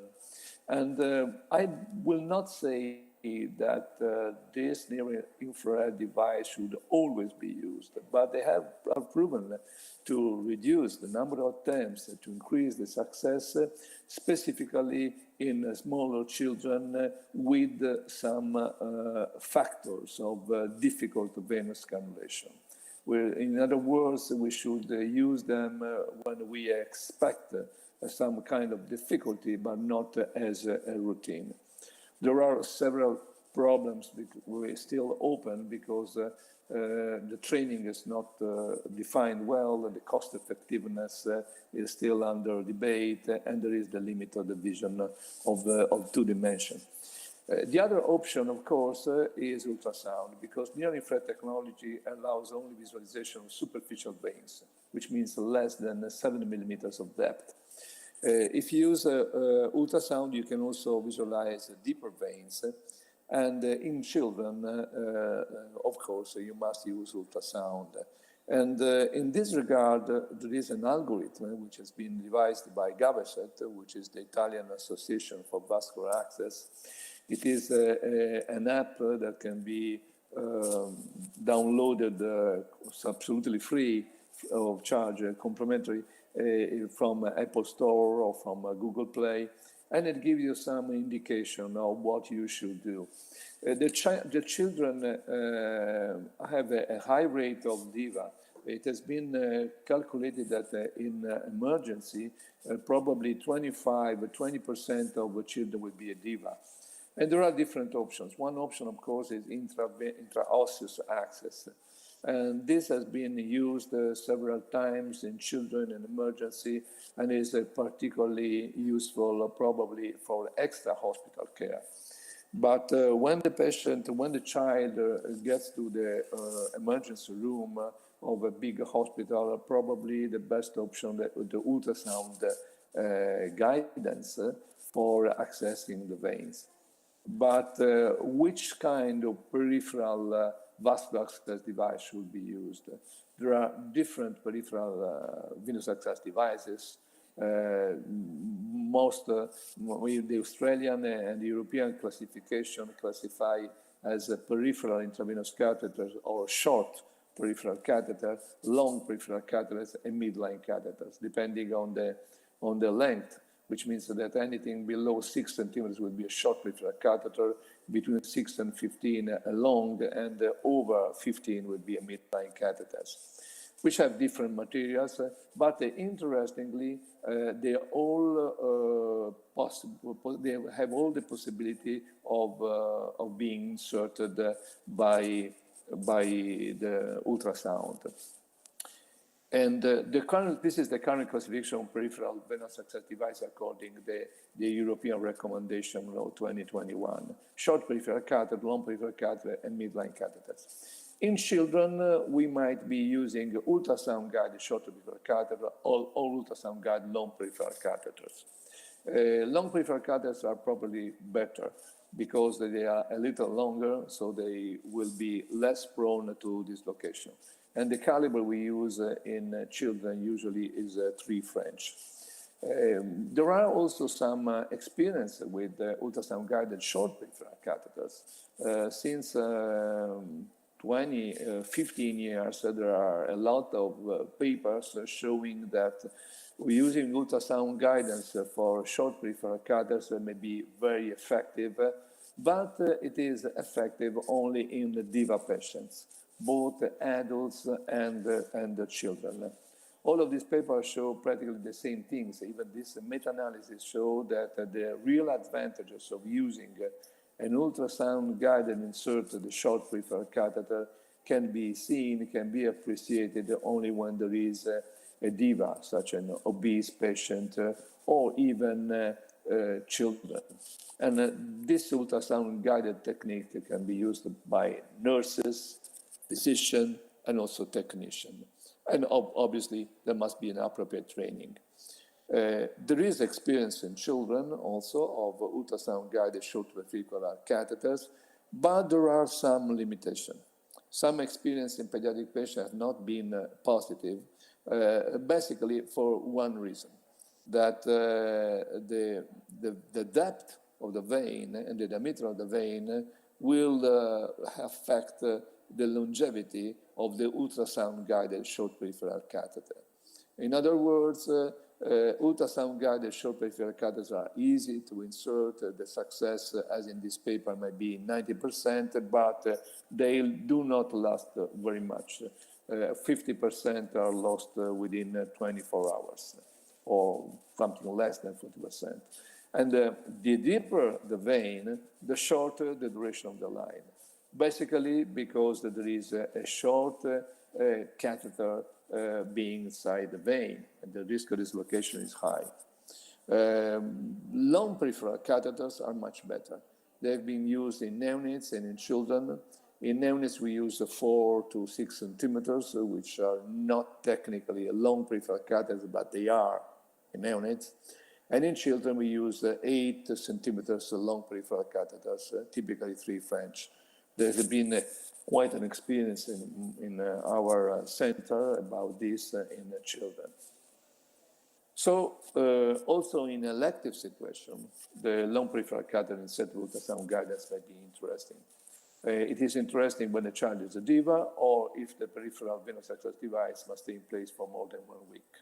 This is again the DAV Expert app, which gives an idea that the 2 factors which will push to the use of long peripheral catheters inserted by ultrasound are the presence of absence of a diva state, and the length of expected of duration of the catheter. In adults, there is not big experience about near-infrared technology in adults, but most patients with a diva should use ultrasound. Ultrasound either with the short peripheral catheter or with the long peripheral catheter. As well expressed by the INS standards of practice, inserting long peripheral catheters may have some advantages because there is a reduction in the catheter failure rate because a bigger portion of the catheter is inside the vein, and thus the risk of dislocation is minimal. The best document that you can relate to is the European recommendation for the proper indication use of peripheral venous access devices. And when the recommendation about insertion in adults, they clearly state that in diva patients we should seriously consider the ultrasound guidance. And in particular, that long peripheral catheters, longer than 6 centimeters, are the more appropriate in diva patients for this purpose. And the emergency room problem is also for adults, not only for children. In adults, there has been found that probably 11–12% of all adult patients which come to the emergency department are diva. And in such case, to use a central line, it is a maneuver which is less safe, more expensive, and potentially associated with complication. There are central lines such as femoral inserted central catheter or central inserted central catheters which are inserted in emergency department, but the ultrasound guide placement of a peripheral rather than a central line is obviously more rapid, it's safer, and more cost-effective. And there are many studies showing that. These are one of the first studies by Michael Blevas. Many of these studies show that ultrasound-guided short peripheral catheters may be more rapid and more successful than the insertion of central venous line in emergency. And especially, they might be safer. And if you implement a policy of inserting short peripheral catheter by ultrasound, you may reduce the need for central line, both in emergency department and in ICU, with the increased satisfaction of the patient. And there are also some problems for the ultrasound-guided insertion of short peripheral catheters. For the reason which I also mentioned for pediatrics, to use in a short peripheral line by ultrasound is something which can be very successful, but approximately 50% of these lines will fail within 24 hours because of dislocation. And the deeper the vein that is accessed, as already explained for children, the shorter the duration of the line.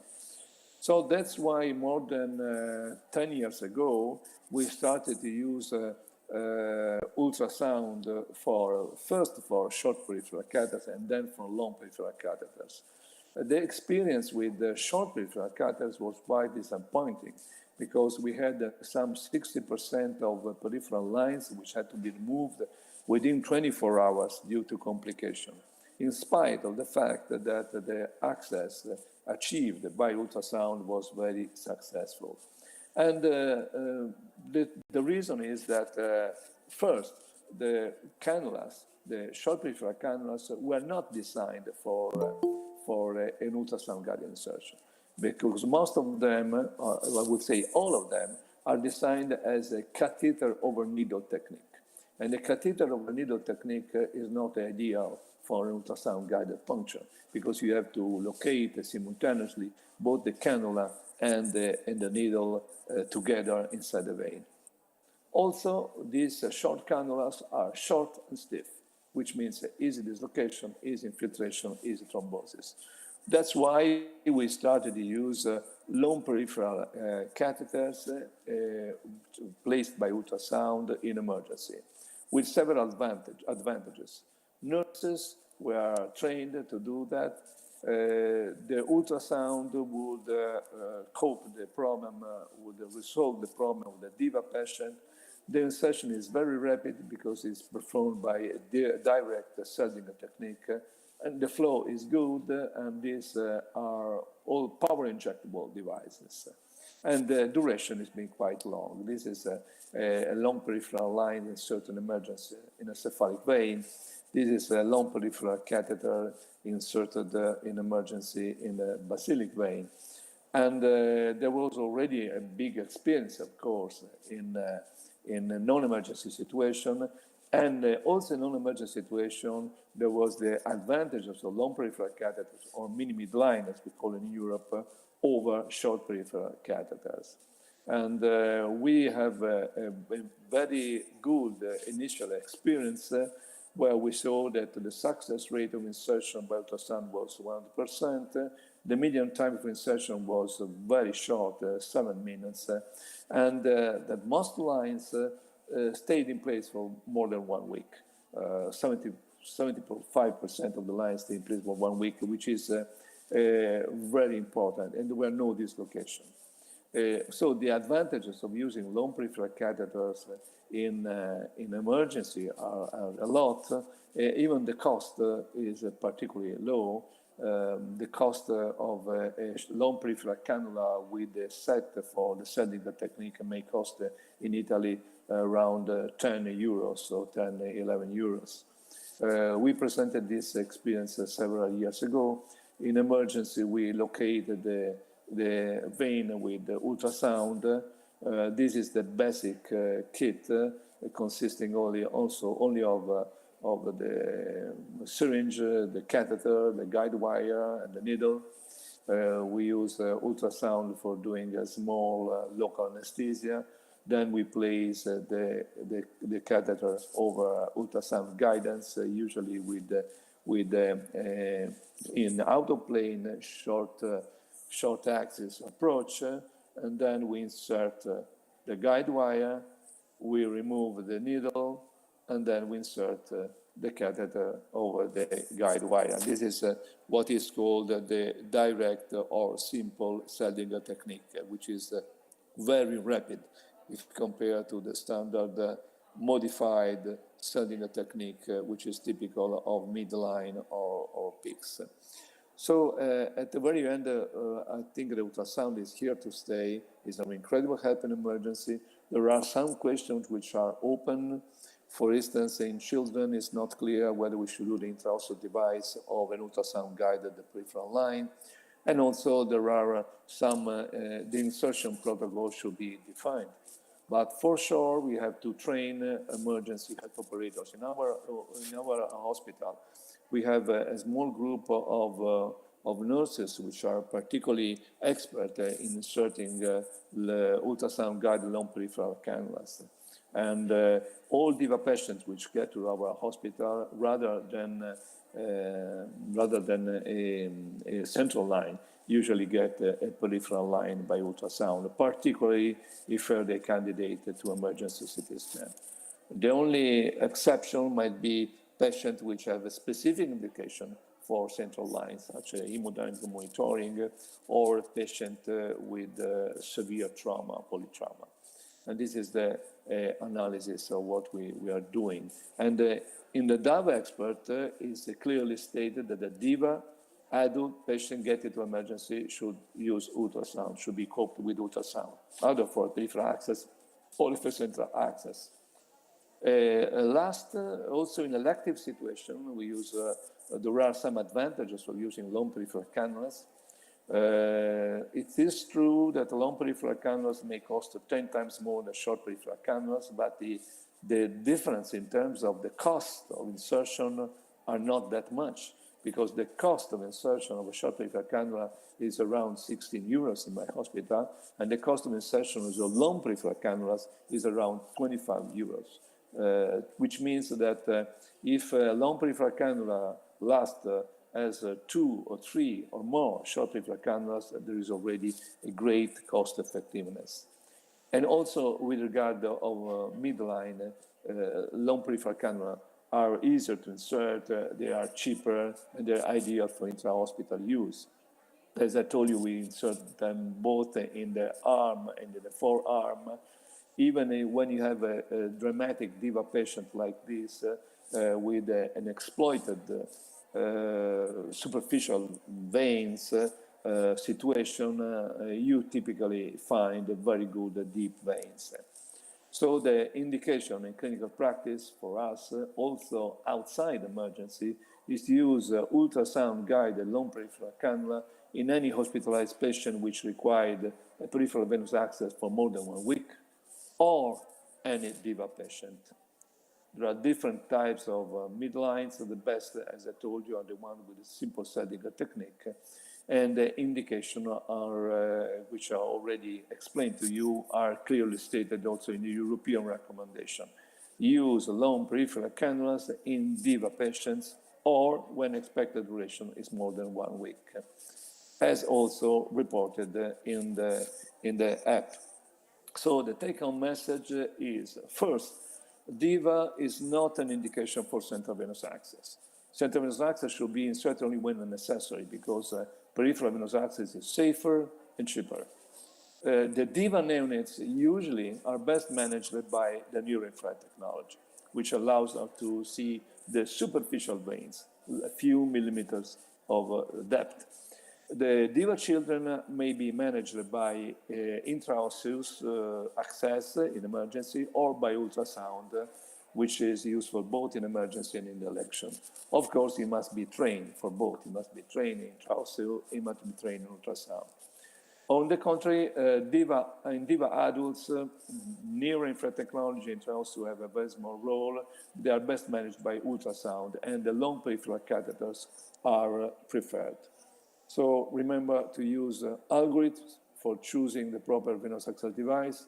Use DIVA scores for identification of patients with expected difficult vein function, and also train all vascular access specialists as recommended by INS in the use of visualization technology. Remember to check out and to download the app, which is in English, the DAV Expert app for your smartphone or your tablet, and please check the European recommendation on peripheral venous access device, which is very important, very complete evidence-based document. Thank you very much for your attention. Thank you, Dr. Morrow, for sharing your knowledge and thoughts on difficult IV access. I'm sure our audience has gathered all the valuable points from your talk. So if you have any question, please get back with the Polymed team. They are going to clarify whatever doubts you have. For now, may I take this privilege to thank you, Dr. Morrow. Thank you for your time, sir. So before we break for lunch, just one small announcement. There is an interactive quiz on peripheral infusion therapy. So please visit 3M stall in this floor and scan your codes and then participate. Winners will be given an award tomorrow. So we have lunch break right now. So it is 2:15 right now. We will be back at 2:50. So please enjoy your lunch and do not sleep over. Come back soon. Thank you so much. Thank you.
വരങ്ങ് മാറി നിൽക്ക്, മാറി നിൽക്ക്.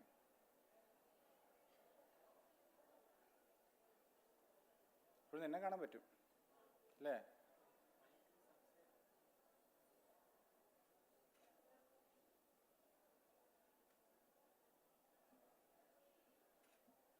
മതി മതി മതി.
know that we tend to lose things like that, no?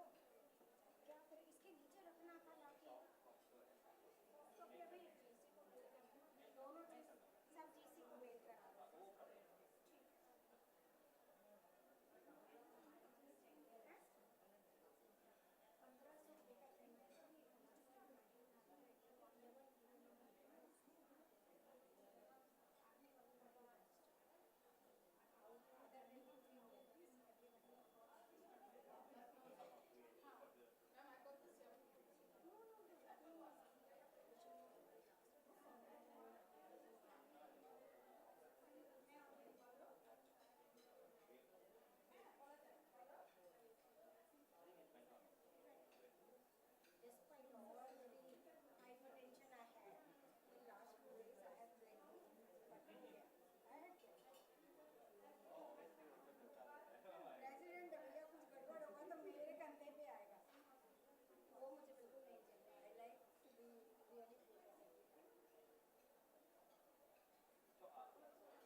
think you can tell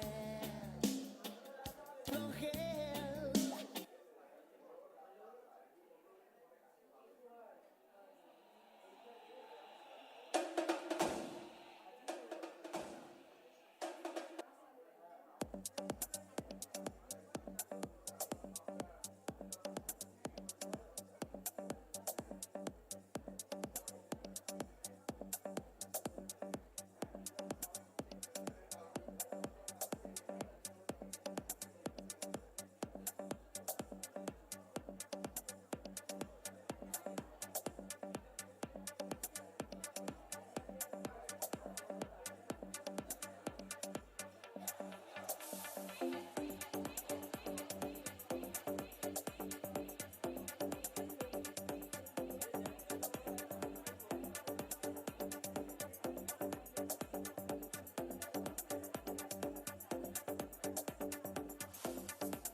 ঠিক আছে?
इसको क्या करे? ना,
A very good afternoon, all of you. I want you guys to settle down in your chair, please. Before we start the program, may I request the presenter for the papers from Sakra Hospital, AIG Hospital, and KDH Hospital to contact us over here so that we can download your PPTs in the system. Sakra Hospital, AIG Hospital, and KDH Hospital.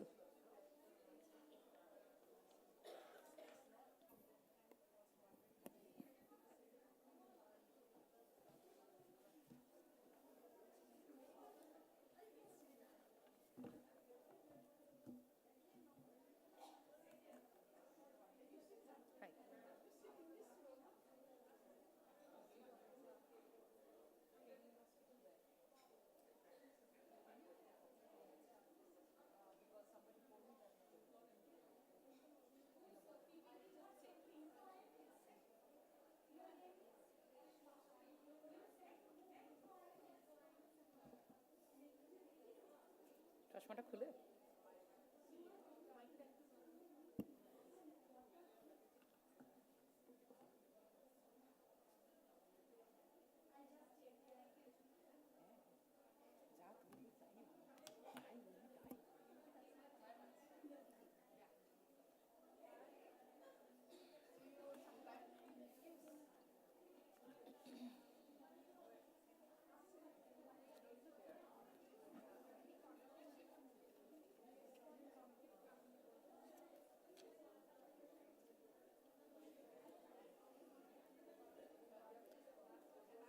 May I request all the dignitaries to be seated, please? Dr. Jangpura? না না এখন তো আমি ইয়েকে দেব শ্রীপাল doctor শ্রীপাল হ্যাঁ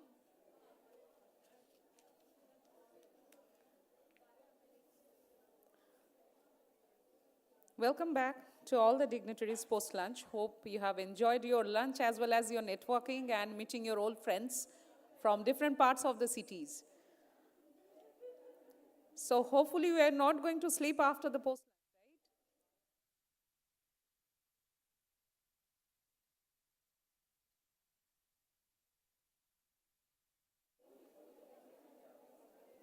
Hello? Okay. May I request, or rather take the privilege, to call upon Dr. Shripal Kuvadia, Medical Affairs Manager, BD India, to deliver the scientific session. Thank you, sir. Thank you for coming.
Good afternoon, everyone.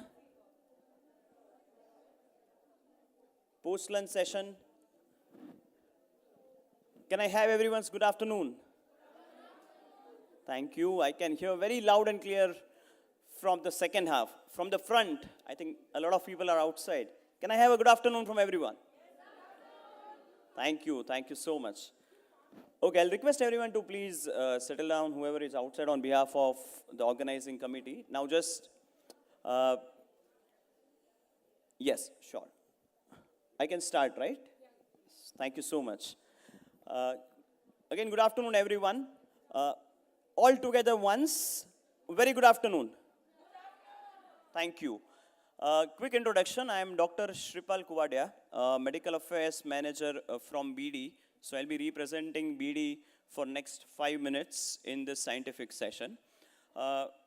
Again, on behalf of BD, I would like to thank entire INS organizing committee, governing council, respected dignitaries, and all the guests who are present here for allowing this spot for this particular scientific session.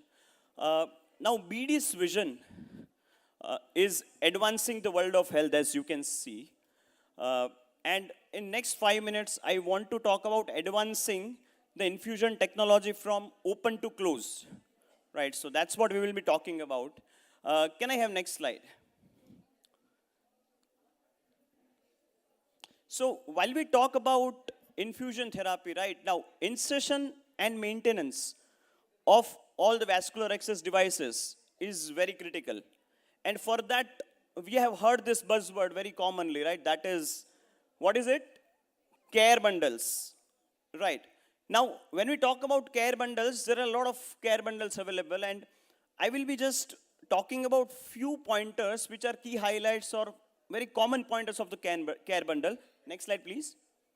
Now, on the left, on this particular slide, you will see the behavioral components, which are mainly related to the practices that we do, right? It can be hand hygiene, it can be proper selection of site, it can be preparation of the site. But the last two which you can see are technological component, right?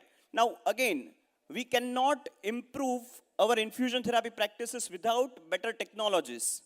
And that's why you can see closed needle-free connectors as well as pre-filled flush syringes. And in instance of BD, you all know it by BD positive flush and BD Q site. So I'll be talking about why BD positive flush and BD Q site. Why did we come up with this? Why closed infusion? You all know, right? Because we talk about patient safety and healthcare worker safety. Whenever you all access the IV line, whether it is the peripheral or the central line, we talk about needle stick injury prevention as well as infection prevention. And that is what brings us to BD positive flush and BD Q site. And I take pride in calling it out that we are the market creator, or we are the practice creator for closed connectors and closed infusions and pre-filled flush with BDQ site and BD positive flush. But till date, we have not received a single complaint about it. So that's what makes us very special, because all of you have been using BD positive flush and BDQ site, right? Moving next. Now, when I talk about BD positive flush and Q site, sorry, I think this is wrong slide. One slide back, please. When I talk about BD positive flush and Q site, we talk about that we should use these closed infusion system technologies, but why should we use it? Right, so I'll just spend 1 minute on this particular slide, where we are talking about a Dr. Victor Rosenthal's study, because we are clinicians and we will not practice something unless and until there is evidence. So it's a very huge slide, but I will just focus about the key outcome from this particular slide. What are the special points? First one is randomized control trial. This is randomized control trial, what we call, it sits on very top of the evidence pyramid that is there, right? That's what makes it very special. Second one is that it is done in Indian continent, in two of the Indian hospitals. And what was the outcome? So in this, the study group was pre-filled flush as well as closed needle-free connector against the open ports versus the manual flush. And what is the outcome? On the right, you can see, we measure outcome in two parameters, right? One is clinical improvement. So we could see that, 67% reduction in the CLAPSI rate that was observed. That is a clinical outcome of using a closed needle-free connector and pre-filled flush. And the second one is cost effectiveness. Now that comes very naturally, that there will be additional cost which is involved with technological upgradation. So again, if you weight it with the CLAPSI improvement, then overall with each $1 invested, the overall saving was $124.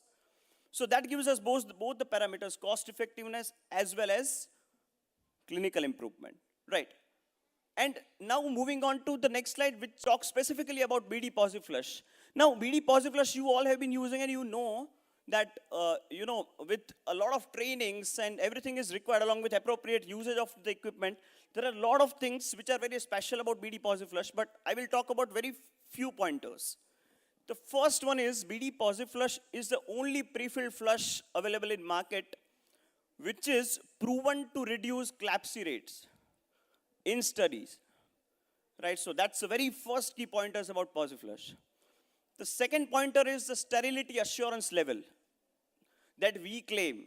Right, now something that is documented that our sterility assurance level, for easy understanding, it is 10 raised to minus 6. That means for every $1 million, there is probability that probably one unit might be non-sterile. So that is something that we are claiming, that is a sterility assurance level. Right, and my third point is that we have a 3-layer rubber plunger which provides protection against reflux from any kind of medication or the blood. So these are the 3 key pointers about BD Positive Flush. Now again, you have been using Positive Flush and I could see smiles on many of the faces when I was talking about Positive Flush, right? So along with Positive Flush, we talked about closed needle-free connector in our previous slide.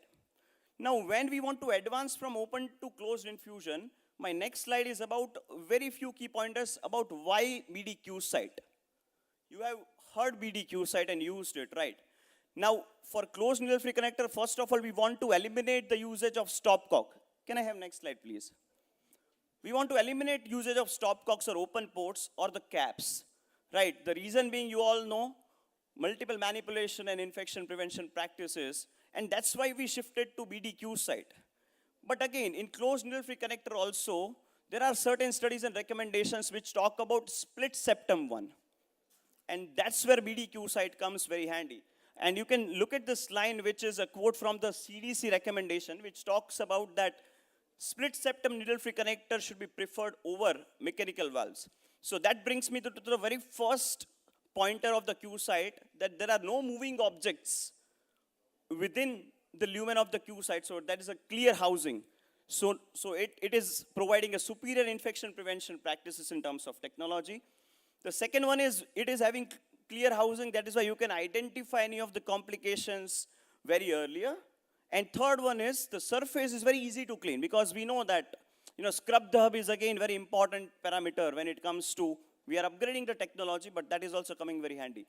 So it is a very, very smooth surface that you all must have seen. It's very easy to wipe the surface with the isopropyl alcohol. Right, so these are the key pointers which we talk about when it comes to the closed needle-free connector, BDQ site in this particular sense, and pre-filled flush syringes in terms of BD Positive Flush. So BD has been innovator. It's a 125 years old company, and you know that we have created market worldwide for this particular 2 closed infusion system products, and we will continue to do this in upcoming years as well. And as it is said, there is a quote in Sanskrit which says, Vidya viniyogad vikasa, which means that learning through application of knowledge. So we don't just leave here with the new technology. We have helped thousands of nurses and doctors how to use this particular technology and to help them gain the knowledge around what are the recent recommendations around closed infusion systems. That's it. Look forward to many more technology, and thank you for providing this opportunity. Thank you from BD. Thank you.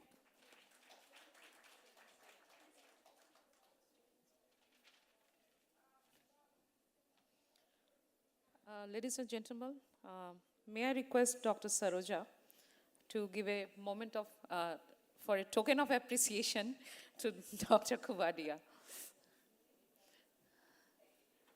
Please, sir. Yes. Thank you so much for your presentation, sir.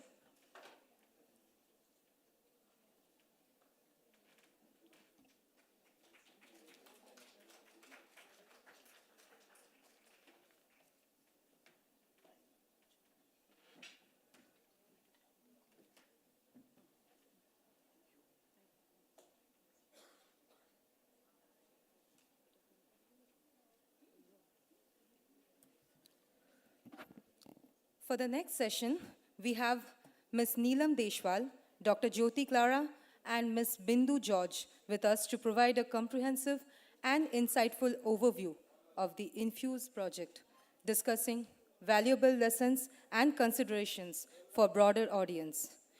Ms. Neelam Deshwal is going to speak about an auditor's perspective, Dr. Jyoti Clara as an assessee of group hospital nursing, and Ms. Bindu George as a CNO from a hospital.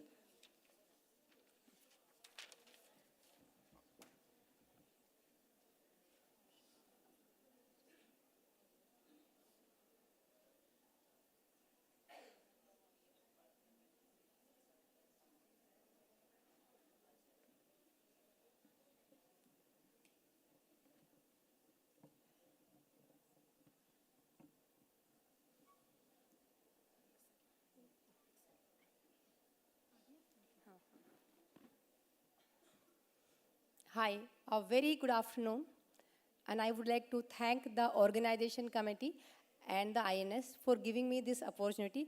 I have been given only, I think, 8 minutes, and I have, I will take 8, ma'am, and 40 slides. So I will rush, but I will definitely make sure that whatever important point as a nurse you should know, I will focus on those points. So in a complex healthcare environment, it is imperative that nurses provide safe infusion care because 100% patient who are admitted in the hospital need infusion therapy. So even INS remain focused on how best to deliver patient-centered infusion care. And we have implemented Infuse quality improvement project in our 2 hospitals. There were a lot of learning, and I'll be sharing those learnings. The main objectives are to provide safe infusion care, to prevent complication, to implement the standards of infusion therapy, and to learn how to deal with the infusion therapy patients. Now we had 2 committees in the hospital, but we added 1 more as the INS committees. The member worked very hard to implement the infusion standards. Here I will spend 2 minutes because this is important. We have actually developed the SOPs on 8th chapter of INS, and I just would like to say first chapter was general organization policy. Here we have actually formed the infusion team, identified their responsibility, and there was a competency validation.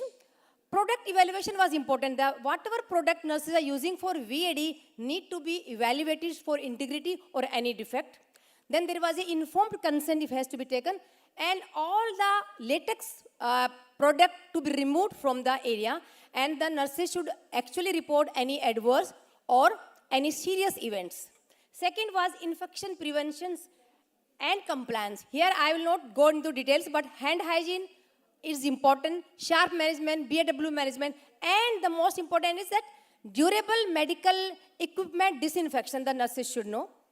Third was VAD placement. Here the planning is important. The nurses need to plan, look for patient need, treatment, and the duration of the therapy.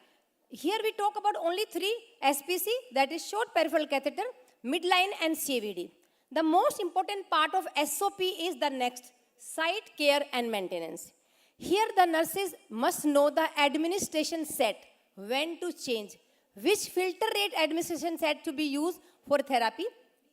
There has to be transparent dressing, flashing and locking is important, and they must see that they have to assess the site for any complication. The next is infusion-related complication. Here we talk about the actually prepared immediate use of the administration drugs. Next is other infusion-related processes. Basically, here we talk about intraspinal management and care of the devices. Here I just want to share that the nurses should know 0.2 micron filter rate to be used for intraspinal devices. Other infusion therapy, we talk about transfusion therapy, anti-neoplastic drug therapy, and all that. So this is the infusion team which we have made in our hospital, and this is a member of that. I'll not go into the details. What we did, and what is important for you to know, that we have modified the document first to implement the Infuse. And this document is called Devices Insertion and Management Care Tool. It has 3 parts. The insertion, what nurse you should know before insertion, how do they monitor during the cannulation, and that if there is a complication, what they should do it. These are the safety, and we have added this all into our documentation in our manuals, and then even the VIP scoring, visual infusion phlebotomies, is documented in our all nursing flow sheets and the care sheets. we have developed, and the competency assessment done for the nurses annually, and they are privileged accordingly. This is the competency assessment which we do. They are just the glimpses of the meeting. So we developed INS champions, and the area divided to them. Accountability is fixed. Unless you fix the accountability, no one is going to, work upon. So we had a training provided, and there was a spot audits. And I personally used to take meeting of all INS champion weekly just to see the compliance or the performance of the people. They're just the glimpses of training. 31 nurses have undergone that certification program for IV cannulation. The best part, the success story of Infuse was that we made patient as a partner, involved them in a care, educated the patient. Firstly, what we have educated that we have asked the patient, we have informed the patient what is infusion therapy, what are the benefits, and what complication they should report. And they also need to see the nurses are doing hand hygiene. And the most important was flushing and locking. If the nurses do flushing, they forget locking. So we have educated our patients to look for that. And that was a success story for us, that we could improve the compliance.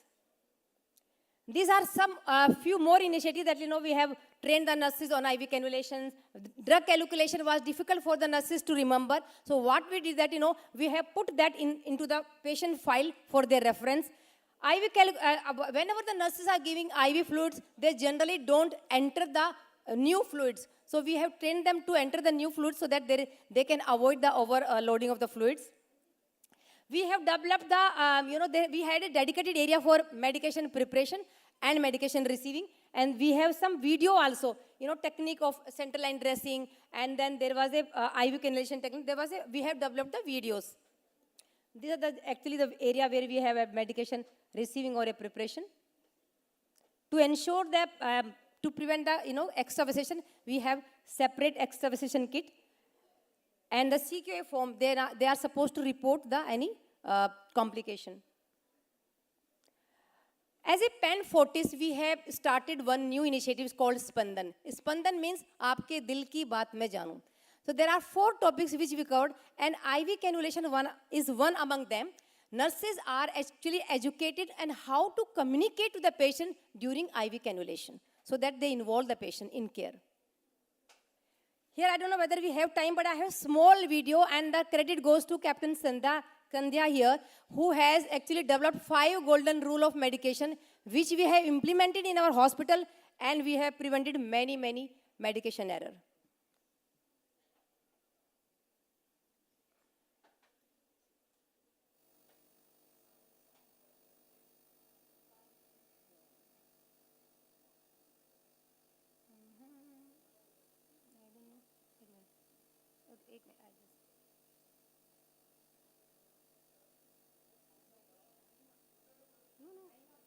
I don't know why the sound is not coming.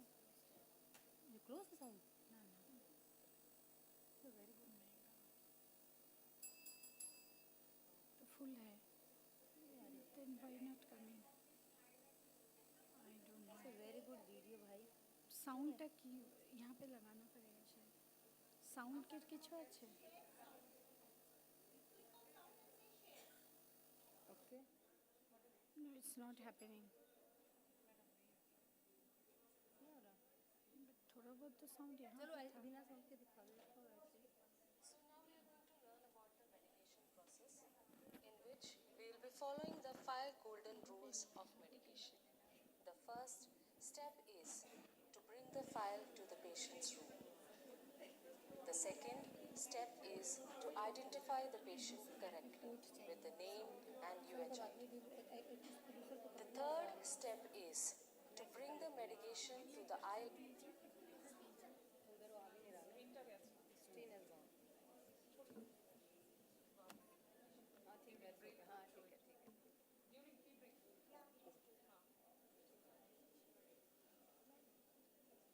Okay, that was a very good video. We can show later. So I just want to share that the quality improvement project we have done during the implementation of Infuse, which was actually to reduce the incidence of phlebitis from 6.8 to 2.4. And I will not go into details, but I would say that what we have done to implement, to reduce that. Definition I'm not going to speak about. Aim statement also I will skip because of time constraint. Objective actually was to investigate the number of PIVC related phlebitis incident reports and assess the risk factor that are contributing to the development of phlebitis. By Jan, it was a 3-month project. So we have included all the patients ICU in the ward who had the IV cannulation. And if you look at the data, we had in 3 months, there was an increase in phlebitis from 6.8 to 6.9 and then 6.8. So what we did that, it is just a graphic, we had 322 phlebitis, that is, one is early sign of phlebitis, which is VIP1, and there was 7 VIP2, and 341 and 320 in all these 3 months.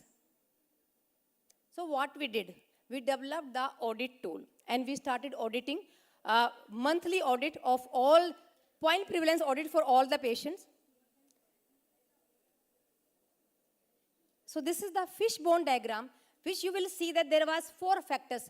People-related factors was that nurses actually did not know how to observe the early sign of phlebitis and where to report. They were in hurry. They were in hurry, and so they did not observe. Then there was a process-related. The maximum phlebitis was due to improper use of actually IV cannula. Everybody was using 22 cannula for all category of patient. So that was the main reason for leading into the phlebitis. Then there was no expert team actually available. So these all factors contributed to phlebitis. So what we did, we started training to our patient, to the nurses, and I started doing the more frequent audits. This is PDCA actually, but I'm not going to the details because of time strain. She is standing on this thing, finish fast.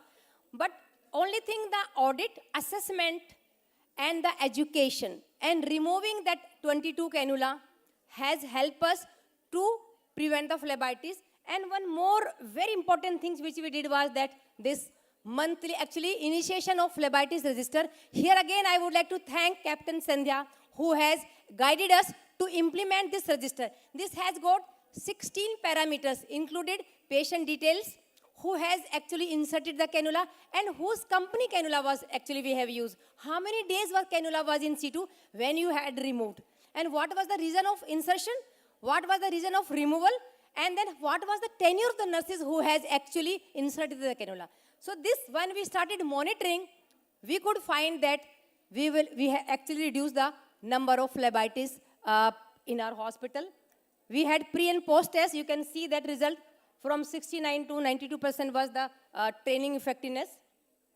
And we implement the PIVC bundle for their reference. That is also second part of, we have taken initiative to reduce the phlebitis. If you see the graphic, from 84 to we have gone to 90 for the hand hygiene compliance, even number of blood stain, the IV cannulation from 88 to the 94, and IV cannula intact dressing from 85 to almost 100%.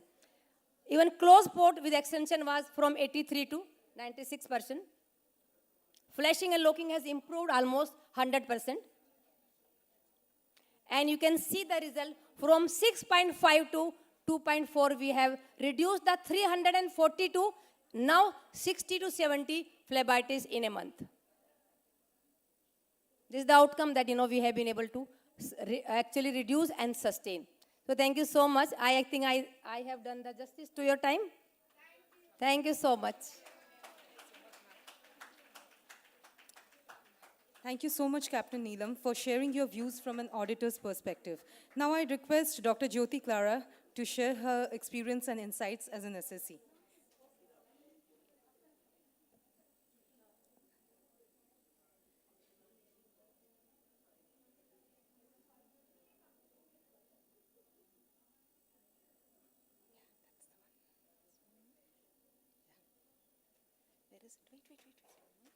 It's not the one.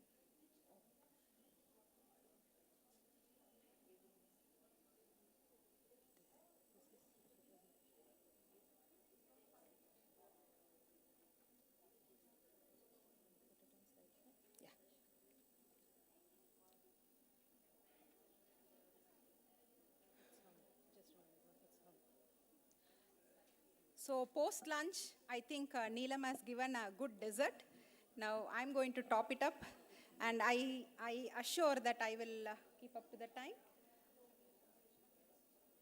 So what I'm going to present here is how, as an organization, as a group, we had taken Infuse as one of the important strategic move for 2023 for us. So we budgeted in 2022 because it is associated with cost. So it was in the nursing budget and it was approved by the management, and we started preparing. So thanks to 3M team and also the INS team who has helped us. And these are the 5 hospitals where we had taken Infuse forward. This is a leadership. See, unless it is budgeted, approved by the leaders and supported by the leaders, because it is just not nursing. We need to have support from medical, we need to have support from operational team and non-clinical team. So the approval was taken.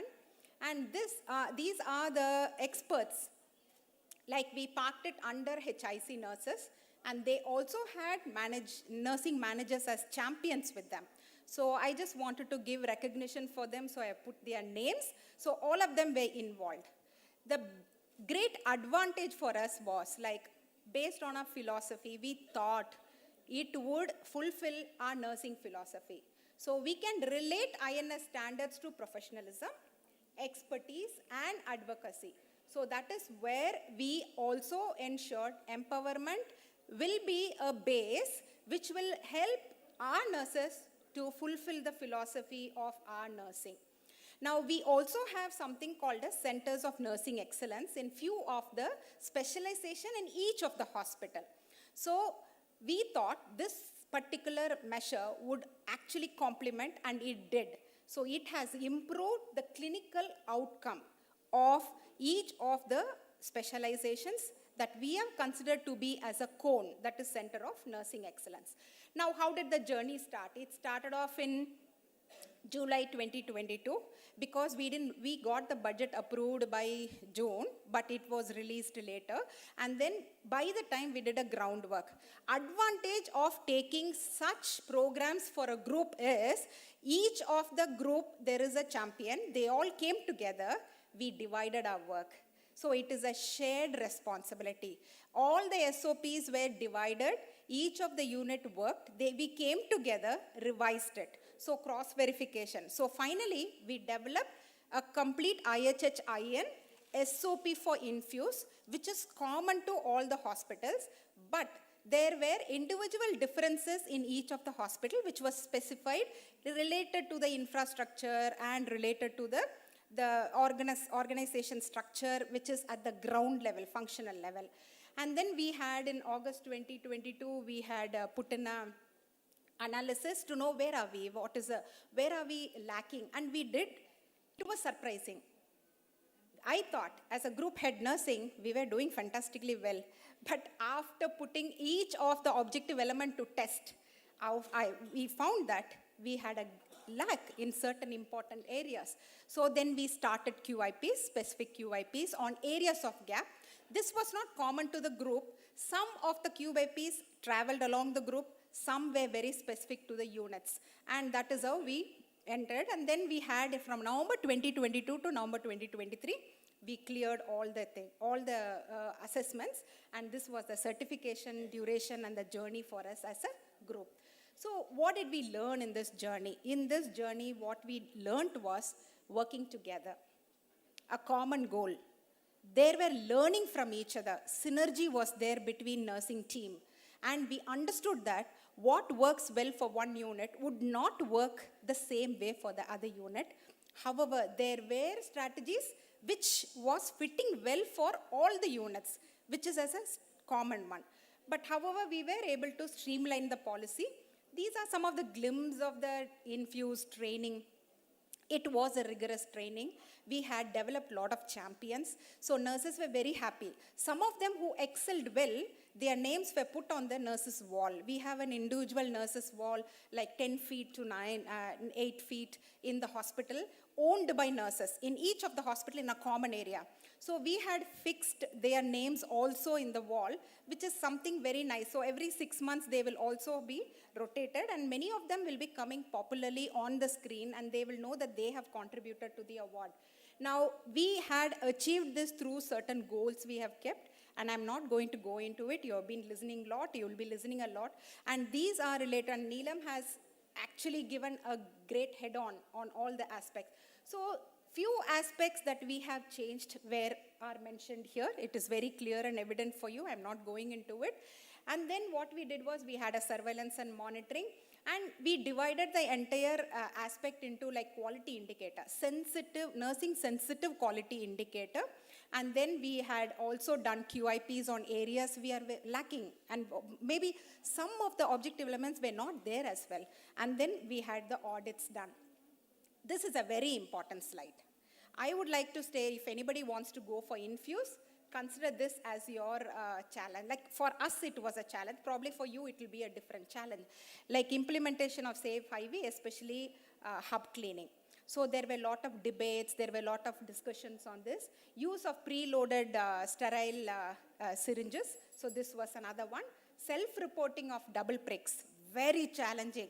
Double prick self-reporting is a great challenge for us, and including doctors. So that was a challenge, but we were able to make it. Use of IV trays. Many times during daytime, yes, IV trays. During nights or during holidays, it may not happen. We had a surprise night and holidays and odd hour rounds by the senior leaders. So that has helped. And then these are the other things that we have done, and together, as a challenge, I would say there was not much challenge. If you ask me, is Infuse a good thing to go forward, I would say yes. Did it help the institution? I would say yes. And is the challenge too much? I would say no. But leaders have to be strong. You have to communicate in the boardroom what you want. What is a product you want, which will help. And we have to collaboratively work with supply chain team, pharmacy, clinical pharmacist, medical team. Then it is going to be a cakewalk for us, and that is what we have done in 1 year. And these are some of the glimpses of the awards that we have received. Thank you to 3M, and also thank you to all the assessors who had come. We saw a great content and quality of assessment that was performed during the assessment. So hats off to assessors, all of them, those who have come and assessed the institution. At last, it's a memorable journey for us. Thank you very much. Thank you so much, ma'am, for sharing your valuable insight. Now, I would like to request Ms. Bindu George, CNO, to share her valuable experiences.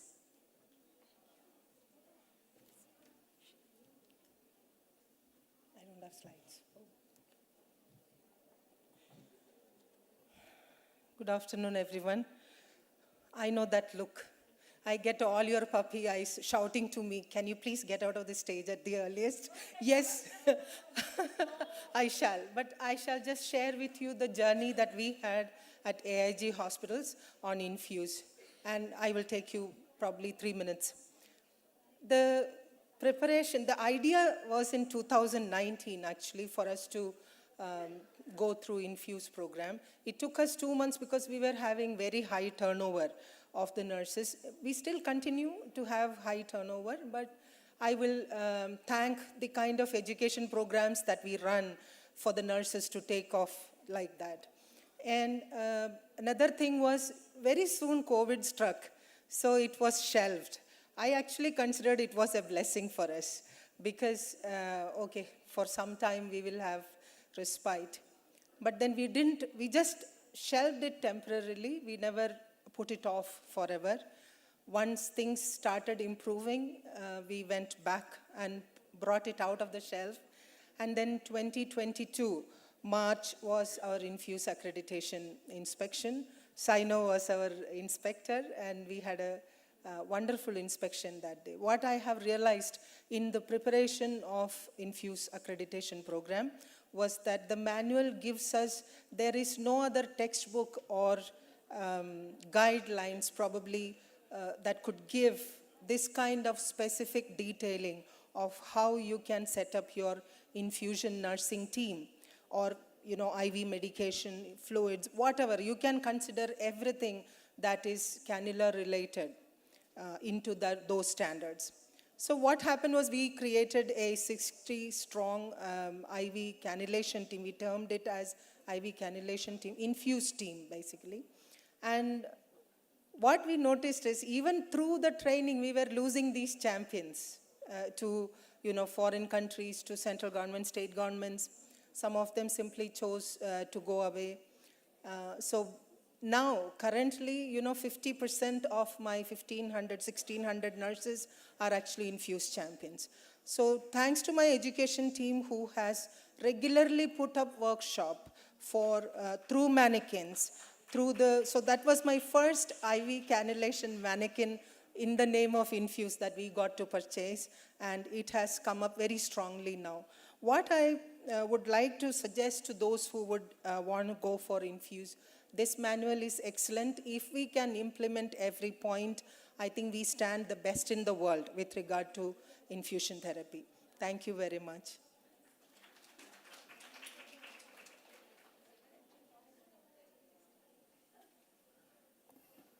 Madam Bintu just has said ki, everybody is screaming with their eyes to, ask her to get out of the stage. But Madam Bindu, I just wanted to tell you, you look gorgeous with Bangladeshi Dhakai. So how can somebody take their eyes off from you? So you are gorgeous, madam.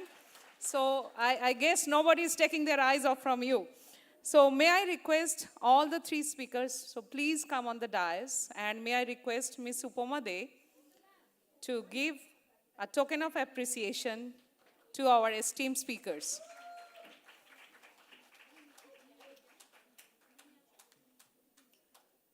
Can I hear some claps? This is post-lunch effect. Come on, wake up.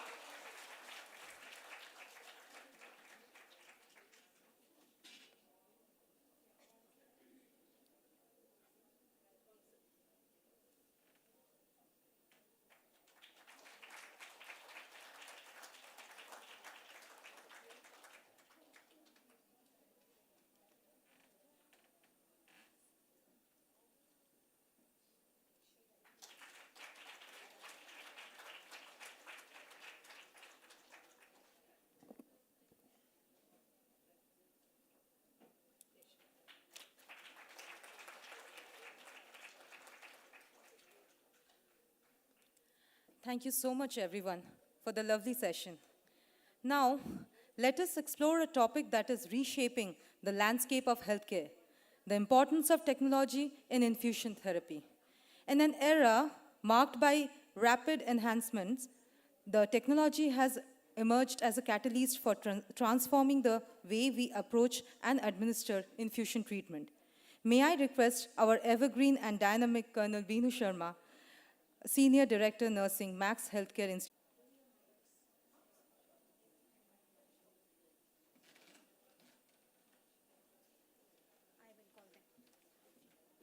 May I request Dr. Jayantgiri to join us, Dr. Vikram Guduri to join us, and Dr. Vivek Sharma to join us.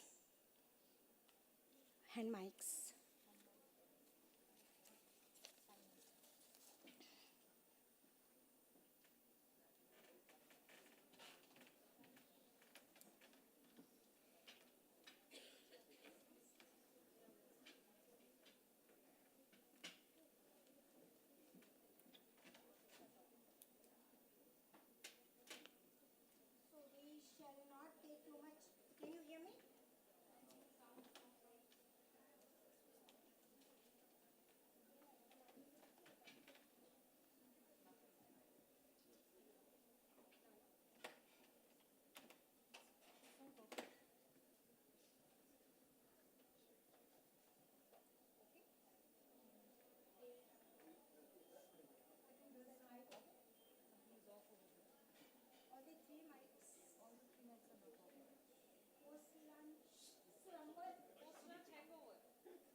organized. I'll start from here.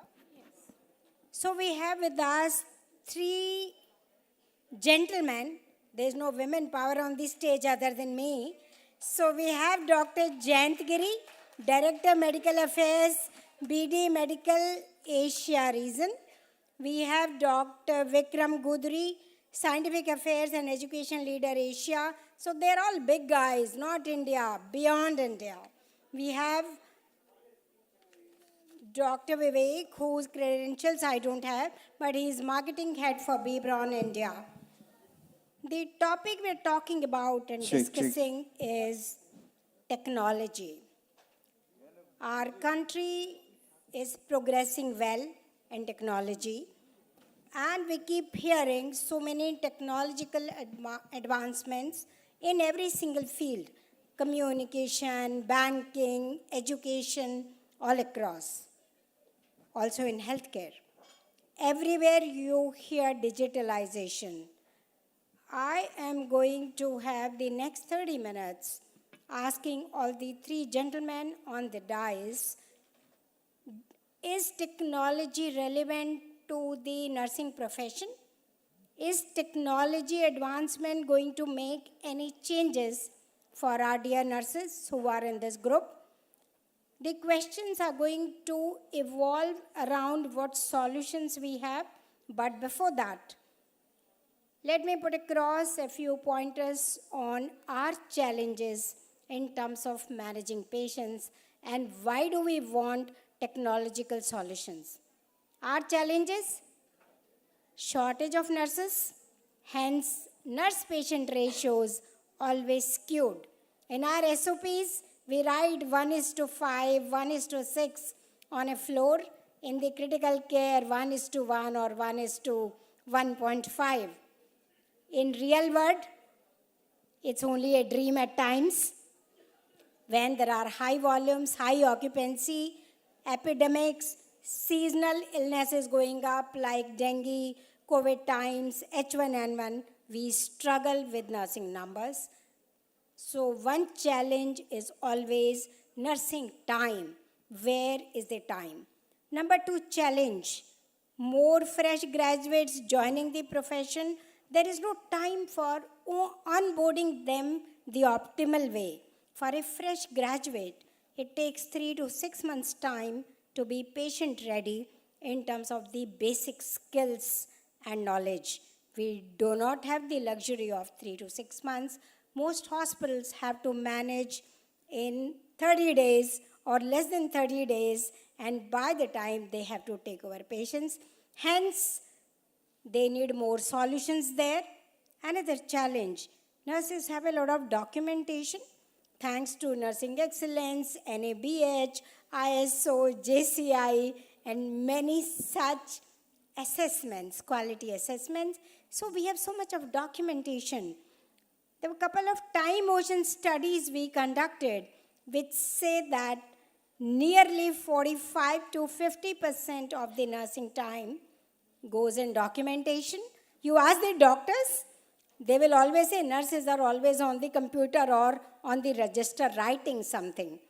Okay, nurses don't have a choice but to do the documentation. Another 25 to 30% time of the nurse is spent in logistics. Patient calling, departmental calling, coordinating with pharmacy, lab, housekeeping, support services, food and beverages. A lot of time is spent on that. So you are left with, say, about 30% time. Unfortunately, that is what we get at the patient's bedside. Ideally, we should have at least 70% time at the patient's bedside and 30% for everything else. So this is how we are skewed. Can we get some technological solutions there? Saving time, improving accuracy, having timely documentation yet in minimal time, improving efficiency, and creating smart solutions to have smart nursing in our very, very smart hospitals in the country. With that note, I'll put across a few questions to all the three gentlemen. Okay, let me start with Dr. Jain. Dr. Jayant, if you can throw a light on, since you're representing BD, what technological advancements you have from BD, either within India or beyond India, in the Asia or global region, how can they impact positively the nursing challenges? And my same question is to the next two speakers, Dr. Vivek and Dr. Vikram. So over to you, Dr. Jayant. If your mic is not okay, it's okay. All right. You can have a seat, ma'am. I think Sure. we'll have a mic that works. Thanks for the question. And before I start, I wanted to sort of reflect back to 10 years back, where we, along with the GC members, initiated this forum. So very proud to see all of you come under this roof together for one cause, that's patient safety. So congratulations to the GC once again. A big round of applause for all the leaders here. Thank you so much. So going back to I think ma'am gave us a very aspirational goal on how we spend more time at the bedside. Keeping that in view and looking at how technology can enable that, I think when I look at different healthcare systems across the geography, across the Asia-Pacific region, there's a lot more variation in terms of what we do in one country over the other. But I think India is probably at a cusp of getting into that next phase of adopting technology for all the so to say the mundane jobs that we do, the time that we spend doing the data collection or recording information, etc., which can be automated. So some of the things I would say are more futuristic, and that futuristic dream, maybe in a few seconds I can share with you, is I am one clinician in a hall full of 20 patients or 20 beds in this room. And I can sit here and manage everybody's infusion. I can manage everybody's oral medications. I can get all the vital parameters that are needed on my screen without even walking up to the patients. And if I have to walk up to the patients, I can do a high definition zoom in camera into their faces and get to see everything that I need to observe. That's the future. I don't know when it will become true, but I am sure it's not far off. Coming to what's available to us today, I think systems like radio frequency, RFIDs, barcode scanning, etc., have made things much more seamless and error-free. To give you an example, there's a technology available where we put a syringe, an empty syringe, and an ampule of the medicine, and it's connected to the EMR or the EHR, whatever we call it, and the prescriptionist sits there. So when we put this ampule and syringe onto the machine, the syringe gets loaded with the drug that's present in the ampule. There's no manual intervention. The ampule is cut by the machine. The needle syringe goes inside the ampule. And this is not an industrial design. This is something that's meant to happen at the patient bedside for individual patients. It prints a label. The label, you have to manually put it onto the syringe. When you administer that injection, the systems record that this injection has been administered. So as ma'am said, how do we eliminate a lot of that administrative task? I think this is a technology that's available. How far and well penetrated it is, I would say it's still at a very early stage.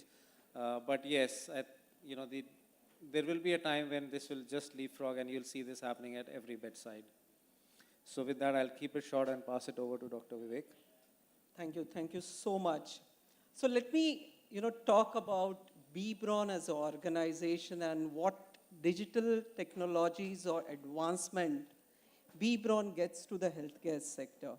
So I'll be very specific in terms of sharing with you all certain updates in the space of digitalization. Doctor said just that, it's going to be future when you can have, the prospective devices coming. You can zoom up to a digital ICU and see the face of the patient and handle all the parameters sitting on the chair. But trust me, BBRON as an organization, we have developed a robotic arm, which helps in admixing of drugs which are cytotoxic and which prevents the nursing staff from getting exposed to the cytotoxic elements. And it works in such a way that we do admixing of roughly around 150 drugs in just 4 hours' time. So that's something which is a boon to the nursing staff. Second advancement is about the hand hygiene audit tools. And this is something which is most critical for the nursing staff. And I see, when I visit the hospitals, I see the nursing staff running with the documentations, mentioning all administrative work being done. But we have an application which captures all necessary information, and just on a click of a button, it gives you an output which is desired to find out how you can reduce the infection rates and HAIs in the hospital. There are few more things which goes for BBRON is digitalization of information. So we have, automated infusion systems which are enabled with drug library. So you can again prevent the medication error by using the automated infusion drug library protocols which are there. You just need to feed in the data of what is required to be administered to the patient, and you have an output. It gives you a hard limit and a soft limit that if there is any medication error which is going to happen, it can be prevented. And the documentation in terms of output can be linked to the hospital management information system. So that's how BBRON as an organization is making advancements in the field of technologies to help the nursing staff achieve their goal of being with the patient and spending time with them. So that's it from my side. Let me pass on to Dr. Well, very good afternoon to everybody. My name is Vikram and I'm from 3M. And first of all, before I start, a big thank you and an applause to the INS GC members, INS, all the front line and the person who are supporting from the back end. And I echo Dr. Jayant. It really, every time coming to a national conference is a nostalgic feeling that 10 years back, we were working very hard at that time. And now, if you see where we have come, it's a long journey and very much accomplished. So thank you for inviting and giving this opportunity to me. Because this is a technology session, and I just wanted to start with a trivia. I'm very proud to share that 3M as a company is recognized as the 19th most innovative company in the world. So that's in 2023. Thank you. So at 3M, when you look at innovation, it's something we always say it's in our blood. And there's a motto in 3M when we say sufficiently advanced technology is nothing less than magic. Right? We say that any sufficiently advanced technology is always seen as magic. But when we filter out any technology at 3M level, we kind of filter it with 4 C's. And I'll try to explain with an example with a solution that we have that can help all the nurses here to have a better patient outcome. The 4 C's that we look at, or 4 C filter that we look at is, first is cost. Now, when I say cost is not making a cheap product, no. It is about cost effective. Right? So at the end of the day, if this solution make an impact on reducing the impact of cost by preventing a complication, right? And one example that I would like to give is the antimicrobial dressing that we have called the Tegren's chlorhexidine dressing. This dressing has a big data behind it, and one quote from the National Health Service is that if your infection rates are more than 1.18 per 1,000 catheter days, the usage of Tegren CAG will reduce the money that you spend on the complications by more than $3,000. So if you have any infection rate which is more than 1.18, please do look at using of those solutions. That's the first C, which is being cost effective. The second C that we look at is complexity. How complex is that solution that we're giving? Is it so complex that you use? Is it intuitive? Is it simple to use? Because, especially in infusion therapy, because you need so many nurses to use it, if it's very complex, it becomes specialized. You will not be able to have every person in the hospital being able to use it readily. So that's one. One of the things that we looked at, reducing complexity, is how you can also improve compliance through that. That's the third C, which increases compliance. For example, IV kits that we have. It's a very simple thought of putting all the elements into one place. But it is really less complex. You're making it less complex because the nurse does not have to really worry about having everything on the tray, but you have everything in one place. It's sterile. You don't really have to worry about whether the thing is sterile, non-sterile, whether it's used before, not used. And convenient, right? It's there for you, and then it increases the compliance of your protocols. The C, that filter that we use, is the complications. Does this technology reduce any complications? And if it reduces complications, and it goes back to the first one, which is the cost effectiveness. So we filter out any technology that we have with these 4 Cs. Now, the complications, we have multiple solutions like the Technim CAG as quoted. We also have the Kuros. The Kuros cap is a very simple technology. Again, it fits with 3 of the 4 Cs, and it reduces your complications of BSIs from an intraluminal route, or extraluminal route, sorry. And like with the Technim CAG. So with that, so as I said, we filtered out the technology with that sense, and we'll always try to get the voice of the customers. And for us, it is from the nurses. We work with the voice of yours, and we work on converting that voice into a technology solution. Thank you, 3 of you.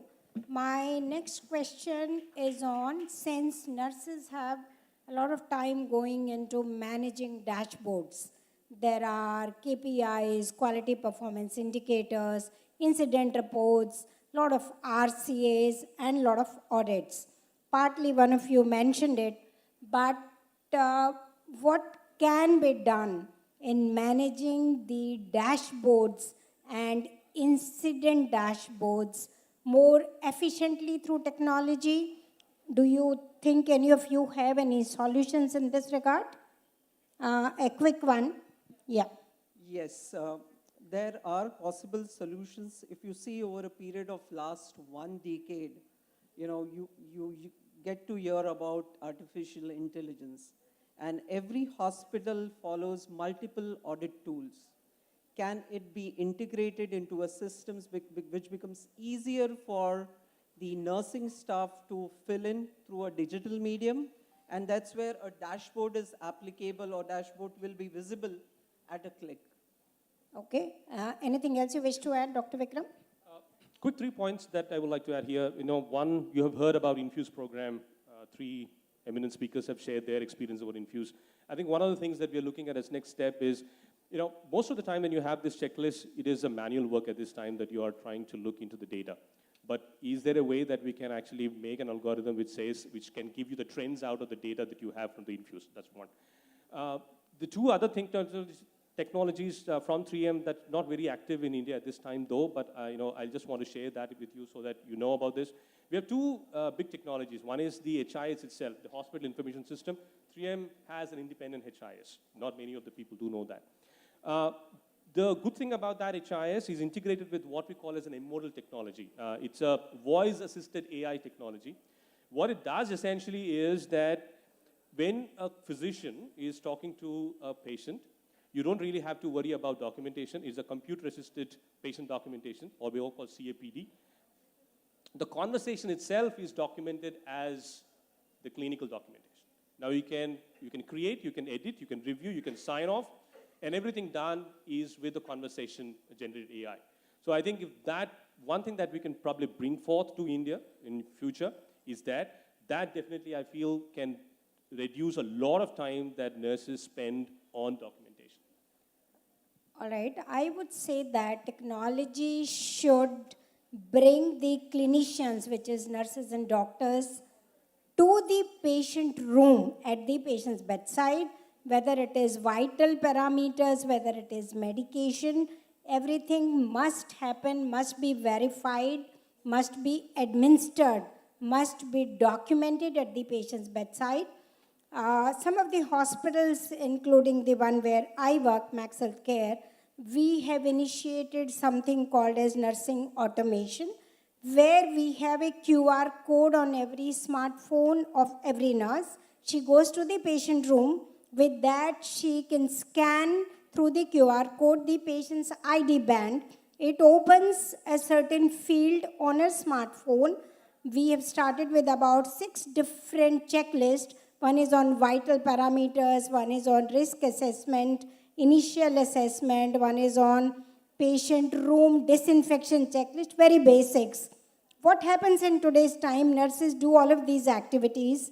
They have to enter it either in a book or at the system at the nursing station. By the time they step out of the patient room, they are pulled for another activity by a nurse, a team leader, a supervisor, or a doctor or a patient. They forget it.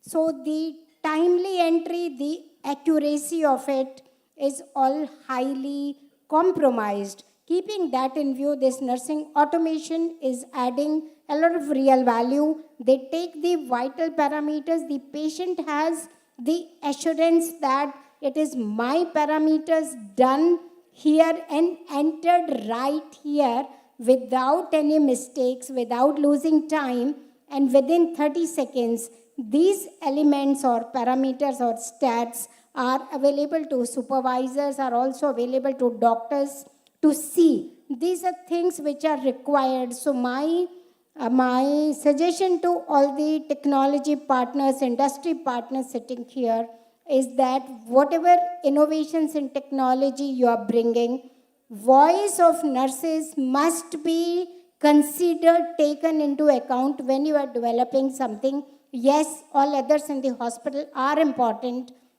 but 60% in the hospital are nurses, and they manage the hospital patients 100%. Patients go out of the hospital safe, sound, without complications, with good outcomes because of great nursing practice and great nursing care. So please engage with nurses when you are coming up with innovations. My one last question to all of you. Technology needs money. It's not inexpensive. Technology does need a lot of investment.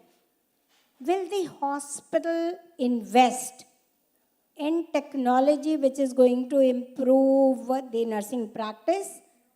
Does it have a positive or a negative impact on the hospital profitability or EBITDA? What is your opinion, Dr. Jayant?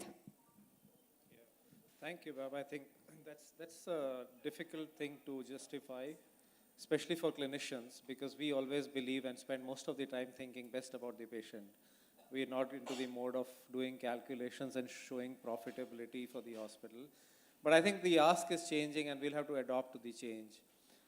For every new technology that comes in, there is a value proposition in terms of outcomes and in terms of what cost saving will it give. If there is no cost saving, if there is no life saving, if there is no better patient outcome, then that technology will never be adopted, right? So I think whenever we as a company, and I think BD needs no introduction, when we come up with any technology, we definitely do a lot of scientific research for what product is doing good to the patient. But now, of late, we've also started to do the cost-effective analysis for every technology that comes into the market, how this will help you save money, right? Now, that savings could reflect in 6 months' time or 6 years' time. That's the scale of adoption that will vary. But I think that's more and more important. We will, as the manufacturers of technology, as the innovators, we will try and bring all these value propositions across to you before you adopt it. But once you've adopted it, it's important for yourself to see if that's working for you. So that's another request, that once you adopt it in your hospitals, please continue to evaluate what's working best. Thank you. Dr. Vivek, any more notes to be added? Absolutely.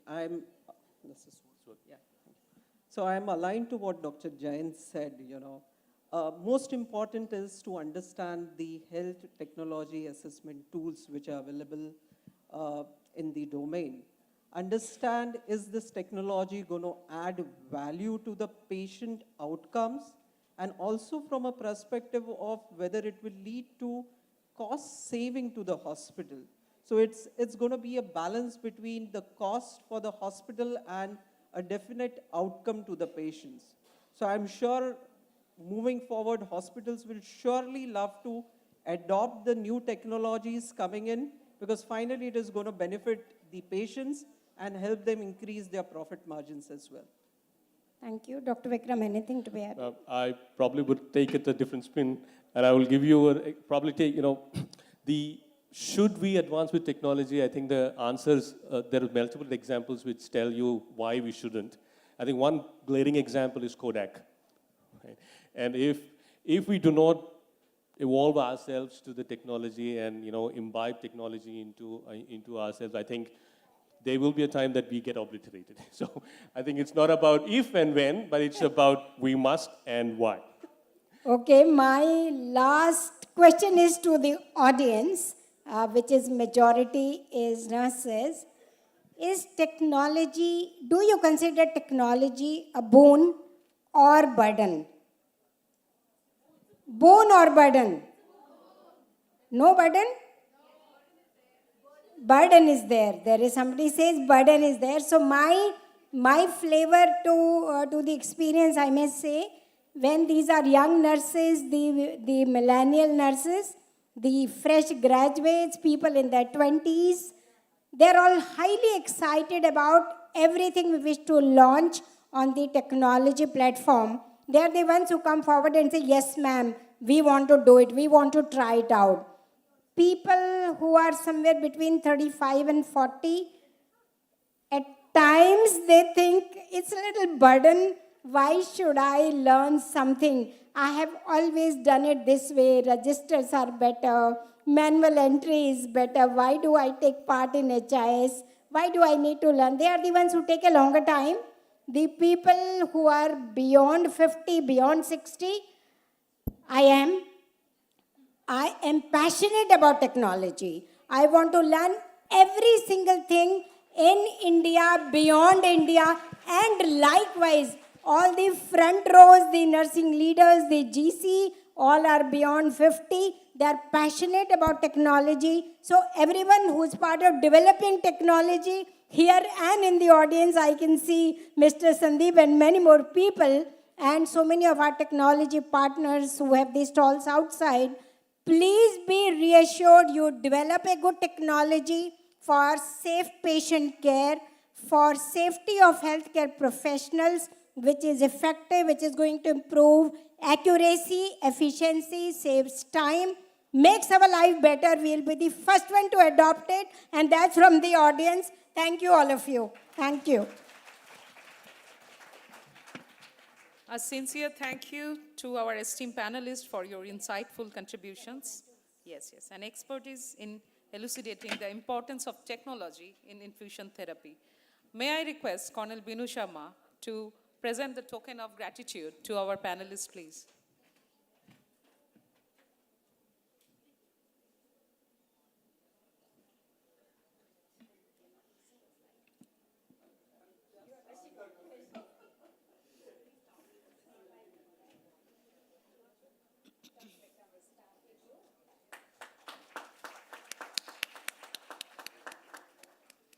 Come on, where is the clap?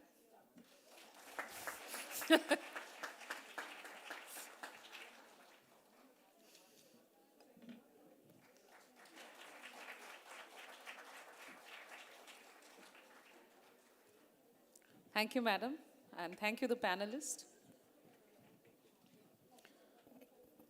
So once again, I know post-lunch, everybody must be very, very sleepy. Their all circulation has gone into their stomach. But after this talk, I believe you all are energized, right? You're thinking about the technologies and everything. Before we move on to the next session, let me tell you this is a very, very important topic and probably very close to your heart. This is Spotlight session where zero sharp injury, also known as the needle stick or sharps injury prevention, is a crucial aspect of healthcare safety. It involves implementing measures to eliminate or minimize the risk of healthcare workers encountering needle or sharp instrument injuries during medical procedure. May I request Ms. Vijay Lakshmi and Ms. N. Aisha to come on the dais and to talk about it. Ms. Vijay Lakshmi Iyer is the Chief of Nursing for CKBH Hospital, that is in Calcutta Medical Research Institute. She is an NABH assessor and internal assessor for ISO, MSc, and DNA. Lean Six Sigma Green Belt certification also she has achieved. Madam, please come on the dais, please. We have Ms. N. Aisha with us. She is the Chief of Nursing Services for SAM Ultimate Medicare Bhubaneswar. Thank you, ma'am, for coming all the way to Kolkata. She has done her MSc Nursing, and with 29 years of experience, I am thrilled to know what their insights are on the prevention of sharp injury. Madam, all yours. Thank you. You need your PPT, please.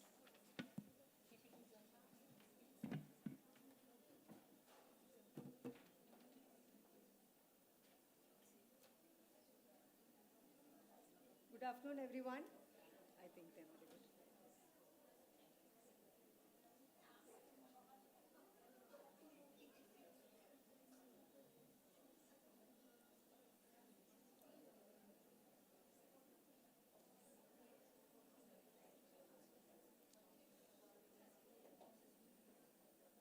It's taking a little bit of time. Actually, my laptop is fully overloaded.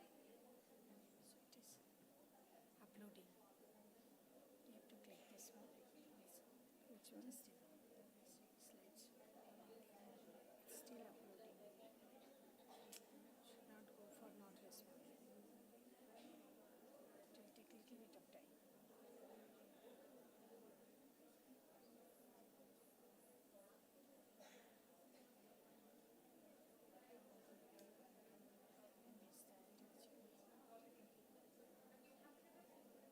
ওখানে আছে ওখানে তো নেই please go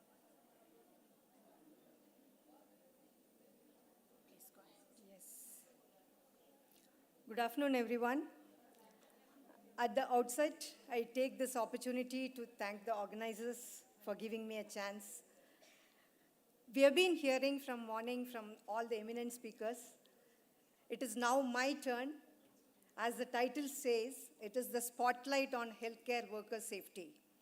So in the next couple of minutes, I'll be just taking you through the different spots as to what, when, where, how, and why, with reference to the healthcare worker safety. Healthcare is the fastest growing sector of the Indian financial system. It employs over 18 million workers, and women represent nearly 70% of the healthcare workforce. Healthcare workers face a wide range of hazards on the job, which includes chemical and drug exposure, back injuries, latex allergies, violence, stress, and last but not the least, the sharp injuries. And we will be speaking today with reference to the context that is on sharp injuries. Employee safety refers to providing a safe working environment for employees by incorporating safe equipment, safe practices, and safe procedures at workplace to ensure workers' safety. Among the healthcare workers, there was a study conducted. I'll be giving some statistics with reference to a study which was conducted by Sastry, Rajshekhar, and Bhatt in one of the tertiary care hospital in South India. It was found that 21.9% of the incident rates were for the nurses among all the healthcare workers. Doctors have an incidence of 32.5, which is the highest, followed by the class 4 workers, which is about 28.8%.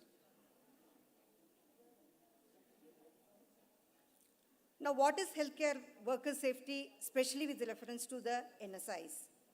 Now, what do? It is prevention of exposure to blood and body fluids. One is by the parental exposure by the sharps or the needle stick, or through a cut injury, through a contaminated object.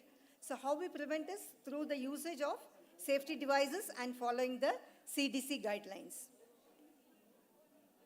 Now coming to the incidents, which I told you, when, where, what, and how. So area-wise, if we see, the statistics is as follows. Wards constitute 28.3%, followed by OT, which is 17.7%. ICU comes the next, which is 16.2%, and lab is the least, which is 3.1%. Now, when does it occur? So the maximum is during the syringe handling, which is 44.8%. After use and disposal of syringe is 28.5%, and least is before handling of the syringe, which constitutes to 0.5%. Now in this, if you see, 14.8% is with reference to recapping. What are the objects through which the NSI occurs? The most common object is the hollow needle constituting 74.5%, solid needle 11.5%, and the least is 5% from the others. The sources are 59.3% as reported from the negative source of HHH, and 6.9% from the positive sources of HHH. In that, if you see, from the positive, the HBV has 4%, which is the highest, followed by HIV and then the HCV. Now, we at CMRI did a small QIP with a smaller duration, which is having a bigger impact. The reason why we took was to understand the IV cannulation indwelling time and the causes of recannulation. These were the two reasons why we took for. And after that we completed the QIP, we found that there was a significant increase in the indwelling time, which increased from 53.25 to 67.4 hours, 40 hours, which was just within a span of 15 days. And the rate of IV complications, including occlusion, phlebitis, extravasation, everything reduced considerably. The still continuing IV lines increased by 32.5%, extravasations reduced by 10%, occlusion by 5%, and phlebitis rate dropped by 10%. Accidental removal of lines significantly dropped from 26% to 0. Within, as I said, it was just within 15 days. So we were able to adhere to this, or we were able to achieve this by adopting all the flushing protocols, proper fixation techniques, and stringently following the scrub the hub policies. So how we did it, as usual, how we do for all the other audits, the team was formed. We took, which was spearheaded by the individual departments. We included all the departments, excluding the OT, because we had our practical reasons. We trained and we guided. We had an audit tracker in place. We followed that, we analyzed that, and we presented the data, and we revisited the process. This is the audit tracker. So as I said, it was for a short period. So audit was done for a month, starting from mid of October to November. OT was excluded, all the other areas included. Tracker was the tool which we used. The measures, what we took apart from this was, we created an awareness initially, brainstorming every individual, giving the leadership to the individual team members, thorough training on the importance of proper IV cannulation, and blood sample collection, especially on how to draw for the blood culture. Then we implemented the safety technology. We encouraged everyone to use the safety cannula. So this is the QIP, if you see. As I said, all the complications were reduced, and the accidental removal specifically from 26, it came to 0. So phlebitis reduced from 9 to 2, infiltration from 5, it was the same rather, and extravasation came down from 4 to 1. So the observation, it shows that there was a considerable reduction in the complication rates. That's it. Thank you. Over to Ms. Aisha.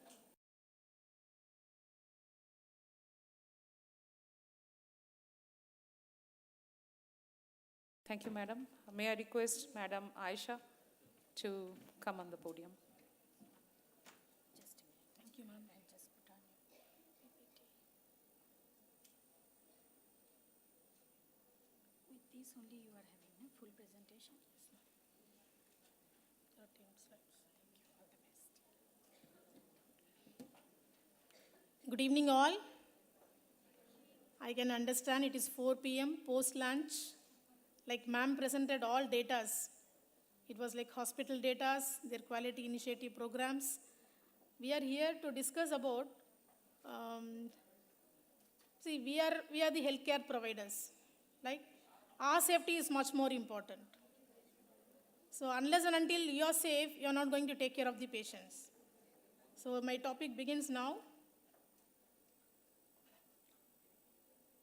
As per WHO, the WHO says about protection of healthcare, safety of the worker. We need to have norms and standards for prevention of occupational risk. Occupational risk can be, like ma'am said before, it could be back injuries, it could be needle stick injuries, it could be shot, and so on.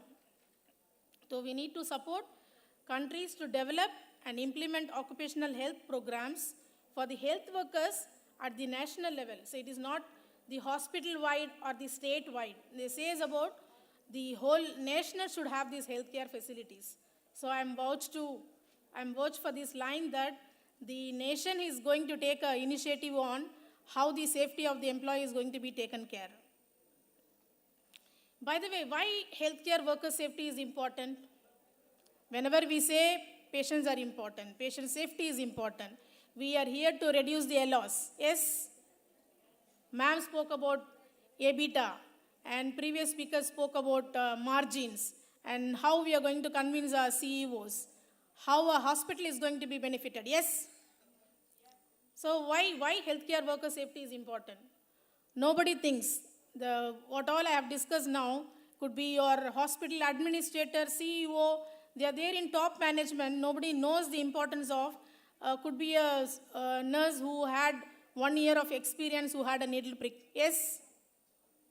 See, put your situation in your shoes, try to know the novice nurse who has just finished her induction and just into ward had a needle prick. It is not unknowingly, right? It could be out of stress, it could be out of attrition rate, or it could be out of fear. Got it? Because she's seeing first time the patient, the first time could be she would have handled needle, but the programs, I'm okay for it. You say Infuse, you say hands-on skills, but still, put yourself in her thing to know if you're handling a needle first time, you'll have a fear or not. I had a fear, and I wrote a letter to my father saying that I'm going to be back. I'm going to come back home within 3 days. This was a letter what I wrote to my father, and immediately my father called and said, don't have fear, what all you have undergoing, because it is stress. I was not knowing how to handle the situation. Like there were many tutors around, many nursing supervisors. We never had any preceptorship that time. We were we were doing the job shadow, in the sense, one senior, I'll be following her throughout my shift. So here, we must know why the healthcare safety is important. So we need to eliminate the healthcare worker, pain and suffering. We spoke about fear. Now it is pain and suffering. Imagine a needle prick. Could be a negative, positive, we don't know. And the needle, the drop of blood which is there on the needle, the organism stays for how many days? We don't know. It is 42 days. So till the 42 days, we don't know what the organism is going to be turned out. And reduce the absence and increase productivity. Suppose if I would have not convinced, I would have left my job. That speak about absenteeism and increasing productivity. And we need to improve the quality of work. Unless and until you are going to know about the safety of your process, what you are going to do, the technology, what you are going to use, from the induction time period itself. What is a needle? How you are going to handle it? When you handle it, how you need to, what is the technology is going to help? What do you mean by you are not supposed to do recapping? If it is no recapping, what is the scooping method? Few people used to do scooping method. Scoop, then touch with the, is do not touch activity.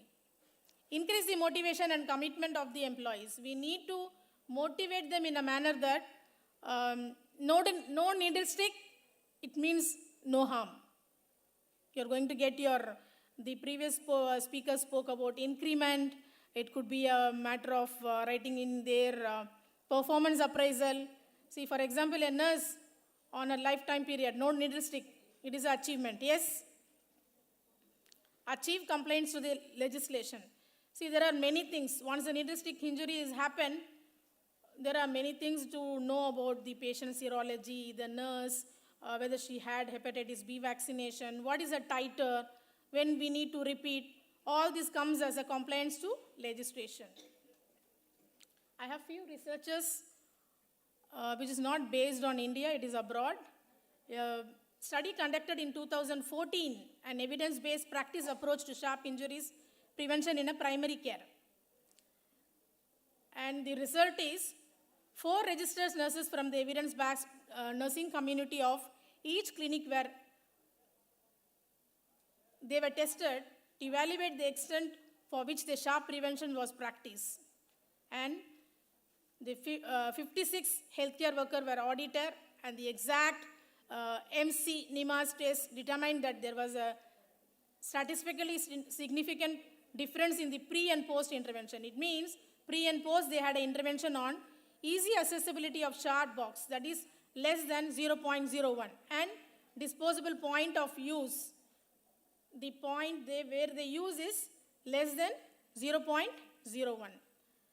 The enhancement of sharp prevention strategy is an important safety component to healthcare facility aimed at the reducing healthcare workers' risk of acquiring bloodborne pathogens. It is not only about needle prick. You need to know the consequences more on what is going to happen. Surely it will be a bloodborne pathogens, and it is an occupational injury. And the second research says a study was conducted in 2022 on prevention of needle stick injury among nurses in an acute ward of a hospital. The initial thing what we saw was primary care. Now it is ward, a best practice implementation project. So the result was the project implementation, the nurses were educated about the role, the well-tolerated and use of disposable of sharps, and improved compliance rate range from 40 to 96%, 96.6% with safety needle use increasing from 16 to, they were increased from 16 to 99.5%. Safety needle operation procedures awareness increasing from 14 to 96. All speak about technology. There was advancement in technology in case of the needles, not to recap after use, increasing from 4 to 47 to 85%, and placing used needle in a sharp collection box, increasing from 75 to 80%. See, it is not a matter that you are going to use. The person who is going to dispose is in risk.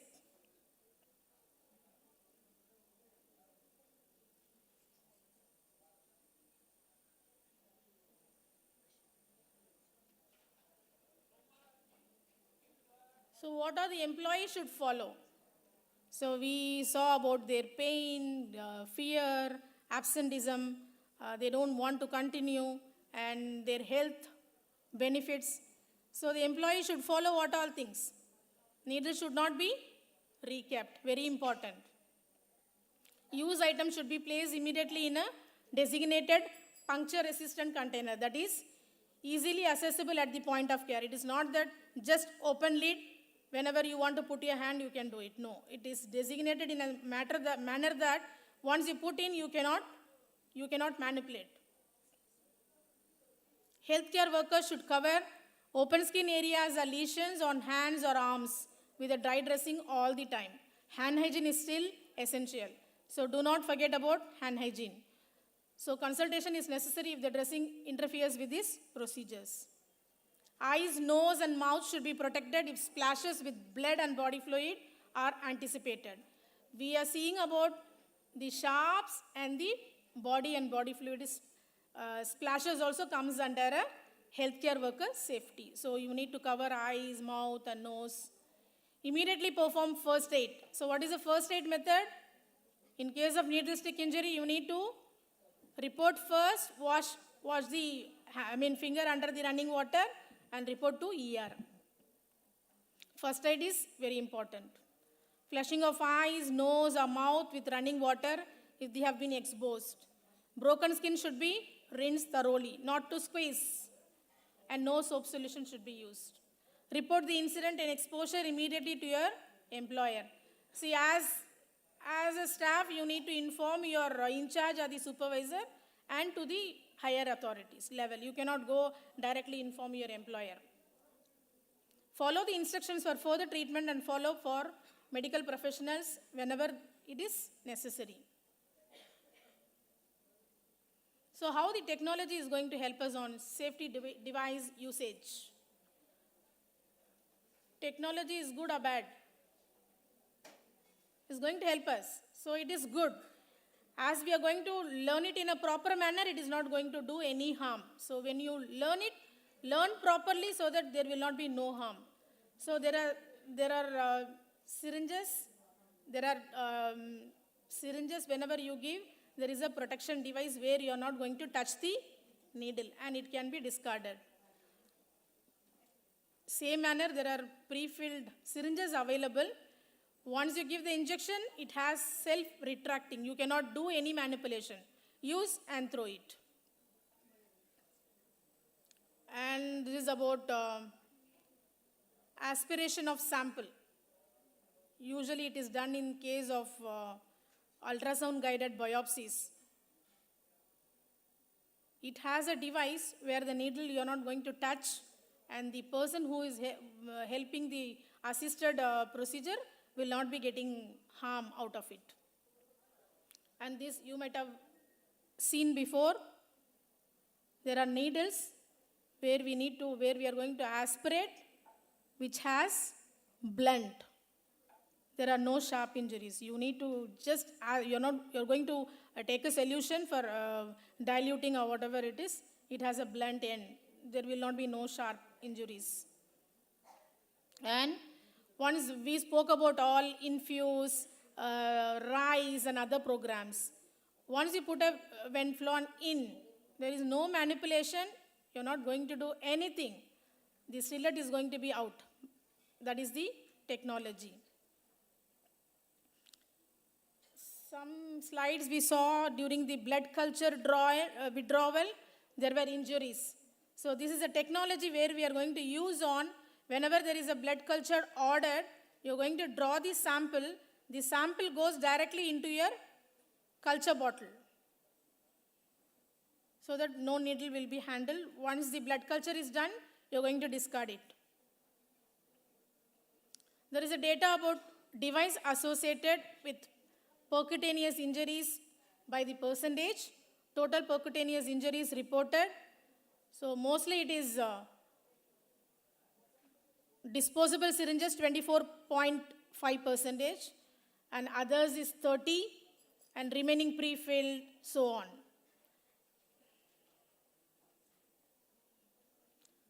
Thank you all.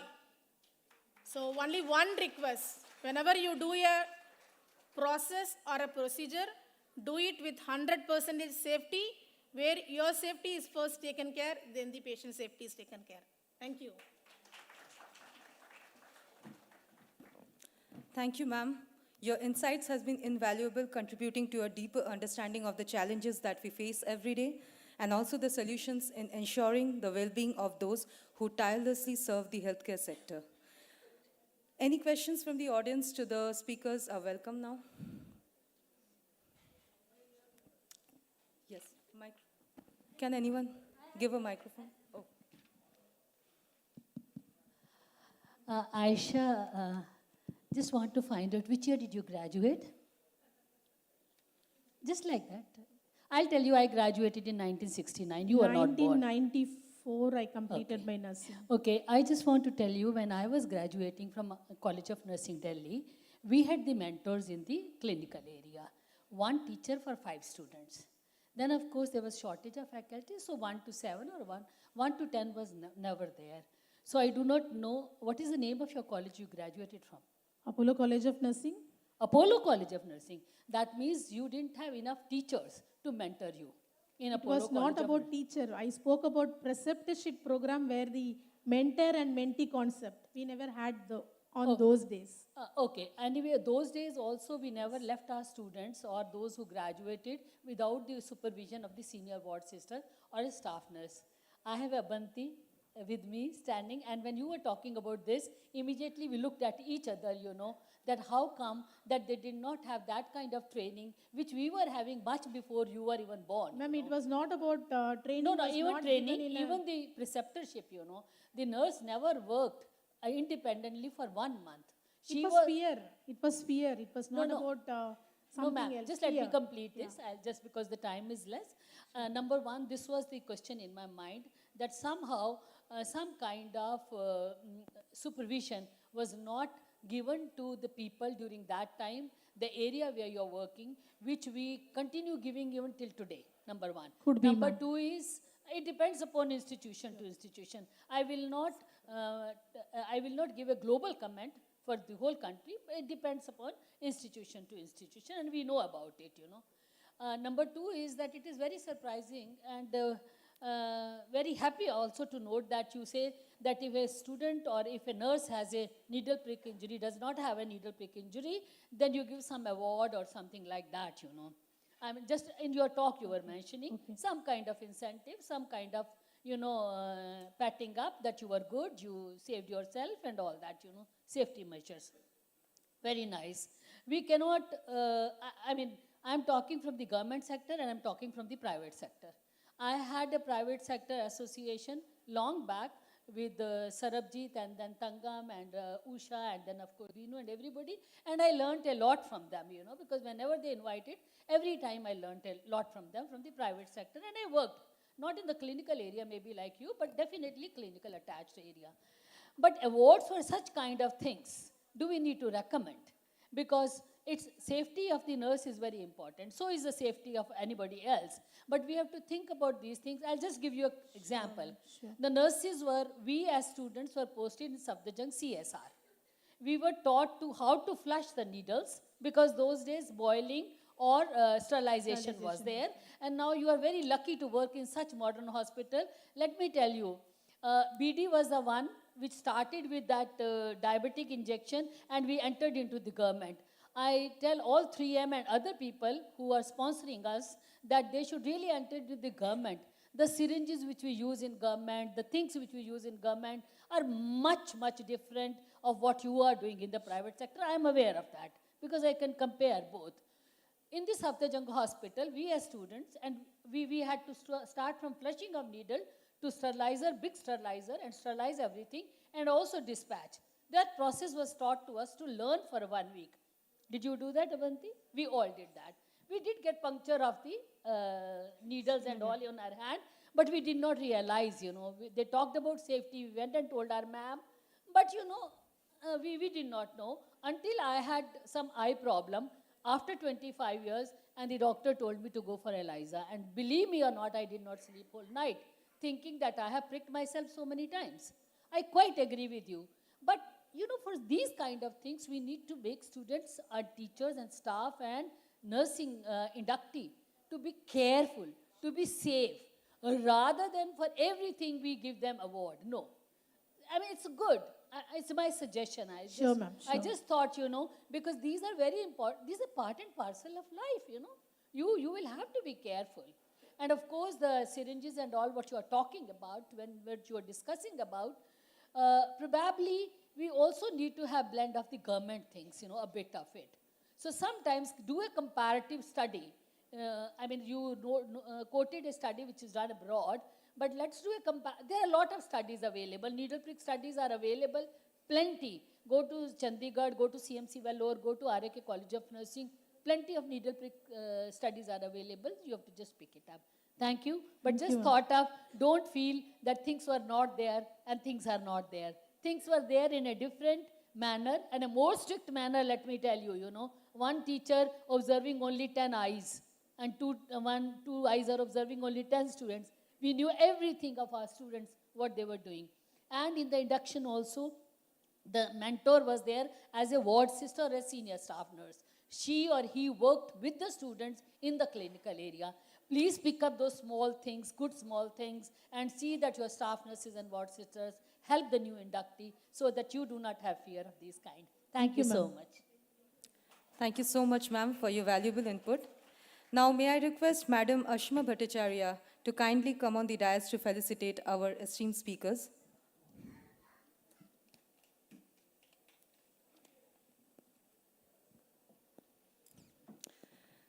Can I have a big round of applause for our esteemed speakers, please?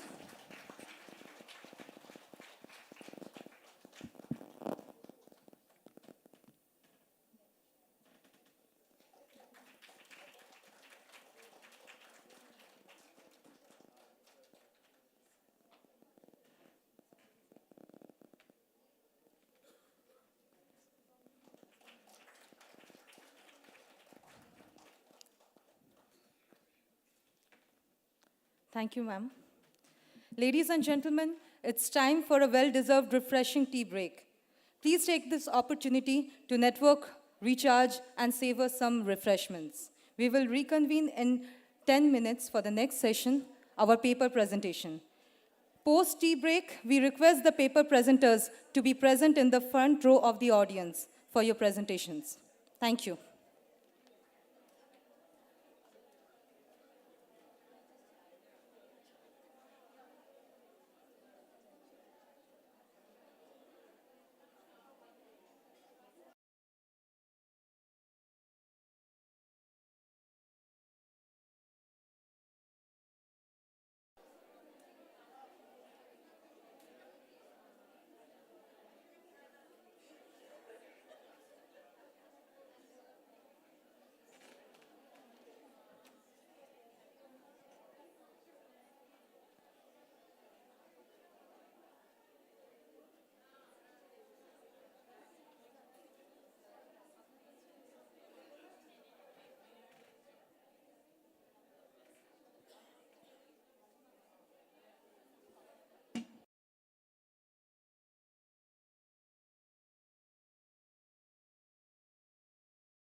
juries will be sitting over there, na?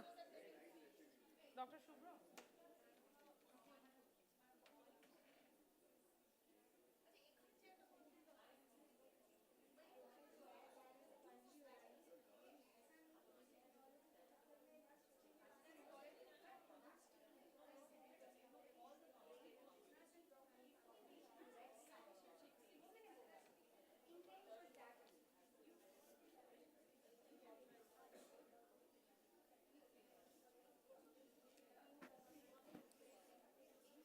Madam. Madam.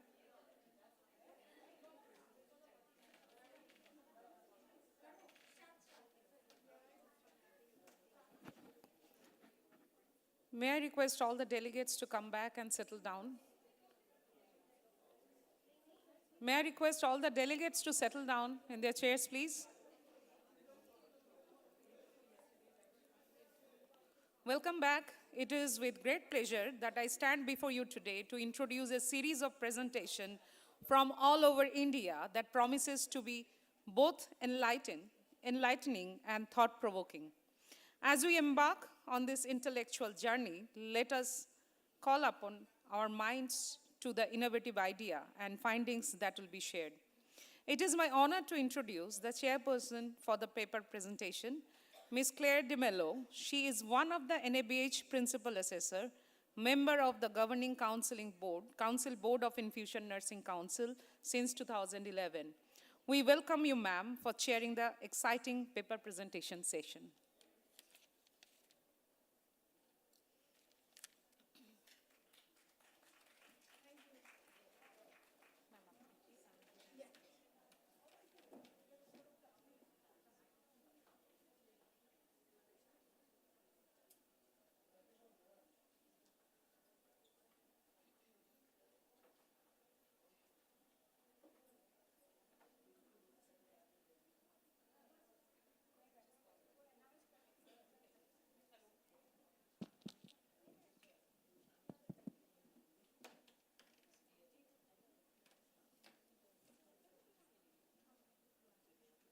Okay, good evening to one and all. It gives me great pleasure to be here at the 11th Infusion Nursing Conference. I've been attending all the Infusion conference from the first one, and happy to be here for the second time in Kolkata. I'm sure somebody can get more of the delegates inside, please, somebody from there, so that, we have a full house. We have 6 presentations today, 6 paper presentations. Are all the 6 presenters here? Yeah, thank you very much for being there. We have with us in our jury, Dr. Subotro Joy Bovik, Subro Jyoti, sorry sir. Sir is a co-assessor with me in NABH and also an MD in pharmacology and PG diploma in endocrinology and diabetes from the Royal College of Physicians, UK. Can we have a round of applause for sir, please? A lot of firsts to his name, as you can see on the slide, which will be coming up soon. Sir said not to talk much about him, let the slide talk about him. So our second presenter is Dr. Sunita Arora. She needs no introduction. Ma'am also is an MD physician, rich experience of 22 years in clinical research. She's been associated with, as the head of scientific affairs with 3M India Limited, was the treasurer also of INS India. Ma'am's achievements, some of the few are, she launched the project of Infuse, I-N-F-U-Z-E, many years. So thank you, ma'am, for that. It is helping our nurses all over the country. Contributed to the development and advanced certification course in infusion therapy and also co-authored the book on hospital-acquired skin injury. Welcome, ma'am, to the panel. We have with us the third judge. I don't think ma'am needs any introduction. She's been with us since morning. Dr. Rita Lakani, Principal of the Mangala Institute of Nursing Education, and with various experience and varied experience in the field of nursing. So thank you to our jury members today. I'm sure they'll have a tough task listening to 6 wonderful presentations as we go along the way. Our first presenter today will be Chada, who's a nurse manager with C.K. Birla Hospital. Her topic is amidron-induced phlebitis occurrence and the contributing factors. Welcome, ma'am, to the stage.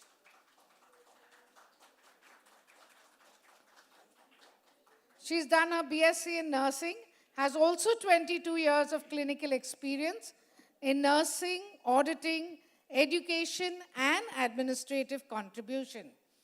She stood in first position in CVTN and third position in the council in 2017. She's ACLS and BLS instructor and many other feathers to her cap. Thank you, ma'am. Take over from here. Before starting the presentation, I would like to say you, Chanda, it's 8 minutes for presentation and 2 minutes for discussion. You have to stick to your time. Thank you, ma'am. Good evening to one and all present here. I am going to present my research study on amidron-induced phlebitis and occurrence and its contributing factor. Intravenous amidron or administration of amidron remains an established treatment of arterial and ventricular arrhythmia.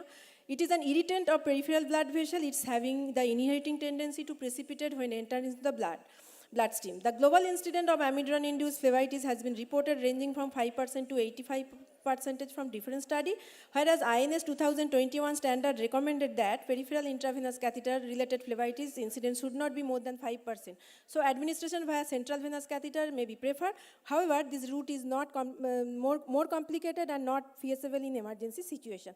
So the problem statement of my study, a study to assess the occurrence of amidron-induced phlebitis and its contributing factor among patients receiving intravenous amidron admitted in B.M. Birla Heart Research Center with a view to develop a guidelines on safe administration of intravenous amidron.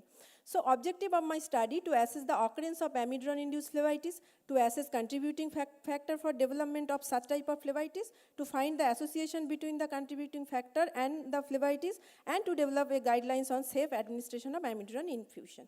So as I assume high concentration of amidron infusion resulted in a higher incidence of peripheral phlebitis. So hypothesis of my study, there is a significant association between the contributing factor with the amidron-induced phlebitis at 0.05 level of significance. My research methodology were quantitative approach, research design was observational study design, setting was B.M. Birla Heart Research Center, critical care unit and cardiac ward. My population was cardiac patient receiving intravenous amidron for arterial and ventricular arrhythmia, admitted in B.M. Birla Heart Research Center, whereas 100 adult patient age more than 18 years I took as a sample. So sampling criteria, there was inclusion criteria and exclusion criteria. In inclusion, the PIVs, which patient receive amidron via PIVs in critical care unit and cardiac ward, I have taken as a sample, and I excluded those patients who receive amidron in medical and surgical intervention area, as well as who receive amidron as in central venous catheter. Sampling technique was non-probability purposive sampling technique. Interview, record analysis and observation was my data collection technique. So instrument, I used a demographic proforma, observation checklist to assess the contributing factor as a tool 2, and PIVC mini question and checklist, that is standardized VIP score tool 3. Validity was obtained and reliability also was established. Plan of data analysis was descriptive statistic by frequency and percentage, and inferential statistic by chi-square analysis. So table 1 shows, already I explained, tool 1, that is demographic proforma, technique was structure interview. Tool 2 was the record analysis, and technique was record analysis proforma, and technique was record analysis. And tool 3 was PIVC mini questionnaire, that is standardized VIP score, and technique was observation. So in part of data collection, ethical clearance was obtained from the Institutional Ethics Committee, administrative permission was taken from the Clinical Research Department, self-introduction was given and purpose of study was explained to the subject, written informed consent was also obtained, participant background information and clinical data were collected through structured interview scheduled and record analysis. Phlebitis were assessed through standardized VIP score, privacy and confidentiality of the participant are maintained. So table 2, that is data analysis and interpretation. So frequency and percentage distribution of the sample according to the demographic proforma, whereas we can see 32% participant was middle age group, there are 66% participant were male gender and 60% participant receive amiodarone in critical care unit. And figure 1, pie diagram shows that is the occurrence of amiodarone-induced phlebitis. That was my first objective, whereas we can see 61% participant not developed any sign symptom of phlebitis, whereas 39% participant developed signs of phlebitis. Table 3 shows frequency and percentage distribution of the sample according to the contributing factor of the phlebitis, where we can see 46% participant, we have choose the PIVC side as cephalic, when 44% participant receive amiodarone 3 mg per ml as a bolus dose, and 65% participant duration of the infusion was less than 24%, and 100% participant the dilution and flushing of the PIVC line with glucose were maintained. Now figure 2, that is the pie diagram. What was my second objective, that is occurrence of the phlebitis as per duration of the infusion, where we can see 67% participant develop phlebitis within 24 to 48 hours of infusion. And figure 3, that is phlebitis occurrence as per concentration, where also we can see 54% participant develop phlebitis when it is in higher concentration, that is 18 mg per ml. So figure 4 is the main description of the characteristic of the phlebitis, where 55% participant symptom of phlebitis was pain. Now table 4, that is my third objective, association between contributing factor and amiodarone-induced phlebitis, where we can see site of PIVC insertion and duration of the infusion was not having any significant association of developing phlebitis, whereas concentration of the drug is having significantly association, where chi-square value is 10.79, degree of freedom is 2, and it is significant at the level of 0.001. So there is a positive correlation between phlebitis and concentration of the drug. My limitation of the study was done in single setting. Study period was short, that is June 2023 to September 23. Limited sample was taken for the study, and I took those patients with PIVC in situ for 72 hours for main indication of amiodarone infusion were only taken as a sample. So another study conducted by K. Raghu and Avijit Mondal on incident of phlebitis with the 150 patient, where it revealed 31.4% participant developed phlebitis. The main contributing factor was female gender, age more than 60, insertion in the lower limb and large catheter size. So in conclusion, we can say a large proportion of the patient develop amiodarone-induced phlebitis where administered via PIVC with high concentration and longer duration. Prevention of amiodarone-induced phlebitis should have high priority to reduce the patient harm. A standardized amiodarone infusion guidelines will help the reduce to the occurrence of the phlebitis. So the recommendation of my study, further research are needed to be investigate consequence and harm in long duration infusion of amiodarone with low ejection fraction patient who develop fluid overload with a low concentration of amiodarone infusion.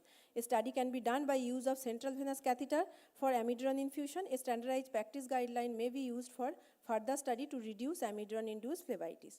So standardized guidelines of amiodarone says that in fast loading dose 150 mg should be given first 10 minutes, whereas concentration can be 1.5 mg per ml, and the maintenance dose of 900 mg can be divided 360 mg and 540 mg next 6 hours and 18 hours, where maximum concentration should be 1.8 mg per ml. By following these guidelines, in-house guidelines has been made, and we are on the process of following this.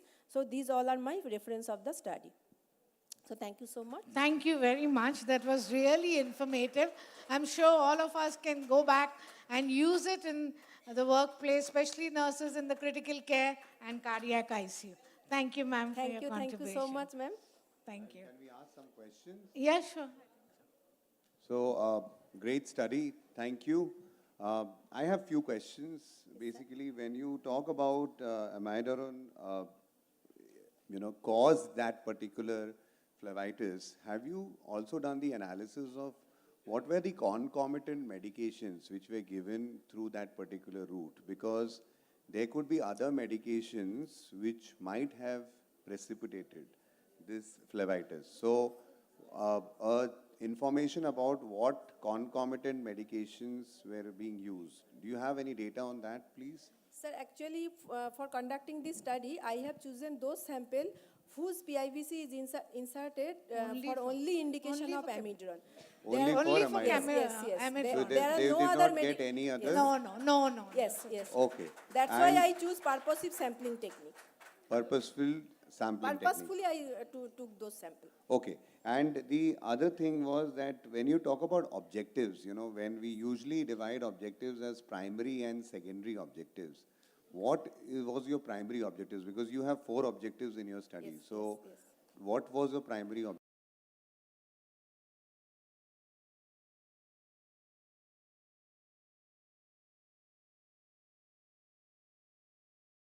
Patient comes with failure, so we cannot go for more dilution. There is chances for fluid overload.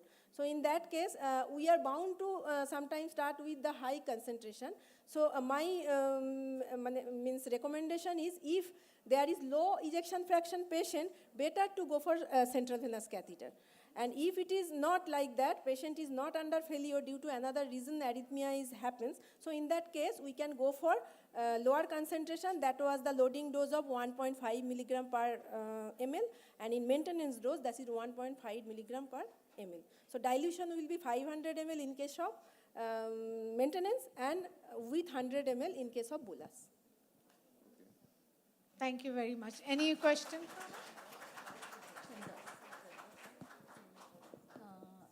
No, that's what I was.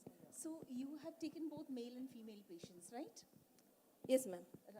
Did you take consent? You said you have. Yes.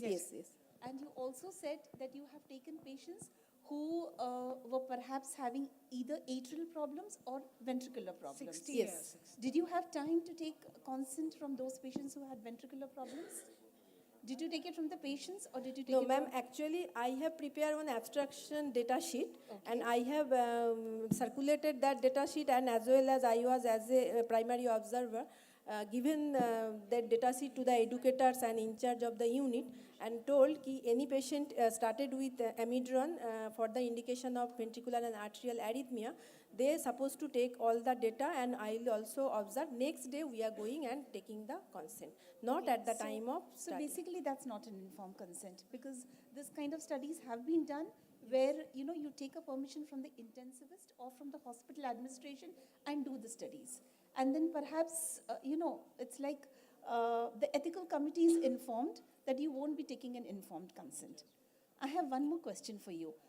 You have done your hypothesis, your title and your hypothesis. Slightly, I feel there's a mismatch.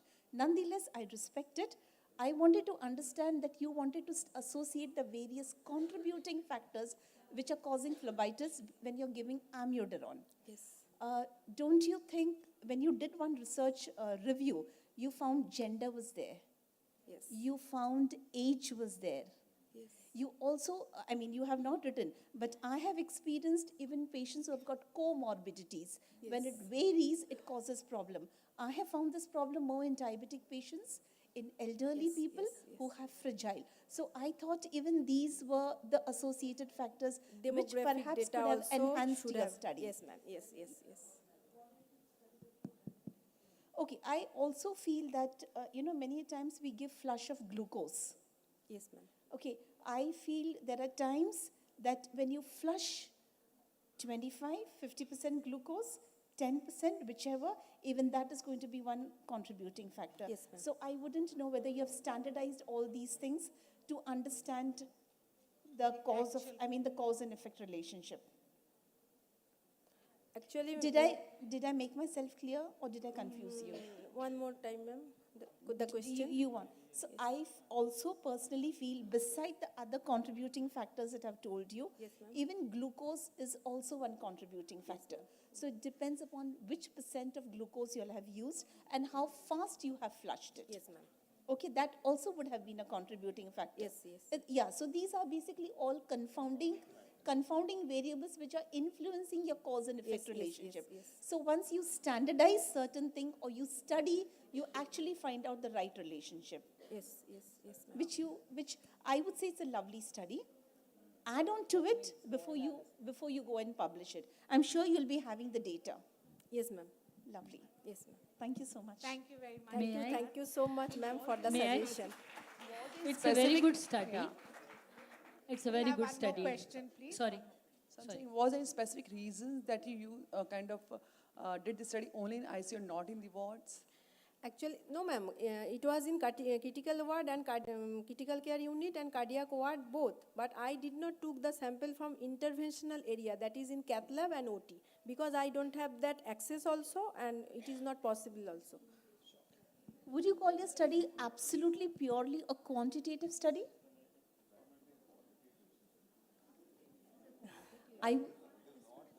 Yeah. If it is, madam, quantitative study, then you will have to have the analysis as paired or unpaired t-test. You know, t-test will come as the analysis, statistical analysis. You have used chi-square test, which is for qualitative analysis. Association. So statistical analysis will change. If you are saying qualitative, it is chi-square test. No, qualitative is chi-square. When the answer comes as yes and no.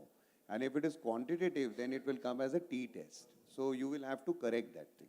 Okay, sir. So my invitation is add all these things because it's a good topic, Yes, good study. Yes, these all suggestions are very valuable for me. God bless you. It's not my question. Let me first congratulate you that it's a very good clinical study. Number one. Thank you, ma'am. Number two, Dr. Bhaumik, some of the universities are recommending primary objective and secondary objectives. In our nursing field, mostly we have gone into objectives, specific objective so far.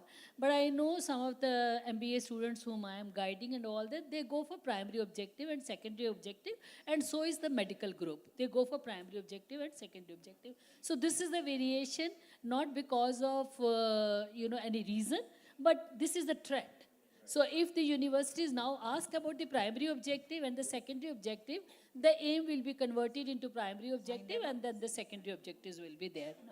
Number one, this is from the methodology point of view, I think he was mentioning. Number two is that you have got a fourth objective where you're going to do something for which group, that is not clear to me. Was it for nursing or was it for any person who becomes an infusion therapist? So that's very, very important. I'm not clear about that. But back of your mind, it must be nursing.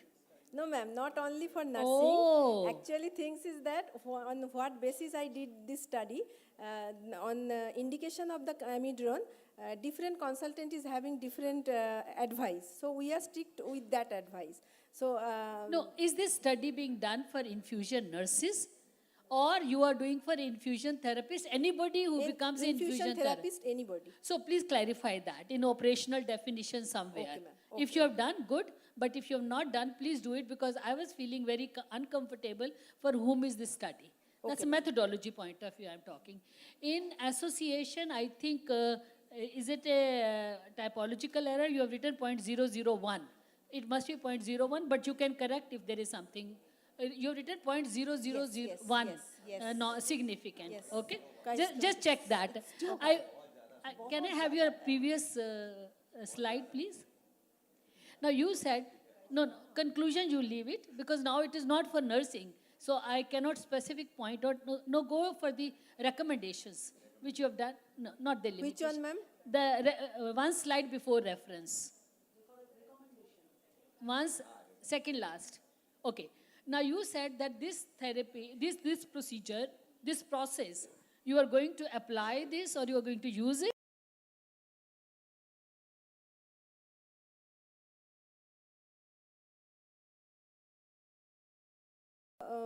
Criteria. Okay. So here only the thing that is amidron concentration 1.5 milligram in bolus dose, sometimes we are not maintaining. But that will not be your decision, no? No. That will be the decision. I am just presenting my report to the authority. So you have not presented it to the authorities. No. It is your recommendation. Yes, means I want to show the result. This is happening if it is in higher concentration. What was your sample size? 100. 100. 100.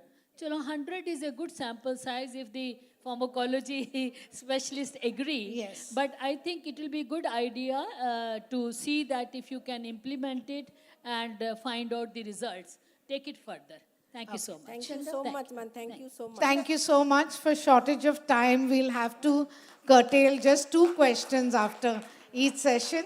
Otherwise, I think we'll be here till dinner time. We have our next speaker with us.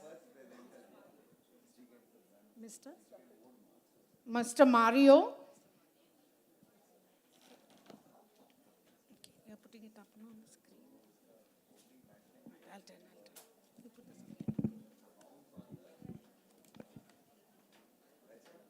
Okay, so we have Mr. Mario Columbil. I've been very fortunate to almost work for 12 years with his mother in a previous organization where I was working. He is a nurse educator with Fortis Hospital, Mulund. His topic is reduction of blood culture contamination rates towards zero false positive. Over to you, Mr. Mario.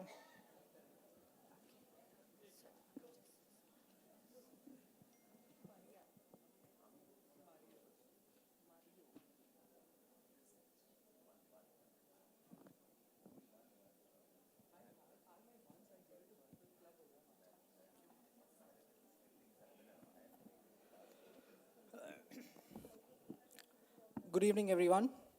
I'm Mario Columbil from Fortis Hospital, Mumbai, and I'm here to present our topic, reduction of blood culture contamination rates towards zero false positives.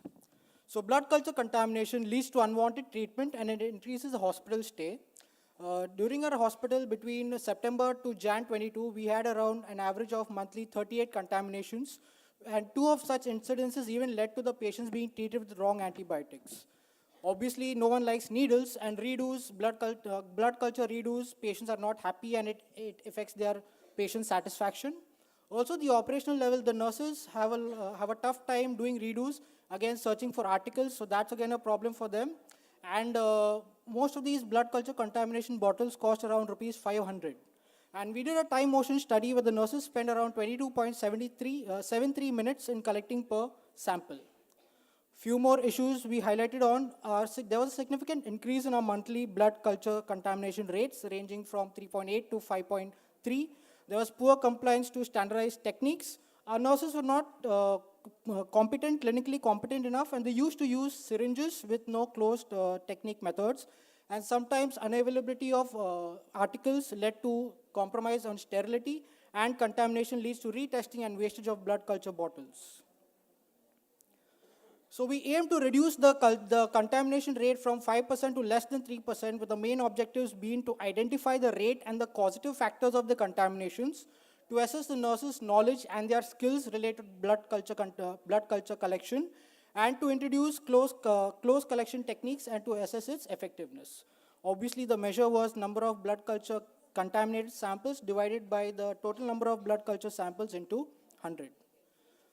We did a cause and effect analysis, and the main points we focused on was no close techniques. There was issues in skin prep. There was non-compliance to sterile techniques, lack of training in collection processes, and of course, there were blood culture equipments that were difficult to locate. We also did a PDSA cycle on 5 components. That was the nurse's skill, the nurse's knowledge, the introduction of a lure lock butterfly needle, the introduction of a butterfly needle, and the main thing is a blood culture contamination kit and data, because data is obviously oil now. As the role play just said earlier before, that everybody focuses on training and meetings, but we really wanted to nail the hammer into the coffin. So we decided what could we do for the nurses from our side. So what we did was, here are our superheroes. Obviously the introduction of a safety lock blood wing set with a lure adapter, that was one. The next thing that we did was introduction of a blood culture contamination kit. As we can see over here, the articles over there, including a 2% skin prep chlorhexidine. And we had a blood culture CSHD set, because usually the nurses used an oral care set, and if that is used, then again there is non-compliance. So we introduced a completely different blood culture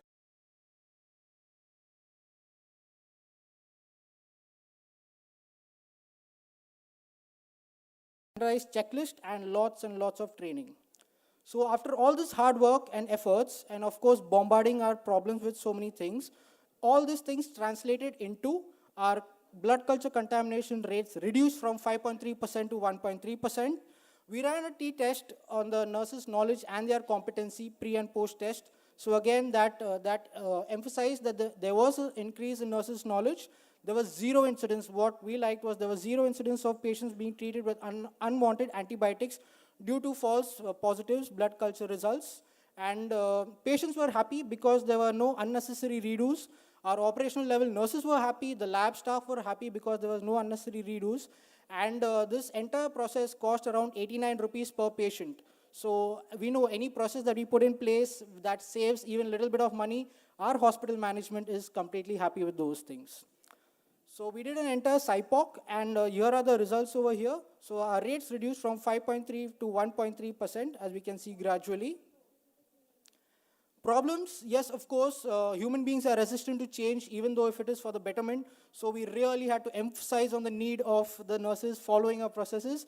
And the resources we used were the blood collection kit, the CSHD set, and a wing set, lure lock.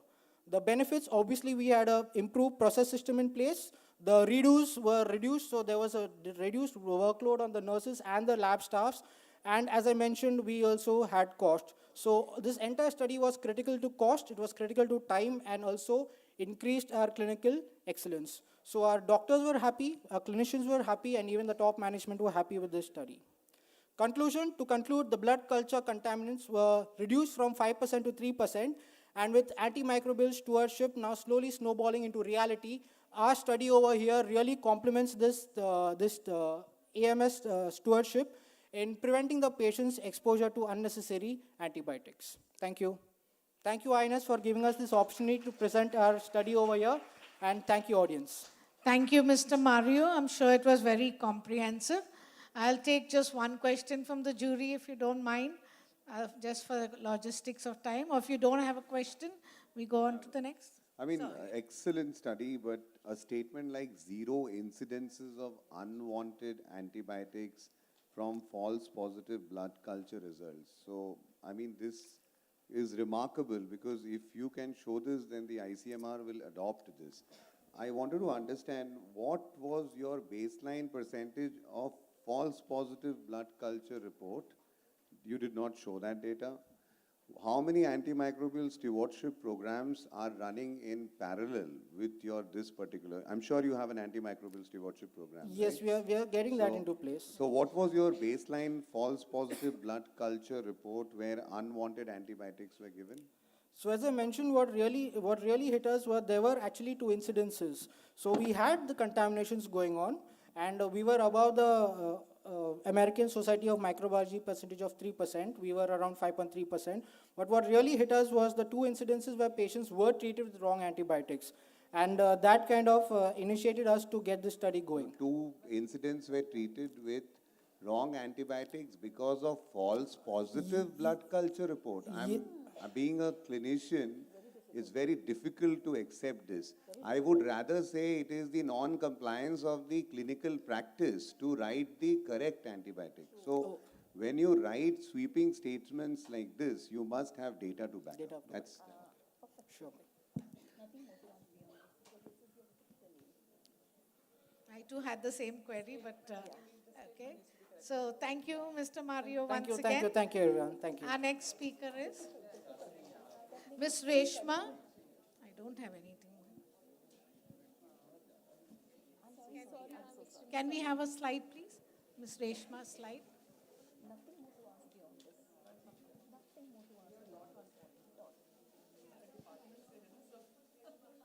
Ms. Reshma Tejam, please come up on stage. Her topic is prevention of bloodstream infection in dialysis unit at a tertiary care hospital in Mumbai.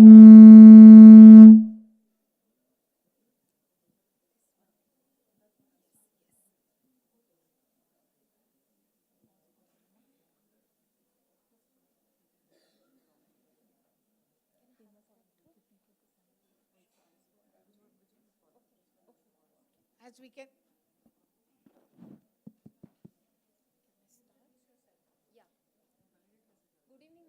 present over here. I am Reshma Tejam, infection control nurse from Kokilaben Hospital, going to present the case study on prevention of bloodstream infection in dialysis unit at Tertiary Care Hospital in Mumbai. So the objectives of the study is to determine the incidences of BSI among dialysis patients and prevention and control of BSI in dialysis unit. The context, as we all know that BSI can cause significant consequences among dialysis patients. So it can lead to the increased morbidity and mortality also.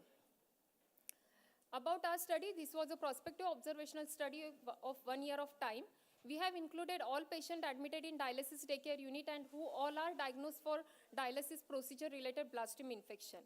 We have followed CDC and AMI guideline for defining BSI, calculate the incidence, implementation of BSI prevention bundle, and also we have done some few modifications as per the requirement. We believe that multidisciplinary team approach is very much important to reduce the BSI, as this is our multidisciplinary team who work hard to reduce the BSI in dialysis unit with their specialized skill. This slide shows outcome surveillance report of 1 year of time. Total number of patients admitted, average per month 160. Total number of dialysis procedure of 1 year, that was more than 24,800. Number of patients who were diagnosed to have dialysis procedure related BSI 15, and the rate was 0.6 per 1,000 dialysis procedure. Patient not able to maintain the aseptic precaution of the catheter dressing at home in case of emergency, the number was 7, and this was something challenging for us. I will discuss in later in further slide. This graph shows the dialysis BSI rate per 1,000 dialysis procedure. Here it is month-wise trend of the dialysis BSI rate. In month of October 2022, we were at 0.9. That was 2 cases. We had done some intervention and then we could take it down. But again, in month of May, the rate has been shoot up to 1.39, and in June also it continued to 2.88 per 1,000 dialysis procedure. Then the alarm raised. Then we thought we shouldn't be having dialysis BSI. It should be zero approach for the BSI in dialysis unit. We have done the root cause analysis for each and every cases. We have taken corrective actions. We have done the root cause analysis for each and every non-compliance also. And then we have come down, we have reduced the BSI in dialysis unit for next 4 months. As I said, we have done the root cause analysis for each and every case. We have found some problems, and they were non-compliance of prevention bundle of BSI. So this is the list like hand hygienes, inappropriate use of gloves, reprocessing of the dialyzer and dialysis tubing, aseptic technique when connecting and disconnecting catheter was not followed. So what we have done, we have sensitized to all our staff. We have created awareness among them. We have done the effective training sessions like demonstrations, re-demonstrations, check the effectiveness of the training, and if required, we have done the one-to-one training sessions for the staff. Hand hygiene audit done, hand rub consumption check for better check, demonstrations done on reprocessing of the tubing. Apart from that, we have adopted certain newer technology like CHG Tegadam so that we don't have to touch the exit site of the catheter more frequently, pre-filled syringes so that we don't have contamination at the flushing. Then there were certain issues related to the cleaning and disinfection of the environment. We have done the strict supervision by ICN, ICLN, and HK supervisors. So round the clock, someone will be there to supervise the housekeeping services. There were some issues related like emptying of the dialysis solution and the disinfectant can. So for that also our senior technicians started monitoring strictly labeling and the emptying of the cans. Then our older brand of the dialysis catheter was stock out for some time. So our purchase has procured new catheter which was not really good for the design, and the dialysis nurses were not able to handle it appropriately. So the feedback has been given to the purchase and we have immediately changed it. Then there were, in various occasions, increased endotoxin level in the water. So the biomedical department came in. They have done the loop disinfection of entire loop and then maintenance of the RO water. So these are some of the PICS related training sessions. We have done the person specific training. We have done the demonstration and written demonstrations also. Now this slide talks about the patient and relative involvement. So our dialysis patient were not able to maintain the aseptic precaution of the dialysis catheter at home. So these were the issues, sometimes open dressing, drooling of the saliva, sweating, personal hygiene not maintained, head bath was not given. So we have started giving patient education by leaflet, verbal education, but then we thought it is not really enough. Patient is not understanding that much, so we started demonstration in the department. Special training only for the attendants, but the attendants won't be same, sometimes son, daughter. So we, our nursing head, thought some creative thinking with the innovative idea. We have started social media group for better reach to the patient and relative involvement in catheter care. So these are some of the screenshot of the social media group where we have put up some videos. They have replied us. They are asking the questions. And then we have put up some general information about the catheter. One of our relative has shared this picture of the gadget with what patient actually can take the head bath and without disturbing the catheter dressing. Then we have asked our patients, dialysis patient, to keep the first aid kit box at home so that in case of emergency, they really don't have to run around. They can keep it, dressing material, they can put it and then come to the hospital, and the contamination will be less. So the action improvement measure, we had given the training for all the categories, doctor, nurses, kitchen staff, linen staff, and with the different training methods for the better understanding. We have done the multiple audits to find the problem. We have done multiple audits to resolve the issues. Then we have done the risk assessment for each incidences, for each cause, and taken the corrective action. Surveillance, process surveillance, and outcome surveillance we have done. We have done the focus surveillance on the particular problems also, which occur repeatedly. And it is very much important that to give feedback to each and every person who had non-compliance, who had compliance, who was doing better, for the better understanding so that we can prevent the error in future. Then last but not least, involvement of the patient and relative is very much important for the catheter care so that we can prevent further incidences in future.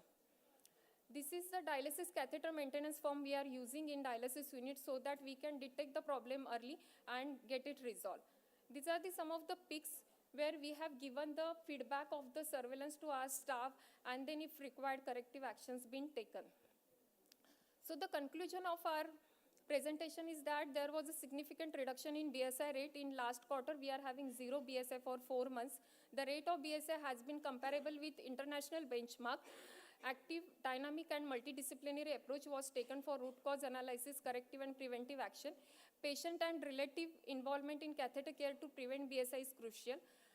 What helped for us, high compliance to adherence of bundle of component, regular and effective training, continuous surveillance and rigorous audit, timely feedback and involvement of staff of the unit, including doctor and housekeeping staff, helped very much to reduce the BSI. Thank you so much. Thank you, Reshma. Thank you, Reshma. Thank you, ma'am. We do have any questions, or we'll go on to the next one? Yes, sir. Great study, excellent study. Thank you, sir. I was just very curious to understand, why did you train the housekeeping staff for the BSI? Means, how is housekeeping responsible for spreading or limiting the BSI? Because your slide mentioned that. Yes. Sir, housekeeping Come to the mic, please. Housekeeping does the cleaning and disinfection of the environment. So on they do the cleaning and disinfection of the bed and the dialysis machine also. So if suppose the machine is not cleaned properly, though we know that we will emphasize for the hand hygiene, but the healthcare workers are not really, it is practically not possible them to do the hand hygiene 100%. In every data we can see, even the globally also, it is not 100%. So wherever they will touch, so if suppose our environment is clean, properly disinfected, there are less chances of the BSI, not only the BSI, any kind of HAI in the institute. So you are mentioning that in the BSI bundles which we have, the bundles which we have, because housekeeping is not mentioned in the bundle, are you recommending that the bundle should be updated? Yes, definitely, sir. Cleaning and disinfection of the environment is the most important component of the hospital. Thank you, Reshma, very much. We have our next speaker. Ma'am has a question. Reshma, 1 minute. Reshma, 1 minute up here. I just wanted to ask, did you also consider patient-centric problems like comorbidities or any other, like maybe drug interaction for this? Because that we couldn't see in the slide. Yeah. Yes. So, ma'am, for each and every case, we have done the risk assessment and the comorbidities. So yes, there are comorbidities. Patients were immunosuppressant. Most of the dialysis patients were immunosuppressant. But what challenge we have taken is that though they are having comorbidities or they are really ill, but still we shouldn't be giving any infection to the patients. So the comorbidities were there. Some patient had pleural effusion, some patient had diabetes.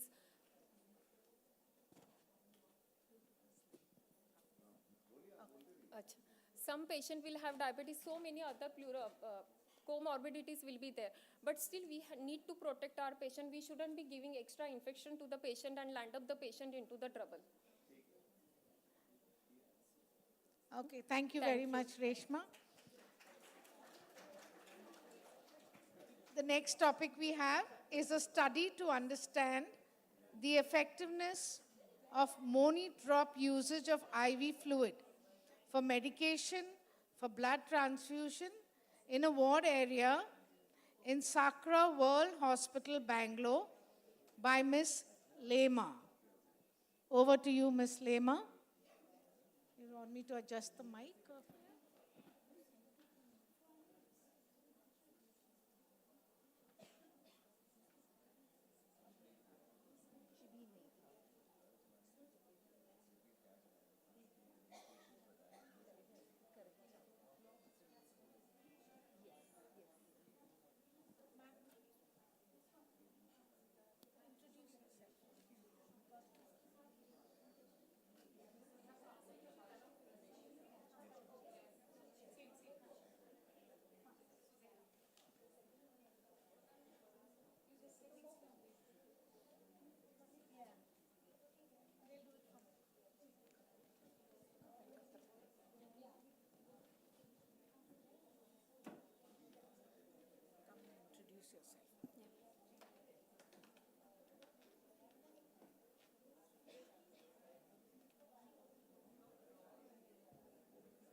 Good evening all. I am Femi representing Sakra World Hospital, Bangalore.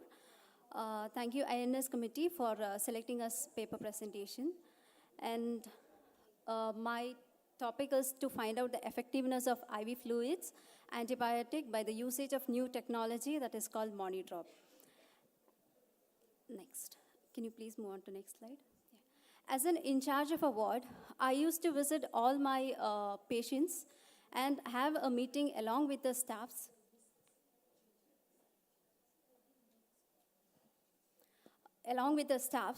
And what surprised me is that most of the patients had a concern that the nurses were not able to rectify the IV fluids which is getting over, and they were more anxious about the backflow of the blood to the infusion set, as well as they were anxious whether there will be an amount of air entry to the IV channel. So this was made a little bit concern, and we have done root cause analysis with our nurses. And ongoing with the root cause analysis, I could understand n number of problems from the nurses. That's all we used, like the nurses were of busy schedule, one of the thing. And the other thing is they don't have time to take care of the IV fluids, and because they were engaged with the other patients. And also, as a new joinees, they were not able to rectify which fluid is getting over first and which fluid they have to more documenting it. They were getting that also an issue. So we had an interaction section with the management and also with the other in charge and also with the engineering team, whether we could have a new technology that the nurses can monitor the IV fluids in the nurses station. So finally, we got a machine which has been imported from Finland, and this study is all about that. And ongoing through the sessions, you will be identifying the two main things. One is Monidor and another one is Monidrop. Monidor is nothing but it's a Finnish health technology company founded in 2015. And Monidrop, this is a device that connects to the IV drip set to the patient side, and this can be connected to the with a Wi-Fi setting in the centralized monitoring in the nurses station, or this device can be attached to their mobile phones so that they can get an alarm. Next slide. As an introduction, intravenous infusion therapy is a common and challenging treatment in hospitals. And a survey was done in Sakrawal Hospital, which was an approximately 83% of hospitalized patients received IV fluid therapy, antibiotic, blood transfusions in a day, which makes in most of the common invasive treatment procedure and a critical component in modern medicine. As this device is new, there is a series that we have imported 6 machines, and this machine was being charging in the nurse's station. And the machine monidrop was connected to the centralized machine that is being attached in the nurse's station through a Wi-Fi connection.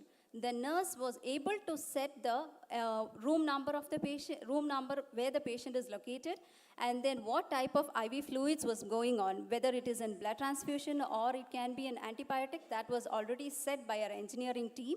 And then the amount of fluids to be at what time it should be getting over, that was also the nurse was able to connect it.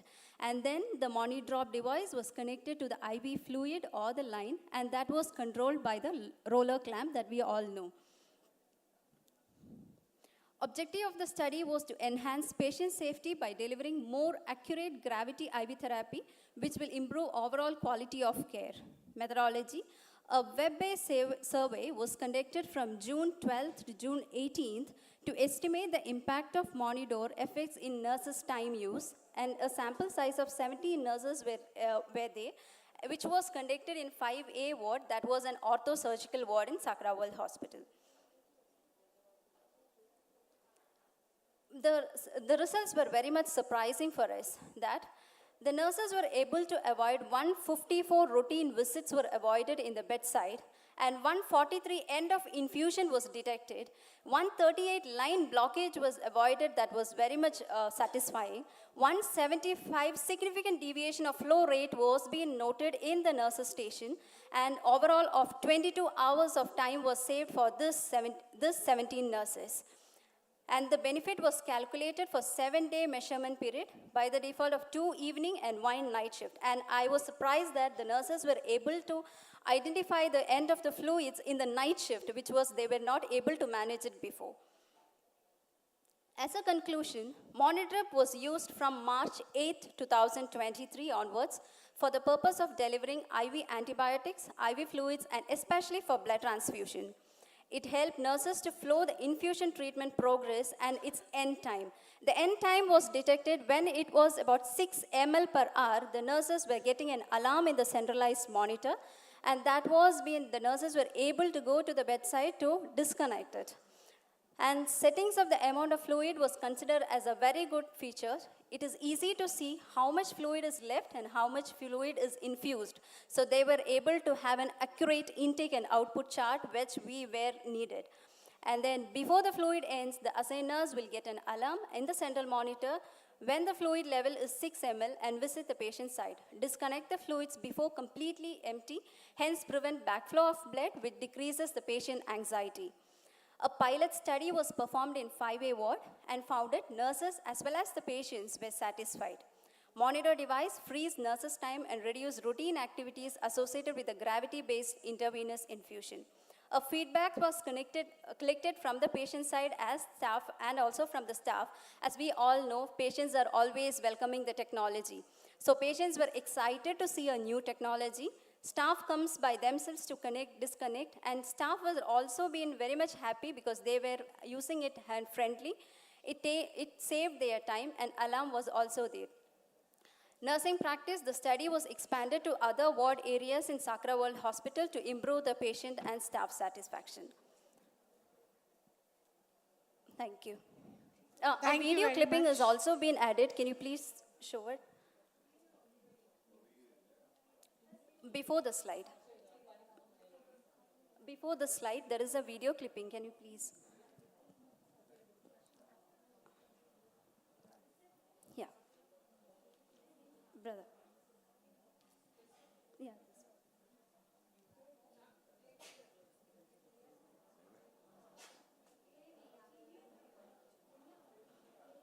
Chairperson, ma'am, can we ask questions? Yes. Yeah, thank you. Yeah, I think it's understandable. So, very good study. Thank you for sharing. Somebody who is plagued with reduced nurses in hospital, can I make a statement that Monitor can help us where we have less nurses? We don't need to recruit nurses now. Can you say that? Yes. I mean, because if it reduces the visits, so that is my first question as as a doctor who's always finds scarcity of nurses, especially in Calcutta. And the second one is, you said 17 nurses in ward 5A. How many patients were there? That is very important, because what was the nursing allotment given in those patients? And what was you said that patients were very satisfied. When you put these kind of statements, you must use some kind of an objective measure rather than just showing subjective one or two. I mean, excuse me for saying this, biased feedback. So my questions. The first question is, thank you for the question. The first answer is, I'm not saying that we are going to reduce the nurses in an hospital, because we want them to connect the fluids. The machine cannot go and connect it, and the machine cannot observe the advice from the doctors. So we definitely want that. The main aim is just, they want a close monitoring that what is happening in the patient side. It's not possible that the nurse can always, in ICU setup is different from ward setup. ICU there is 1:1 care, and ward is entirely different. So the second question was about the nurse-patient ratio. The nurse-patient ratio is 1:6, and it is in post-operative ward, ortho ward. So definitely the nurses will be engaged with all the 6 patients, because all POD 1 patients will be receiving there. And it will be very difficult for them to handle all the patients, because one of the main thing is pain management. Definitely after TKR, THR, the patient will have pain. So that made them be busy schedule. That's the reason we have imported this machine. So the 6 machine along with the central monitor, it was about 3.5 lakh. Yeah, the 6 machine along with the central monitor. Along with the central monitor. 6 machine, and it was connected to 1 monitor. We have just imported 6 machine, but the monitor, we are able to connect at least more than that. So this is the first time we have imported in India. I think we have not used in any other hospitals before. Do we have time, ma'am, for questions?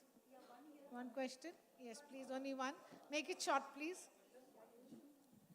Dear sister, you told it is a web-based survey, what I have seen, and your sample is 17 nurses, and the data what you are showing. So how you have collected your data? Just can you explain a little bit? Ma'am, actually this data was collected from the Finland company that they were giving us a web survey. And there was about 5-6 questions that was being rotated with all the nurses, and we have collected in the web-based survey, not with the written things. It was completely packed with a survey, and it was a web-based survey that about each will have 5 questions, and the 5 questions was all the CDs which has been submitted here. Okay, thank you so much. Thank you. Thank you very much for that. We had innovation technology a session earlier. So these are one of the innovations being used. We have our next speaker who's going to talk on prevention of needle stick injury among nurses, Ishita. Right? Am I right? Over to you, Ishita. Can we have her present? A brief CV, please.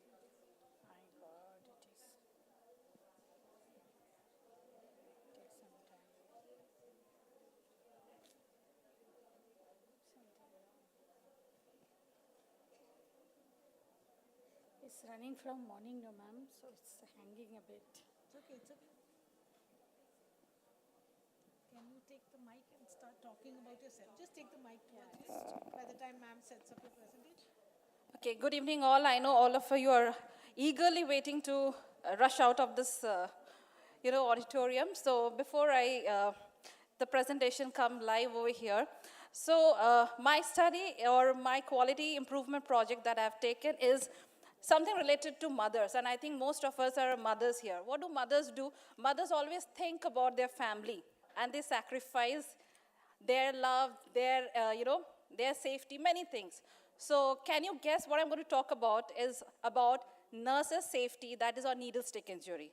We have been listening a lot about patient safety, every safety, but what about our safety is all about. So we did a project that's on how to prevent or how to basically to reduce the number of incidents related to needle stick injury.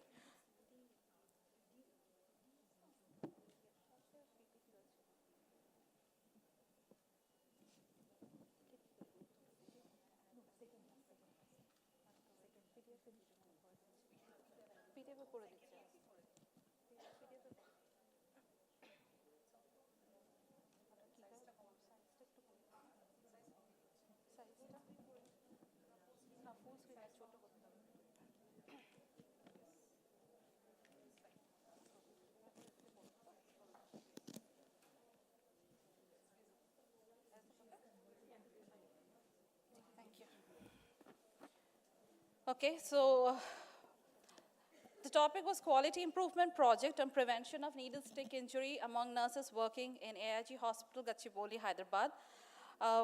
We have taken this topic because we had an incident rate high of needle stick injury among our nurses. So this is what the project title and the rationale why we have taken has already been put.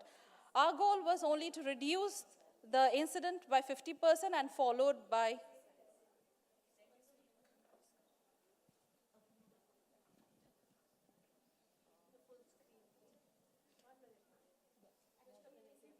Is this fine, ma'am? Yes. Is this fine? Go ahead, you may lose your time here. Yeah.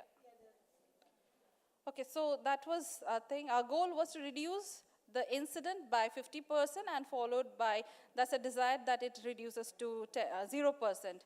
And our source of data was through incident report, and we used the focus PDCA model for the project.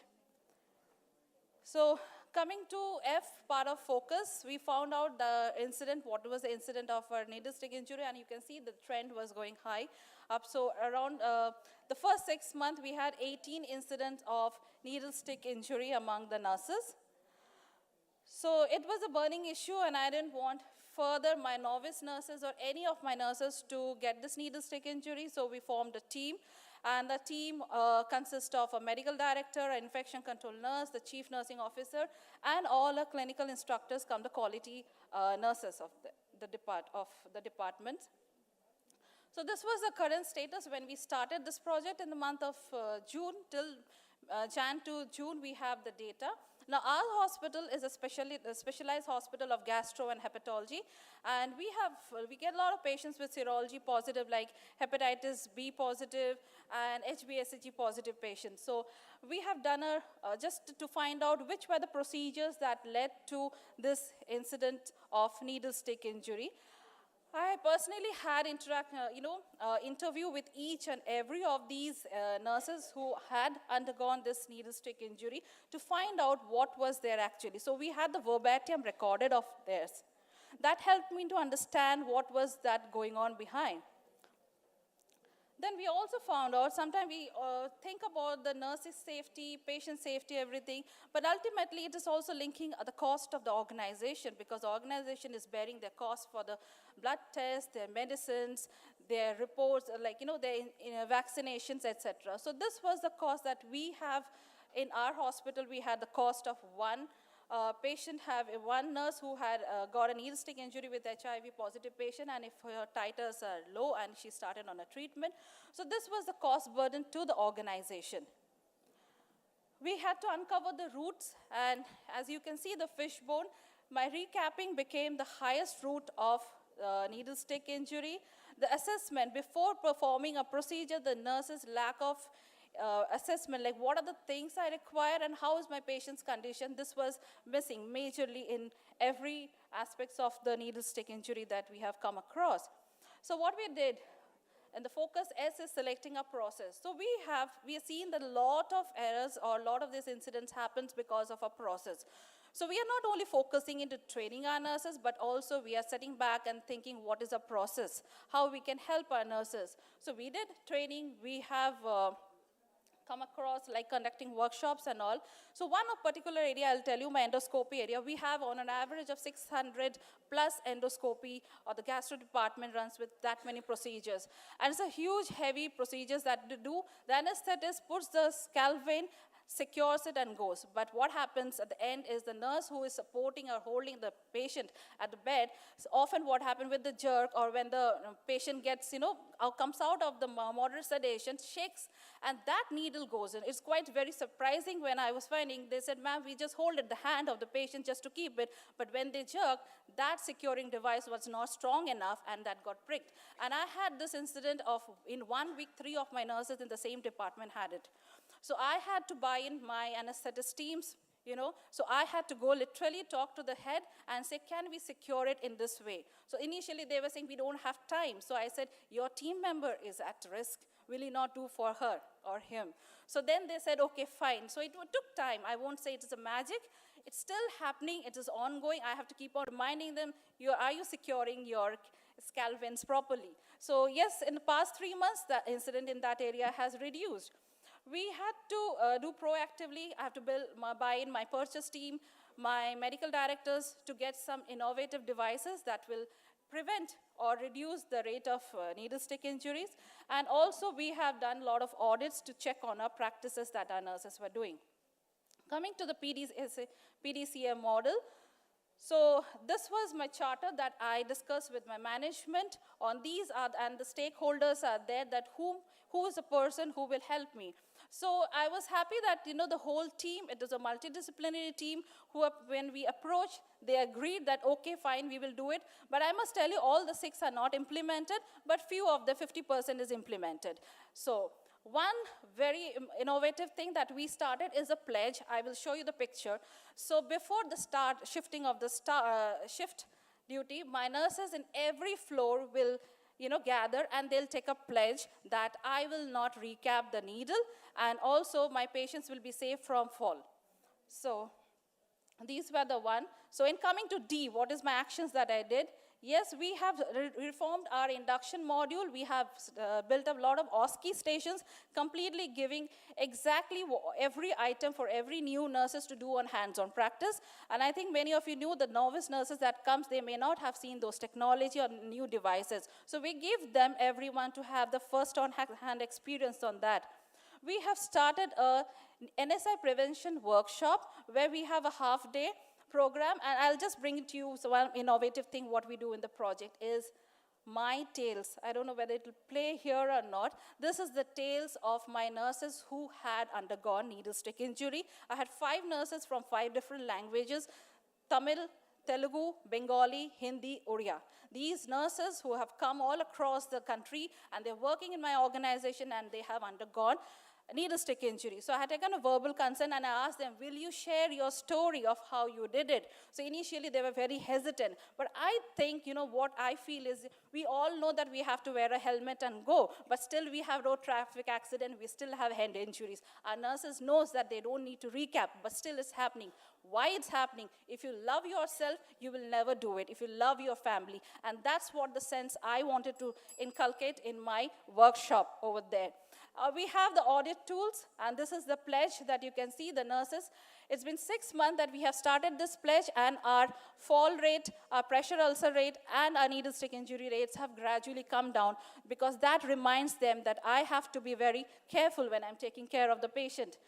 Checkpoints are, we will continue this audit, whether even our incident rate is 0, because sustaining is difficult. And one more thing is, when a nurse comes and say, when we know there's an incident of needle stick injury, I appreciate that nurse for coming up and telling and not, hiding it. So we will be doing continuously this workshop, the training, and the rates of NSI. As you can see, the checkpoint, it has gradually come down. I won't say it's come to 0. 0 will be very suspicious for me. I will still continue to be trying that. I am not very happy when it came to 0, because I know there could be an underreporting also. This is the glimpse of the workshop that we conduct every month, and something unique I'll tell you. So coming to this picture, this is my GDA and the housekeeping who have got this needle stick injury. Why? Do they do the procedure? They never. They are only collecting it. So I had to sensitize my nurses by telling that, your act will lead to harm to somebody else. And when they spoke, that gave a goosebump to my nurses. And I think that's something where we need to empathize what others undergo because of our mistake. And with this, and we have started a new initiative of this is a quick shield vacutaneous needle holder. With this, the whole holder and the needle goes into your PPC container. Coming on to sustaining, target is still 0. Conducting more workshop, more workstations we have. We'll be continuing our physical audit and hands-on training. It's a vicious cycle of continuous. I will continue as long as we'll try our best. Again, I say 0 is my dream, but still we'll try our best to do it. Thank you so much. Thank you very much. Can you come from this side? I'm sorry, we will not take any questions because we still have one more. Our next speaker is going to talk on an evidence-based approach on the reduction and prevention of MASI. That's medical adhesive relative skin injury on post-cardiac catheterized patients admitted in the CCU. Ms. Mahumita will be the next speaker.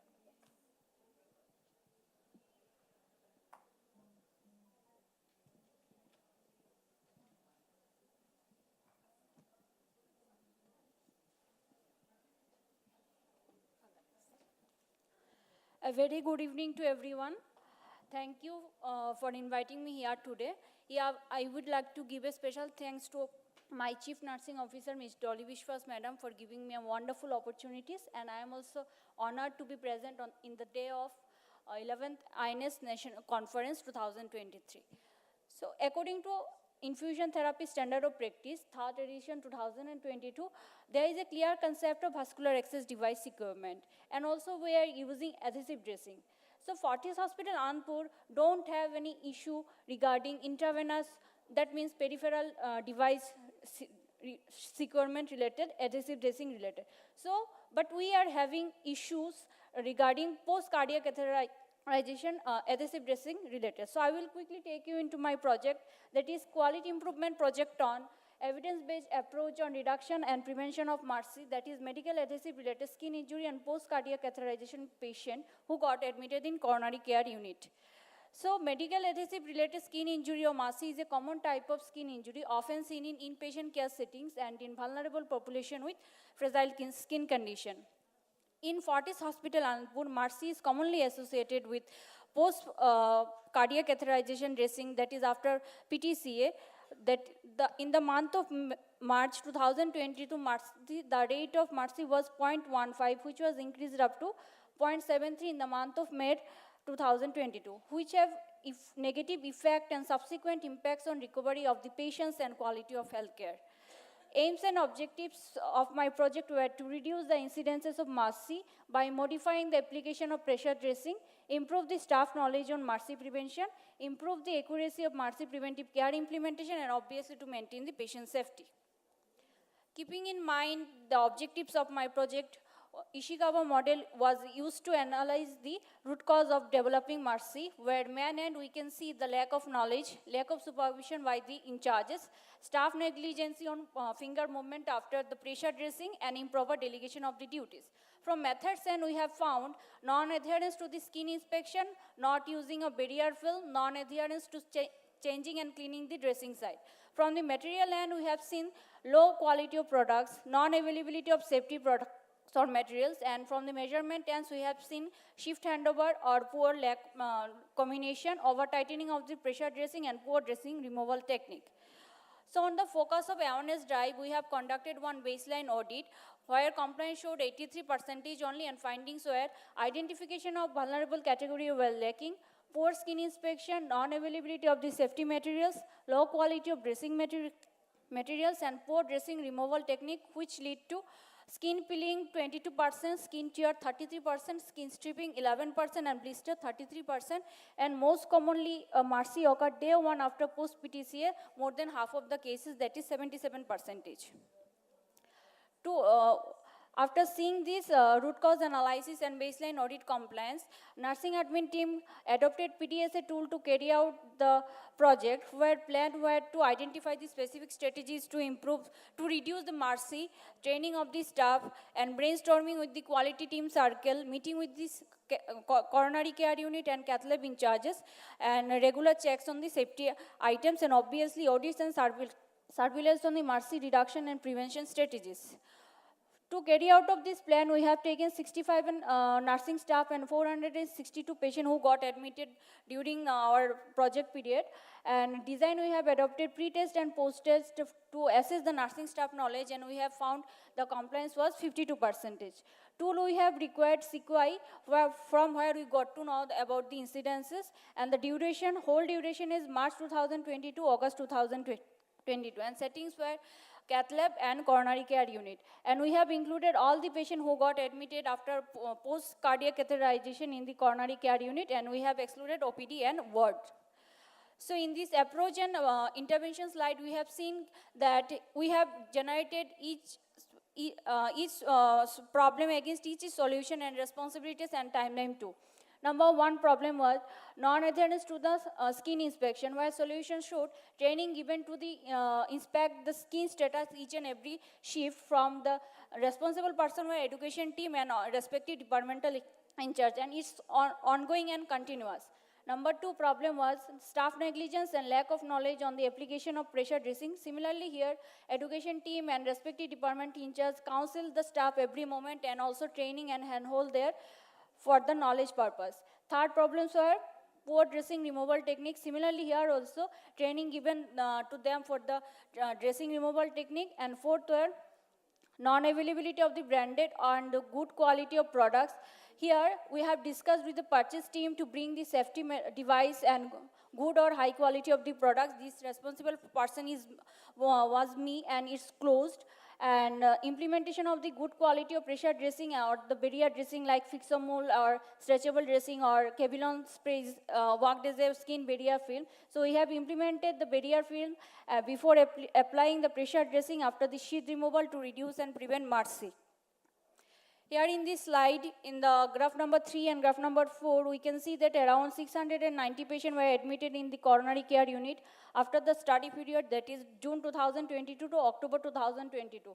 Out of that, only 2 patients developed skin peeling. None of them has developed skin stripping, skin tearing, and blister. So after the project implementation, the incidence rate of the MRC also decreased from 0.73 to 0.1. In this implication slide, you can see this project has a remarkable impact on the reduction of MRC event in coronary care unit in Fortis Hospital, Anandpur, which showed 0 MRC, that is November 2022 to October 2023 in coronary care unit. Number 2 is regular communication with the cath lab in charge and critical care in charge is being carried out to train and handhold the advanced beginner staff. And with the effective teamwork and good coordination from the nursing staff, patient safety audit was conducted to check on the compliance, and compliance also improved from 83% to 100%. And the staff knowledge also improved from 52% to 97% in aspects of skin inspection, use of barrier film, use of barrier dressing, dressing removal technique, post-removal observation, and loosen the dressing after 4 hours. And this sustenance slide, we can see we have achieved the long, and sustainability will be achieved by identifying the patient with fragile skin condition, appropriate skin care and moisture prevention, use of barrier film before applying the adhesives, and continuous training and supervision and hand-holding of the advanced beginner staff. So before I say thank you, so I will say this message is for everybody. Don't overlook or underestimate medical adhesive related skin injuries. You just use jersey and prevent MRC. Thank you. Okay, thank you very much. That was nice and short and sweet. Can you hear me? Any questions for her?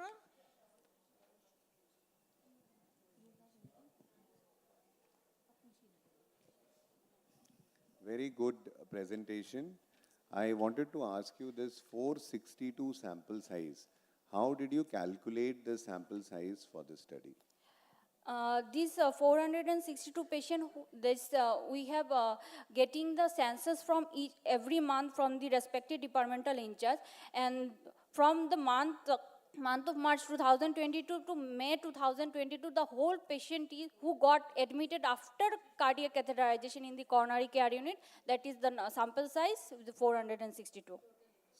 Total all- 100% sample size. 100% There of was the no- patients. yeah. So there is no Patients. sample that way. No So sample. all the patients All were. the patients. All the patients. Enumeration. Yeah, beautiful. Total enumeration. Yeah, total. Yeah. Did you mention somewhere that you had 77% of MARSI incidents? Yes, ma'am. Then why do you call it as decrease from 0.73 to 0.1? How 77% is equivalent to 0.73? Actually, ma'am, in this slide I have categorized skin peeling, tearing, blister, and this 77% is post-PTC after the dressing removal day 1. So this 77% is developed MARSI. And Excellent, yeah. So when you say MARSI, all the things that you have mentioned comes under MARSI. Perfect. We are clear with it, both of us on the same platform. You call that a 77%. Yes. Whereas you have said you want to decrease from 0.73. So how 77% is 0.73? I was a little confused. Yeah, so 77% cannot be 0.73. 0.73% is, ma'am, in the month of May 2022 is rate, and is based on the total number of patient developed MARSI and divided by total patient days in 2000. So you had a base. It's a rate. You had a, that's what I'm trying to explain you, my dear child. The baseline is 0.73 and you wanted to bring the baseline 0.73 to 0.1. So when you say your baseline is 0.73, so 0.73 is not equivalent to 77%.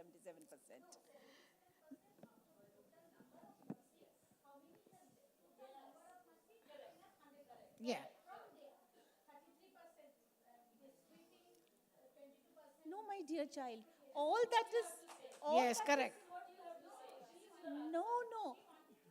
Ma'am, come onto the mic, please, so that everyone can hear you. So whether you Ma'am, have come and skin explain. stripping, Come and whether explain. you have skin stripping or any kind of skin injury which is related to adhesive comes under MARSI. Perfect. And you have said that is 77%. That's total. So that's what I'm saying. Ma'am, can you come to the mic so all can hear you? Little clarity we wanted. Ma'am. So how can you bring down from 0.7 the rate? Tell them 0.73% is the rate. I told though. This is the rate though. Yes. That period. Yes, yeah, in that period.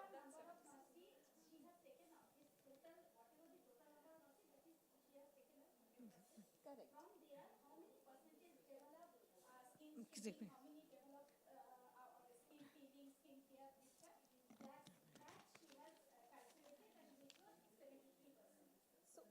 So make me understand 0.73 is what?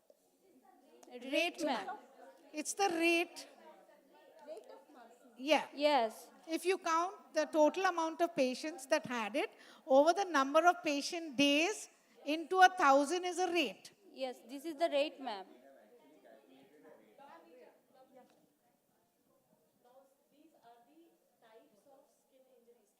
But they're all coming under MARSI. That's all MARSI.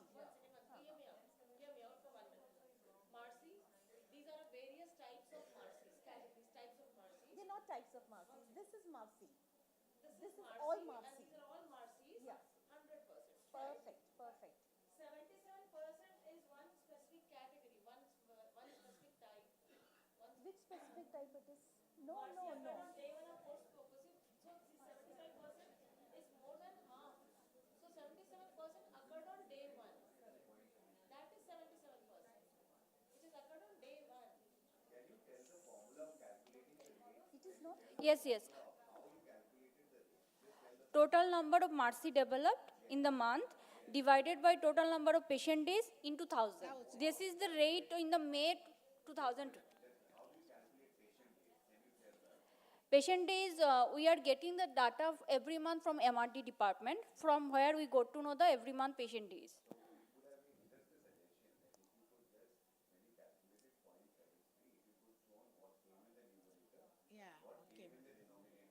and then the 7.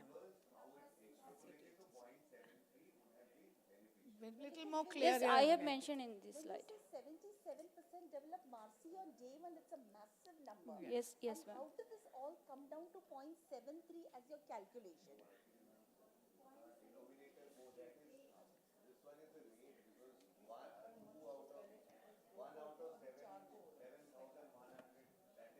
Yeah.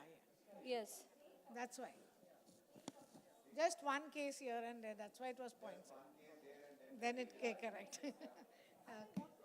Okay, so thank you very much. Okay, sorry. Sorry, I can't hear you, ma'am, please. Use your mic, What please. drastical change had happened in these 2 months? Like everything was going fine, 0.15%, suddenly 0.73%. So did you analyze that exactly? What was like in these 2 months, was there any product change? Yes, yes, Because there's we a have drastic changed the change, product. yeah. So these Actually, 2 in months that time, we had a product, but it's too low quality. So I have discussed with the purchase team to bring the good quality of product. So they have changed and we have applied. And after this, staff teaching also they are for the knowledge awareness. After lots of things and coordination, so we have reduced the rates So to when zero. you introduces Fixomal is a tape. So did you not include Cavilon before? So Cavilon was introduced only after this thing. So we are using Cavilon spray in whole hospital during our back care and all those things. But we didn't use in the cath lab settings or coronary care unit where apply the dressing. So we have applied this concept in the coronary care unit, so we have prevented. So it was a change of product that made the difference.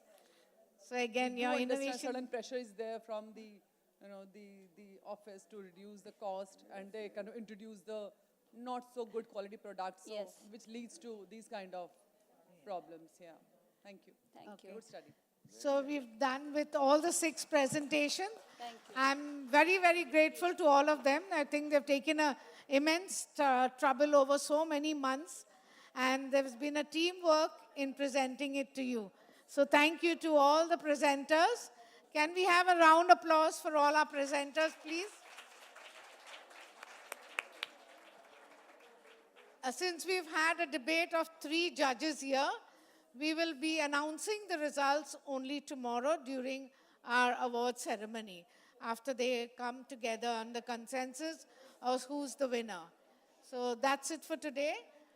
Thank you very much to the jury, to all those present over here. And do we offer? Can I call upon all the juries and on the stage, please? May I request Madam and Dr. Claire De Mello to present a token of appreciation to Dr. Subhrajyoti Bhaumik.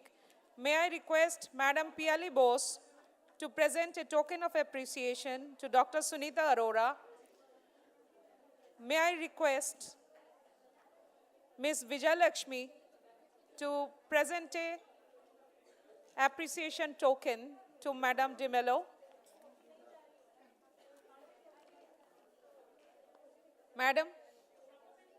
Madam, please come on the stage for a picture, please.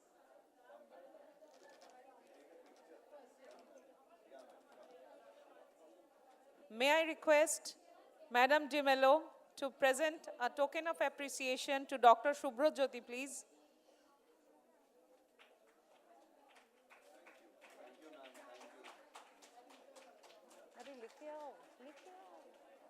Madam ko do. I am calling her only. It's okay, not you, ma'am. May I request Madam Piali Bose to present a token of appreciation to Madam Sunita Arora, please. Thank you, ma'am. That was lovely. Thank you. Great interaction, ma'am. DHO. Sign पे बोल दी था, तब बोल पे sign पड़ा होगा।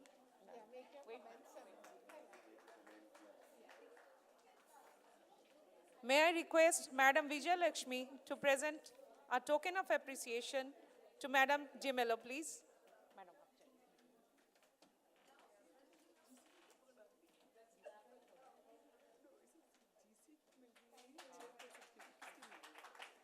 this is Madam Madhukari's department. I have May I request Madam Vijay Lakshmi to present the token of appreciation to Madam Rita, please? Madam, एक साथ में picture ले लीजिए.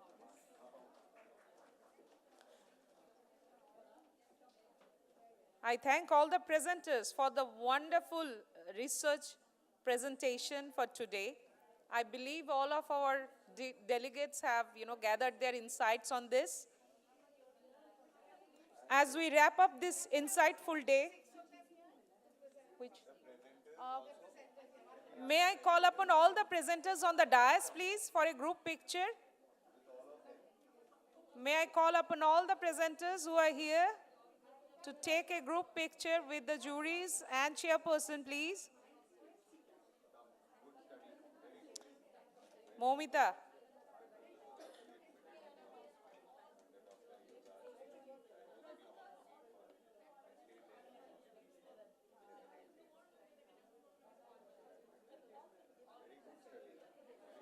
Very good.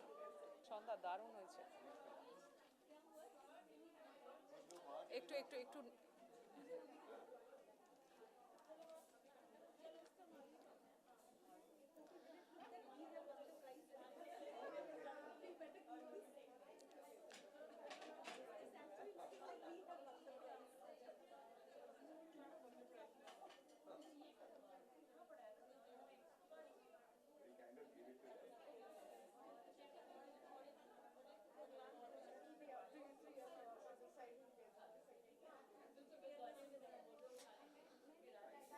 Thank you all.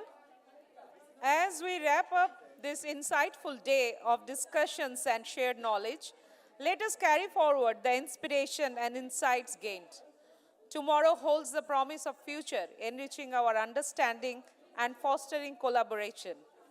Safe travel home. Let's reconvene at 8:45 a.m. sharp tomorrow with renewed energy to continue shaping the future of our shared endeavors. Thank you for a remarkable day one. One announcement, please. After finishing tomorrow's session only, participation certificates will be issued.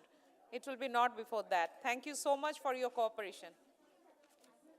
Good night, all of you. Have a wonderful journey home and safe travel.